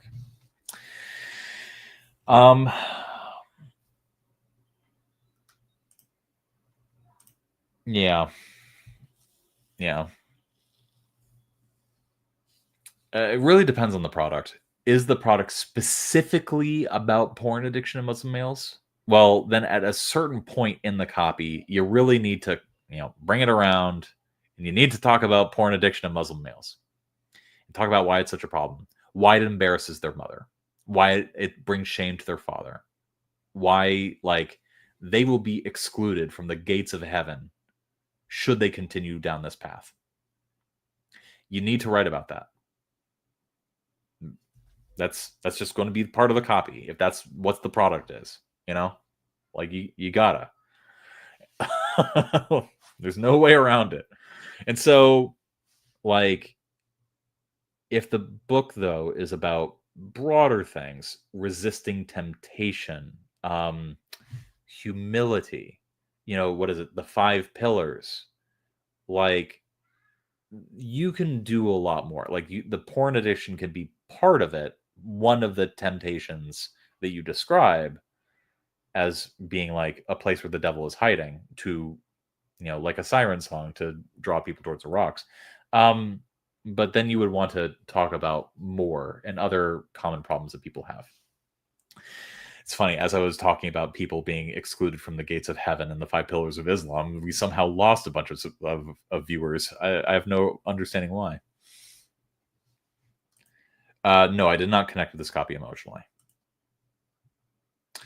It's broader with the shaitan, how to avoid his dirty tricks. So here, I think your opportunity there, if I were to try to structure this, is I would probably start where I started before. The devil is all around us, you can't see it. And then really build up this idea in the lead of the devil really is hiding in all these mundane places that you don't expect to find him. But then he's also in these places where I see, and then you would say in the copy, where I see a lot of young Muslim men, being lost.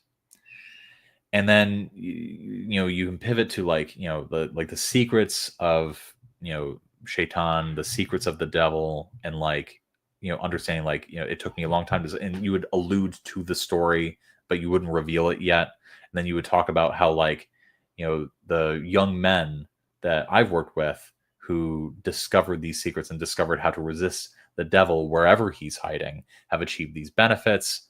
And so over the course of this particular page, I want to tell you the secrets of shaitan and how to resist him in whatever form that he takes. And it's not easy because, and then subhead, and then you would have some provocative subhead that tells something about the devil, et cetera, et cetera. And then you would have ideally some proof there. Testimonials or social proof would be good.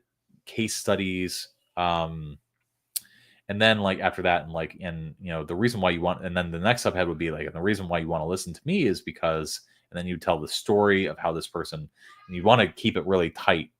Don't go all this stuff, the believing in God, doubt, Christian, the conversations. No, keep it focused, keep it tight, keep it focused on how this person achieved a transformation and how it benefited his life. And then you would want to transition into and that's how I discovered that there are actually 3 huge, and then you would come up with some name, some concept for it, 3 huge hiding spots or whatever it is. 3, huge, call them totems or something like that, where the devil exists in our society to lure people away from the light of God, something along those lines. And then, the first one you would describe as being let's start with the big one, pornography. And then before you get to 2, then you would say you would give benefits of resisting pornography. And then you would say, but before I get to the second, main hiding spot or main totem where the devil hides in our society, I do have to talk about one thing. And then what you would do is you would sort of articulate something about society that people might have noticed. I'm basically writing and restructuring this whole sales letter for you. And then like you would give the second reason, and then you would say, and I will reveal how to resist the temptation of this problem in my new book. And there you drop the first hint of the offer. And then you say, like you spell out the benefits of the offer, and then you give a CTA, and you say, but before you buy, you might also want to know about the third big problem. And like basically just breaking things up right that it sort of separates out the reading experience and makes it more provocative, more interesting, and it certainly builds more intrigue as you're going through. It gives you more opportunities to create more open loops rather than just info dumping on people, which is what this is doing. Yeah. That's provocative. Use that.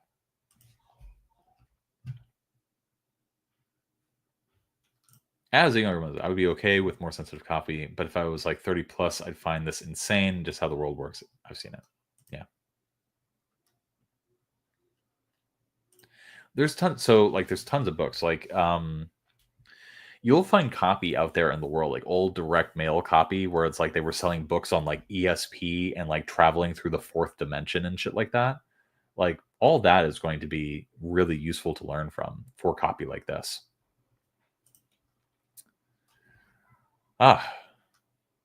Let's see. How do you submit copy to me? Well, I'm not accepting any more copy tonight, but if you are a member of patreon.com/thecopythatshow, hold on, I have a banner.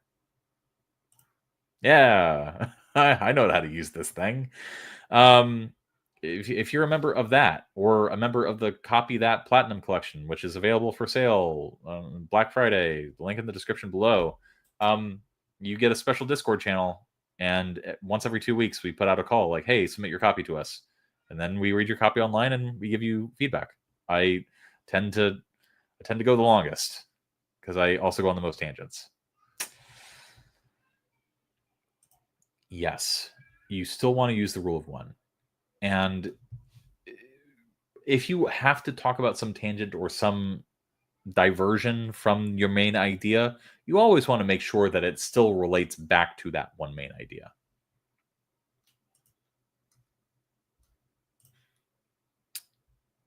I'm glad we have a banner for this. Oh my God. I didn't realize we had a banner for that still. Oh Lord. Okay. Anyway. Looking through, didn't get a chance to watch the live, but I appreciate you. I think I covered your copy. Maybe not. No, I don't think I did. Anyway, I hope you have a blessed day as well.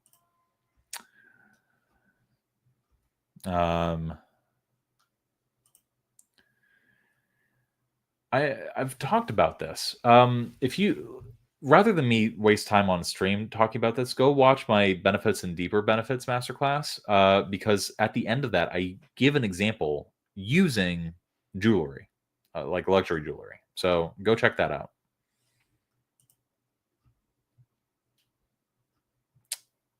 Yes, absolutely. So here's the big difference between Platinum and standard Patreon. The Platinum is organized. If you have been in the Patreon for a while, you know that stuff is just thrown in there. It's very hard to navigate. But Platinum Collection, we've actually chunked it up into actual topics. So it's actually useful. So, and we're going to keep adding to it. We're going to keep building to it and try to like make sure that like we're eventually down the road, probably not anytime soon, going to sunset the Patreon. But right now we're offering the Platinum Collection as like, never buy, get access to the Patreon again. Like it's just pay once and you get it forever. And you get all the future masterclasses we add to it. So yes, it is easy to find some porn addicted stories and where this is taking them to scare them. Yeah, absolutely. Reddit is going to be your best friend for coming up with proof for this. I appreciate that. Thank you. Oh, more questions. How do you know when your copy is good enough for clients? And fiction and content, but nervous because people's businesses are at stake. There are 3 ways to know. The first way is the deadline is here and you need to submit. The second way is you read it and reread it, and you can no longer think of anything to change. And when you submit it to other people, they don't give you any other comments other than this just needs to go out. That one usually takes the longest. And then the third way you know is when you don't want to work on it anymore and you submit it. I wish I had a better, more nuanced answer to this. But really, sometimes it really just comes down to like, you just got to put the copy out there, regardless of how you feel about it. It is scary. It is nerve-wracking. There's no way around that. You just got to do it. And if you have experience in fiction, you know how scary that can be. Putting out a story that you've written. Oh, I know that one. With business, with copy, it's the same thing. You just got to do it. And eventually, the more you do it, the fewer nerves you have about it. All right.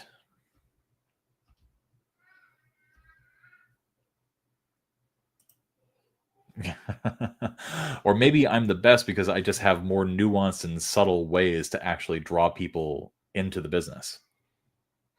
I put the B in subtle, man.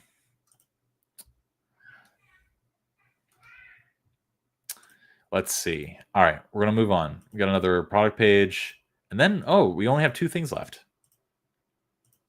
Product page and then Overflow Studios draft. I don't know what that is. But let me mark this as being done.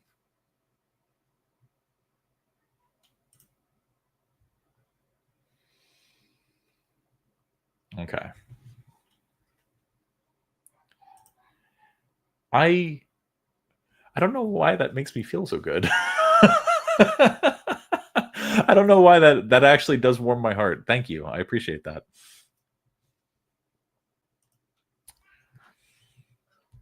All right. Let's look at this. So this is another approach. After being destroyed the last time they submitted this. So this is another product page for the landing page masterclass. Writing landing pages that actually sell can feel like staring at a blank page forever. Now is your chance to take advantage of a clear, easy to follow approach that consistently gives you ammunition to produce high converting copy.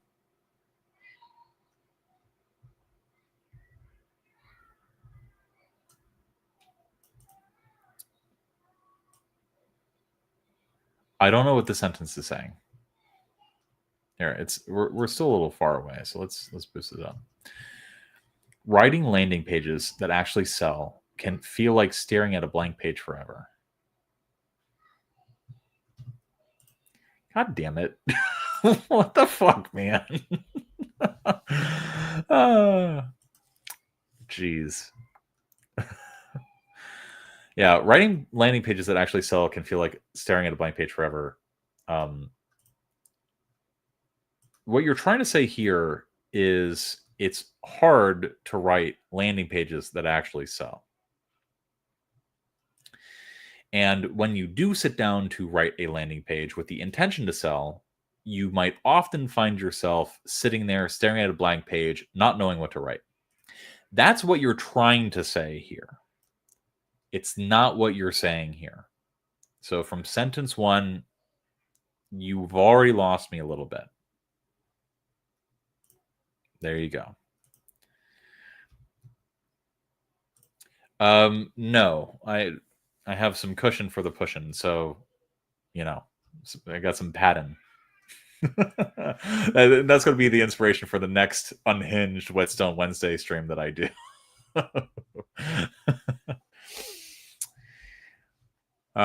Anyway, Now is your chance to take advantage of a clear, easy-to-follow approach that consistently gives you image improves high-converting copies. Yeah, so you just need to be a little bit clearer. Yeah, BBL Sean. Join Alex, a copywriting expert with hundreds of written landing pages under his belt, for this advanced masterclass as he guides you through. Hold on, let me see if I can. Yeah. All right. As he guides you through the think like a pro mindset, discover the right way to think about converting landing pages so you can kiss writer's block goodbye. I feel like kiss writer's block goodbye would be a stronger start to this bullet. Discover the right way to approach landing pages so you never have to worry about what to write next. Flip this bullet around, man. By the way, that's all 28 of you who are watching, that's a lesson for you. Like, if you find a bullet, write it again, but with the details flipped. See if you can make that work. Sometimes it ends up being stronger. So, and that's something that you can only really discover like once you see it on the page. And so a lot of times what will happen when I'm sitting down to write something is I'll write something one way and then I'll rewrite it the exact same thing, just with a different word order, with different like shades of meaning, with a different cadence. I'm really attentive of stuff like that. I'm weird that way. But that's something that can really help improve the strength of your copy if you pay attention to it. Expert techniques that work. Master the exact strategies Alex uses to churn out landing page copy that stands out and boosts conversions. Boosts conversions? Strategies honed from years of trial and error that work in any niche. Live copywriting in action. Watch Alex create a full landing page from scratch. Okay. Deliverable. Time. Okay.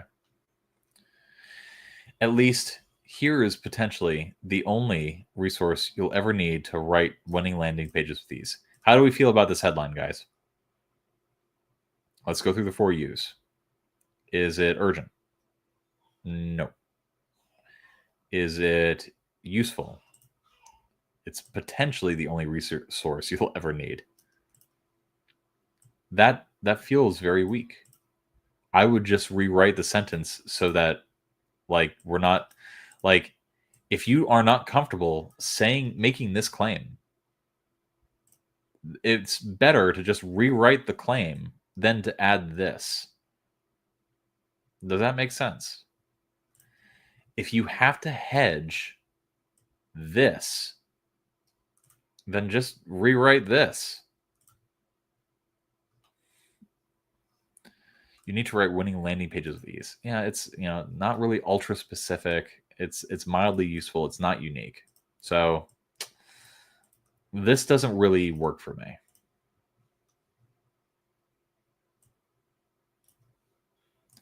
Man, my mentor was the person who came up with the 4 U's.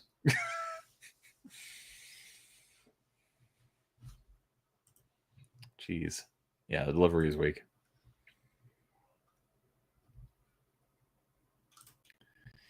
Take care. Take care. And we are not going to 7 because we have one other piece of copy to look at. It must be strong. Listen, there are times where potentially works well. But oftentimes what you'll discover is that the problem is not with the hedging. That it's not the hedging that makes this weak. It's the fact that like you're saying this is potentially the only resource you'll ever need. It either is or it isn't. Do you know what I mean? There's no gray area. There's no potentially here. So just reword the claim.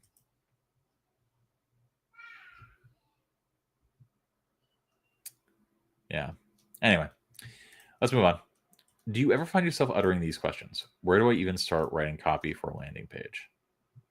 What makes these kind of pages actually work? Wait, isn't a landing page just a sales page? I don't know if that's one of these 3 doesn't fit, and it's this one. If that's the case, you're not alone.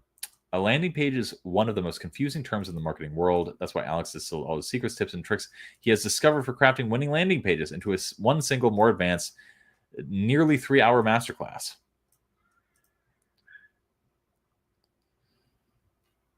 Not only that, he'll also create a real product page from scratch showing you step by step how to implement these valuable methods right away. Valuable methods. Have we introduced methods yet? So we got the questions. You're not alone. Landing page is one of those confusing terms. So the secrets. We have secrets, tips, and tricks into a single masterclass. We implement. So when I get here, my immediate question is, what valuable methods are we talking about? Because we haven't introduced any valuable methods. So what is this referring to?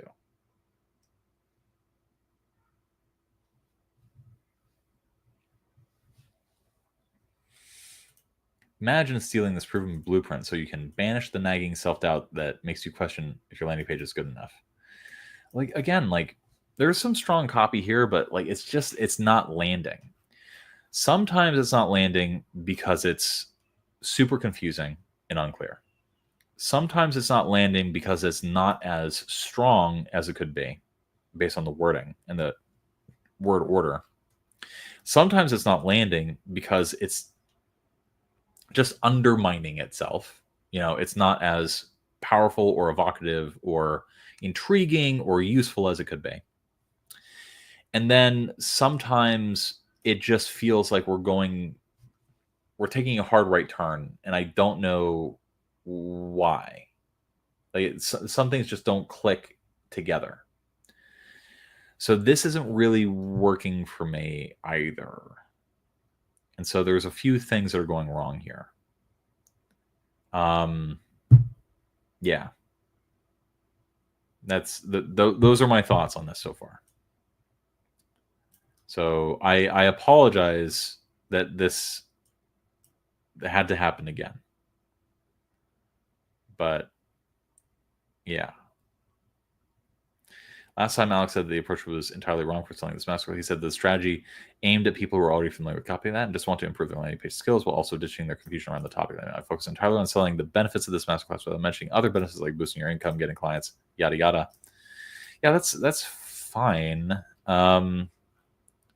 Yeah, that's not the problem that you're running into with this. The problem is like if some of the it just doesn't make sense. Like there's no flow. Am I making sense? I am 4 hours and 40 minutes into the stream, so it's entirely possible that I'm not. And I apologize. The Mario. Well, it was Mario. I think Mario left.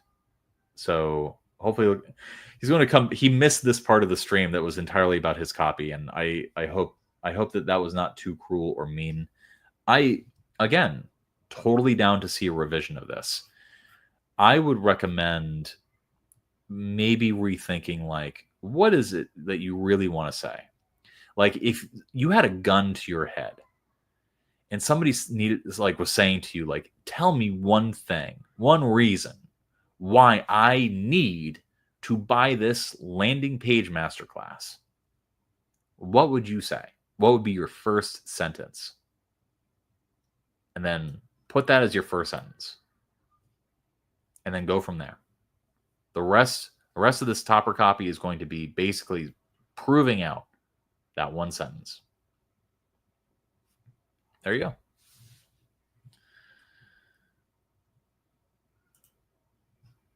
All right. Any questions about that? Are we good? All right. And we have this draft message for client outreach. All right. Sales and proposal document, recreation.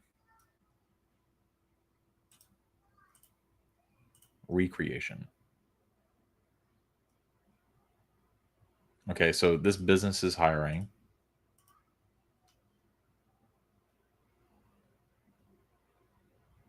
Full service content agency.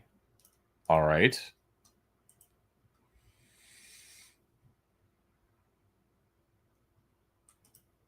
Yeah. This is just going back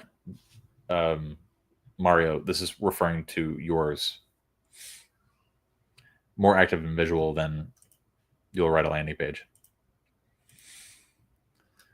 Okay.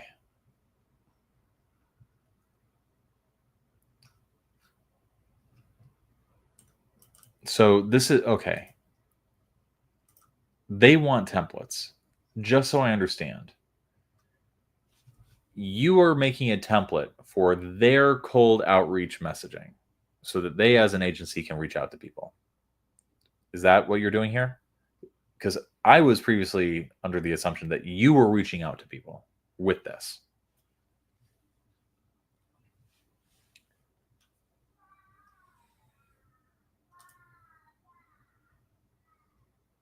Okay.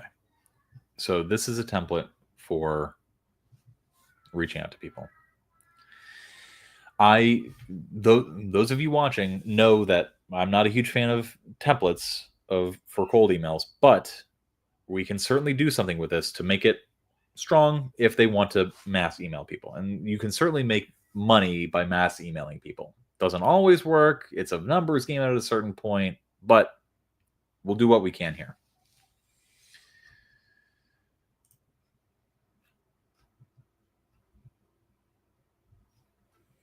All right, I got the opening. How I can make you the best templates for your agency.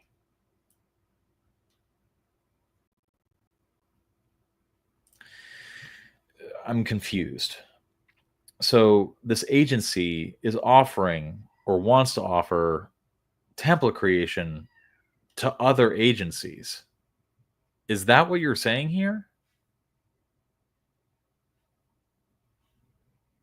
I'll wait until you respond before I move on.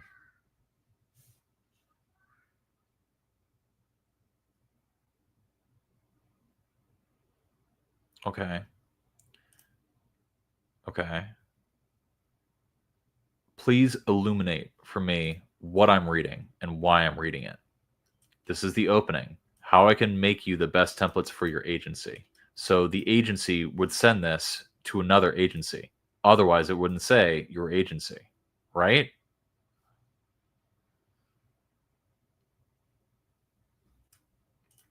I am too. Welcome, welcome, welcome. I'm in the...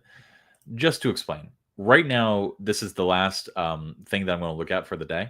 I am trying to understand what this copy is saying and doing. Okay. Okay. When I asked the question, all right, I think I'm going to have a stroke. Okay, this is your outreach message to this agency. That's what I originally thought. Then you said they want templates. All right. So how I can make you the best templates for your agency. As an opening, super weak. Better, and if you watch our cold email masterclass, and you're in the Patreon, so you can also get access to Alex's, I think it's called Different and Relevant. It's his whole cold outreach, like how to scout businesses, how to study businesses, how to reach out and personalize messages to them in particular. Basically how he got like his 80 plus gigs that he did before he became a marketing director. And then before I pilfered him and like for my own businesses, brought him over to the dark side.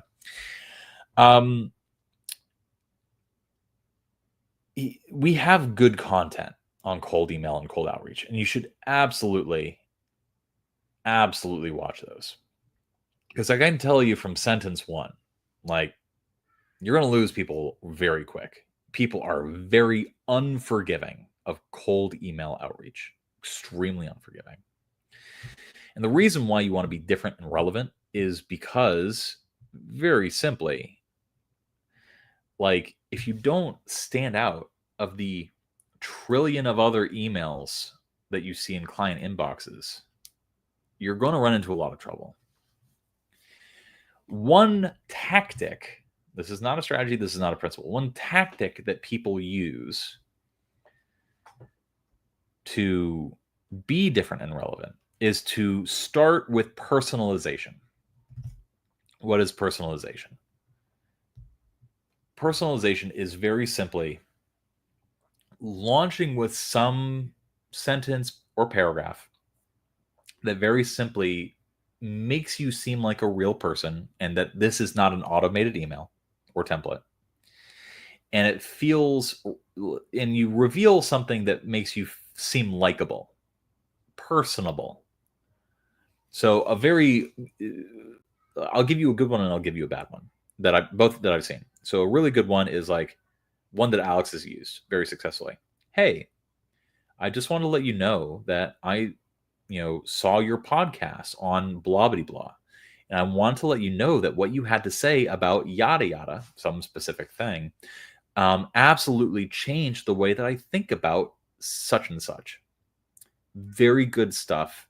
I think everything that you're doing is super cool. And then you pivot to like the pitch. You start with personalization. That's one way to be different and relevant. So, and that's, if you look up other shittier copywriting gurus, that's often going to be what they advise you to do as your first line. For me, like, I think all tactics are ephemeral. What you really want to be doing is doing your own kind of thing and like figuring out your own path. But I can tell you right now that this isn't really working.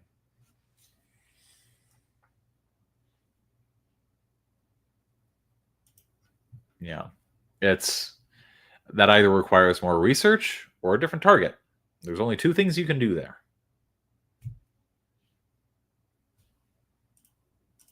Yeah. Again, this is a good example. This is a template of like a very good piece of personalization that you can use. Absolutely. So from the jump, you've lost me. So, and by the way, I gave you a good example of personalization. Let me give you a bad example of personalization.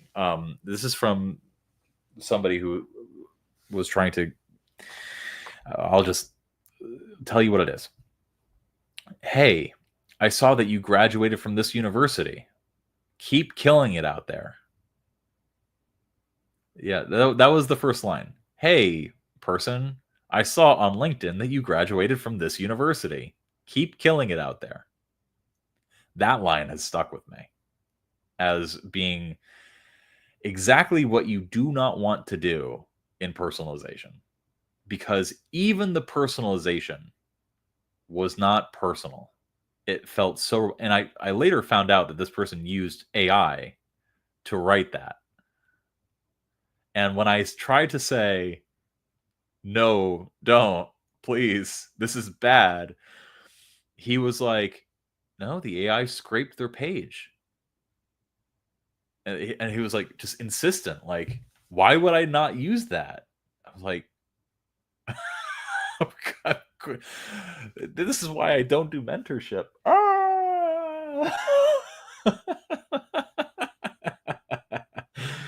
Jesus H jumping Christ. Anyway, so that's a bad example of personalization. Don't do that. Do the first thing that I said. And we have a whole video about cold emails. I never want to do another video about cold emailing ever again, because our first one, we got it right the first time and it's perfect. So there you go. Oh no, the bootcamp's going to be great. The bootcamp's going to be completely awesome because we have a 28-day refund period, and I am not going to hold any punches. I'm very simply going to say, I don't think this is right for you. I think you should ask for a refund. So I have no problem with that.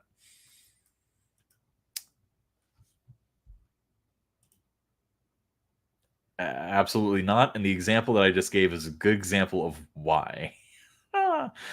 All right, let's move on. So what's so good about me? But you haven't made any the best templates. Okay, so what's so good about me? I'm an experienced designer and writer. I've made memorable designs. Now, I haven't done much of what you're asking for, but from the research I've done, I can see that a modular client proposal template is a flexible and efficient way to This is all one sentence.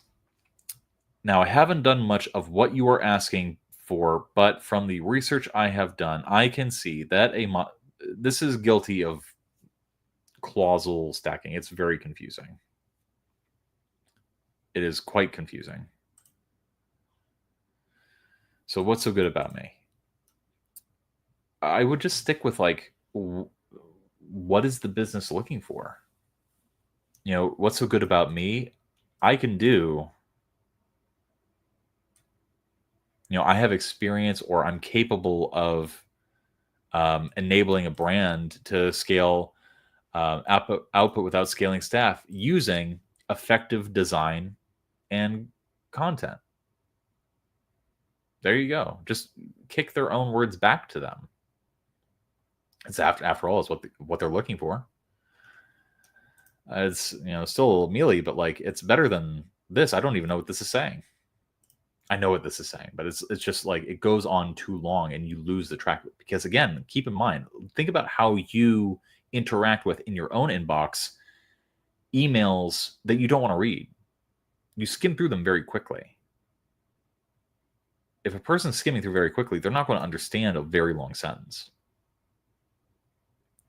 The key to building an effective modular proposal is to break it down into discrete, reusable sections and focus on flexibility, allowing you to easily swap, add, or remove content based on the specific needs of each product or client. That feels just like AI. That feels like AI writing. I can easily do this in Google Docs. This feels impersonal, technical, dry, cold. Yeah, I can easily do this in Google Docs. I mean, yeah. What he will get. I'll send the templates to you. I'll make the best template for your needs. Is that what the business wants? That's not what a business wants.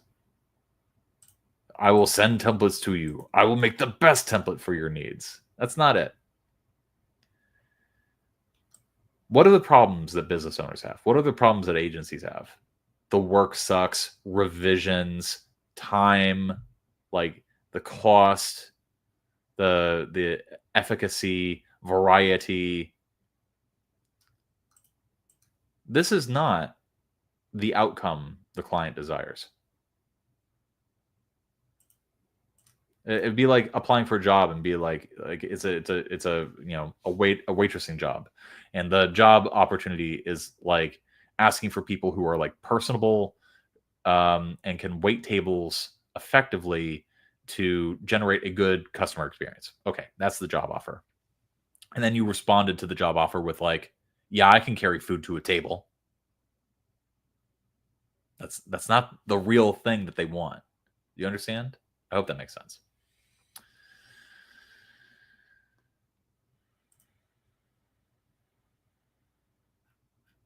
Yeah, the problem is not with the big sentence.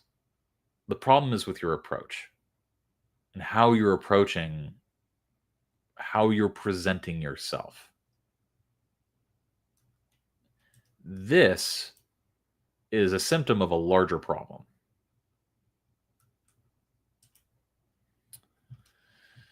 Yeah, I agree with Nolan. From a value perspective, trying a new angle or approach would be best. The why of this makes me think that they're looking for something efficient that cuts on time, something that ultimately helps them scale. So focus on that. Focus on that angle. I think that would be a good idea. But honestly, like if I got this, I would just ignore it. Like this would be a quick delete from me. So I would completely start from scratch. Just start over. This is not it.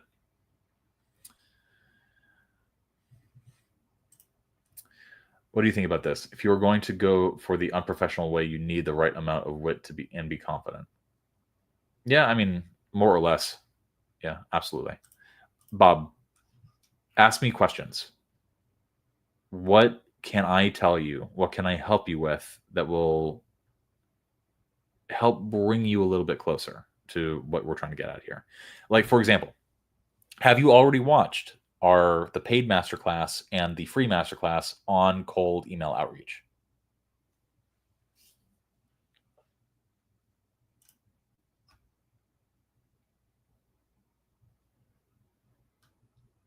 We'll just all hang out while we wait for Bob to respond. Anybody else can ask questions too.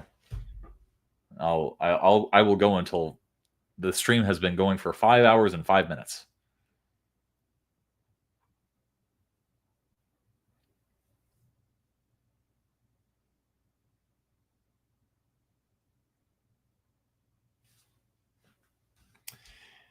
In the meantime, I'm going to look up some porn so that I can experience the devil myself a little bit.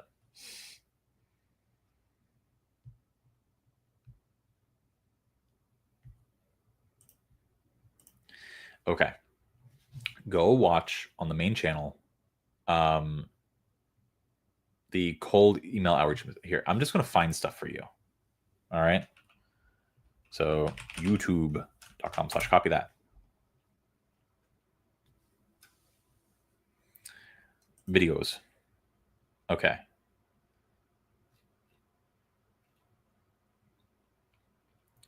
This one. How to be a cold email outreach genius. Right here. Right there. That's the one. I love this. I'm very proud of this particular video. There are a handful of videos that we did where I'm just like we nailed that. And that was one where we nailed it. Now, I'm going to give you the other one that you should watch that goes a little bit, it's a little bit less like high level concepts that you need to know and more like tactically you should be doing this. So go into collections, go into master classes. I see your name, so you have access to all this stuff. And then scroll down pretty far. Features, benefits, practicing copy, YouTube ads, landing page. Can you tell why we had to like organize this in Kajabi? Like this is just unusable. All right, load more. Jesus, we've put out too much content on Patreon for it to be actually like usable. There we go. Different, relevant, successful, masterclass in getting clients. Go watch this one.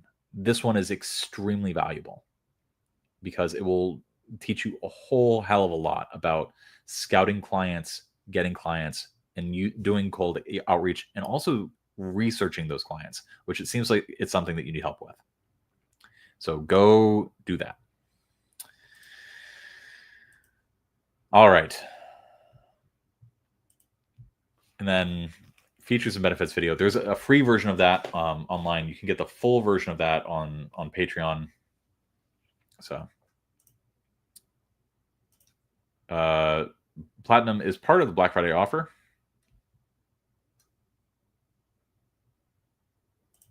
So Kajabi is where we are hosting our paid products that are not on Patreon. So we have 3 courses right now. The Platinum collection is everything that's mostly everything on Patreon. I want it to be everything. But it's basically all organized according to copy type. I can even show it to you guys. So I just scroll through like a bunch of our master classes.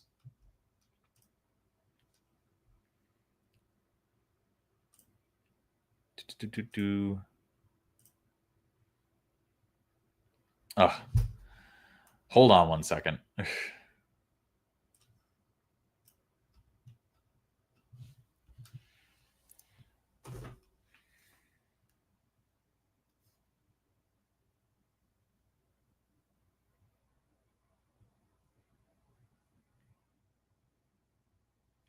Okay, I can get into Kajabi. I'm capable of this.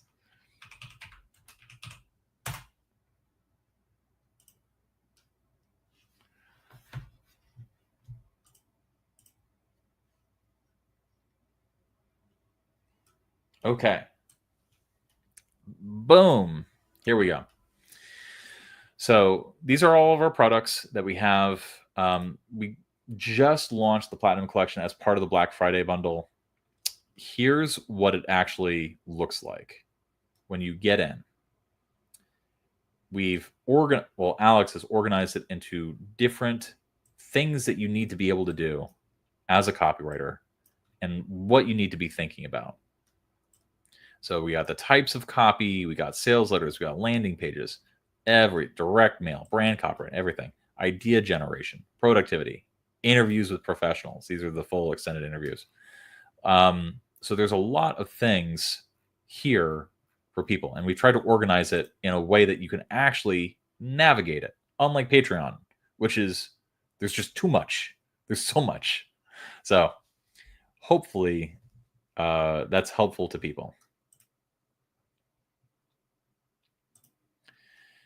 I'm going to just help you really quickly. If you are, practicing copy and confused by all the contents on YouTube, here's what you need to do. You need to watch the 5-hour video, our most popular one. Boom, boom. This guy right here. Just watch that one. Take notes. Take lots of notes. And then watch the How to Practice Copywriting Masterclass. This one right here. All right. And then practice copy and use the method that I introduced there and the knowledge that Alex introduces in the 5-hour video, and produce copy that you can also use as a spec piece. Follow the lesson, I give a day plan in this masterclass right here of how you should be spending your days so that you actually learn and grow and never feel stuck. Okay? That's your homework. Go. Yeah, outreach is, listen, one thing that I talk about all the time is outreach is copy. Copy is hard. Persuading people to take action and hire you is hard. Outreach is just copy, and you are the product. A lot of people do not understand or think of themselves that way. So there you go. Yeah, what Nolan said. Just keep practicing. Keep trying.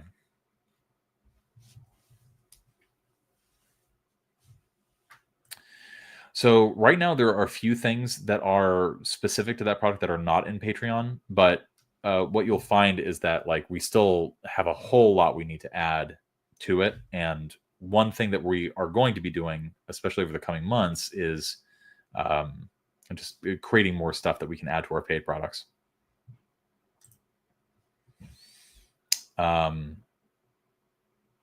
Almost all of it is from Patreon. Again, the whole purpose of the Platinum Collection is to give people lifetime access to Patreon so they don't have to subscribe to it anymore. And then have new master classes, stuff that we haven't released. And then also give a singular spot where that is going to be where the master classes live from now on when we sunset the Patreon sometime in 2025. Get a sneak peek of the other modules. What other modules? Do you mean the other masterclass, or sorry, the other products? Here, courses. So I'm working on building out the Bootcamp right now.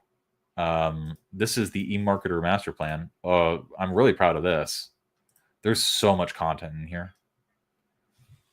But yeah, we have the whole thing about marketing strategy, funnel hacking, marketing metrics, things that they don't teach you in marketing school, how to actually learn certain skills that can increase your income, how to do A/B testing, how to do incorporate brand affinity into the things that you're writing about. I'm really proud of this. The acquisition break-even calendar. I was able to use this calculator. It's literally a calculator. This whole module is just a calculator and a video. And you can download it right here. And basically, I use that to justify somebody investing $250,000 into a business that I launched. Just the calculator. So, pretty cool. And then 11-star offers. So, I'm very proud of this. Did this not load correctly? It should have loaded correctly. No, I need some thumbnails for this. I think we're going to need to actually add modules because these are all submodules, but there's basically 2 pages of stuff. Yeah. So we would need to organize this a little bit better. Actually add collapsible fields. But yeah, there's a lot of stuff in the EMP that I'm proud of. And then, yeah, and then this is the copywriting career copilot.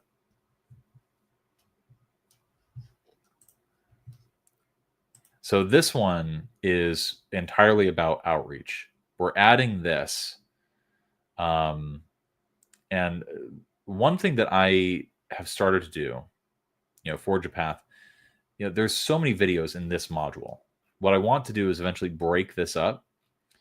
And what I want to do is add a lot more content to applying to in-house jobs, because I think that that's overlooked by a lot of people who are getting to the copywriting thing. And I think that I have unique perspective on that a lot of people don't have, especially, and Alex has a unique perspective on like freelancing and using video audits and stuff like that as a way to optimize it. But there's a lot of stuff in here that's not on Patreon that we've never released anywhere else. It's just here.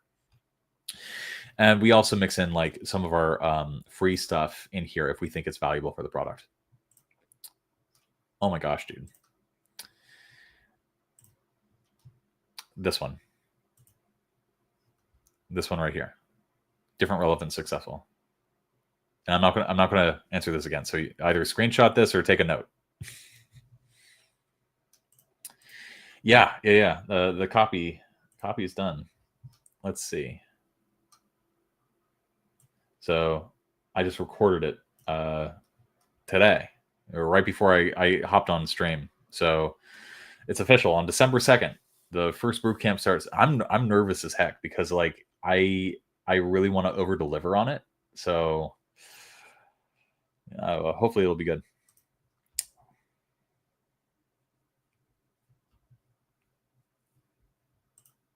Awesome.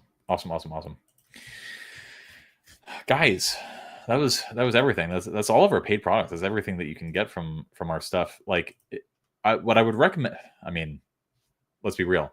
I would recommend buying it instead of pirating it, because since people have pirated it, we've added a lot more stuff to our courses. So what you can get via pirating is worse. It's worse. So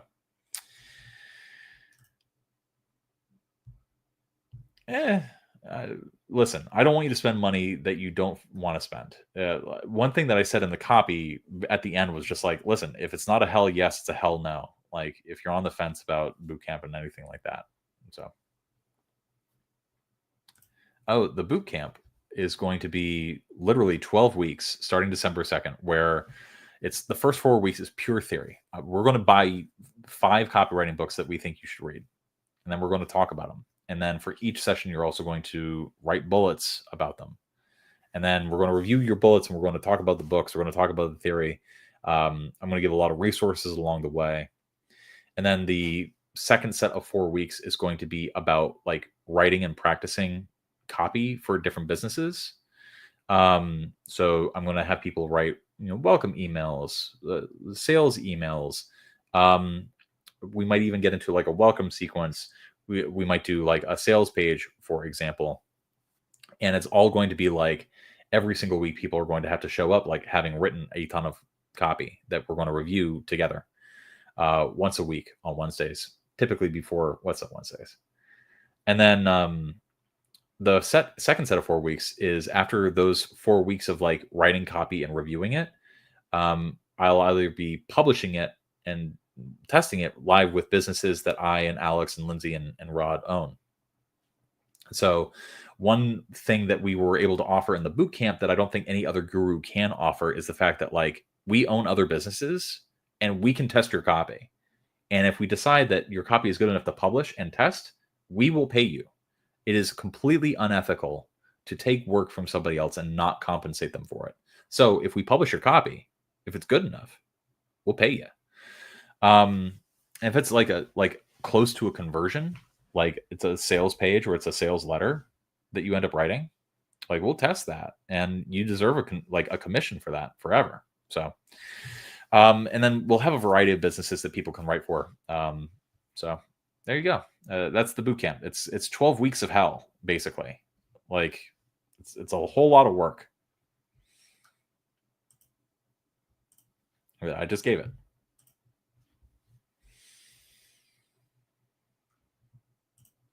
Good luck. Let me know if you have any questions. Talk to us in the chat. We are going to launch the bootcamp to both all buyers in Kajabi and then also everybody on Patreon. So, yeah. So I wanted to launch it for $5,000, but this is going to be an alpha test of the whole thing. Like, I don't even know if it's viable for us. So we're going to do it once. We're only going to let 20 people in, and we're going to really discount the price because, again, we're figuring this shit out as we go, and we want to make it good. So we're going to be like changing stuff as we go, depending. But we'll keep doing it as long as people keep buying it. So.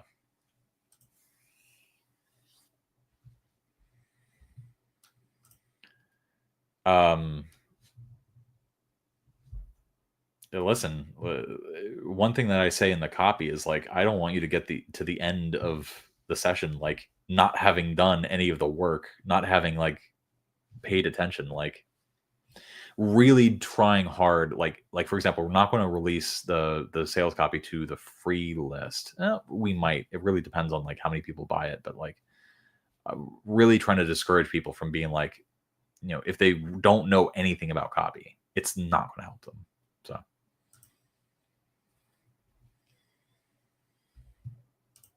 Yeah, pretty much. Pretty much. Anyway, I'm building it out now. I think the first 2 books that we're going to read together are Claude Hopkins' Scientific Advertising, and then also I was thinking of Obvious Atoms. And then what I want to do, I have Brian Kurtz's email, so I might reach out to him and see if there's like some sort of affiliate deal or some sort of discount I can get for breakthrough advertising. If not, then we'll just do other books. If I can't get digital licenses for those, then I will just give everybody who buys the thing a gift card to get these books. So,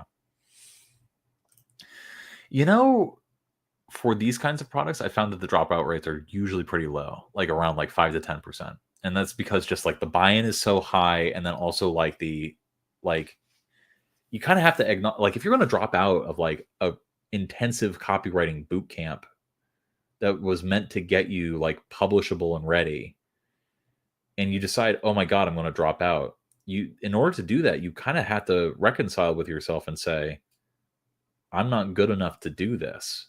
And most people don't want to feel that way. And so they'll stick with it and sort of delude themselves a little bit, even if the writing is on the wall. So the dropout rate is usually pretty low. I am trying to encourage people to drop out if this is not right for them. But that is just because like I don't want people to spend money on something that's not going to help them. There will be a discount for the Patreon. Okay. I'm showing my hand, but basically, here's the logic of how I price this. I eventually want to do boot camps for $5,000. The discount for this, since it's an alpha test, 50% off. So $2,500 for the full 12 weeks, which is a pretty good deal. And then I have an additional discount in the copy for $500 off. So it's $2,000 flat.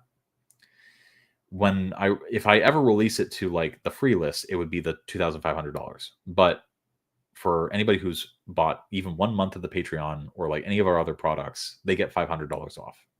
But we're going to launch the copy, and people will have 1 week to decide, and then we'll launch it to the whole list, and the thing starts December 2nd. So there you go. Well, we will see how it goes. It could be a total flop. I have no idea. But if like 3 people buy it, those 3 people are going to get so much attention. And I am going to just, look at the title of this particular stream. I'm going to ride them so hard to make sure that they ejaculate the best possible copy they can. We're just wrapping up. I was telling people about the bootcamp. I just finished the copy today, Evan.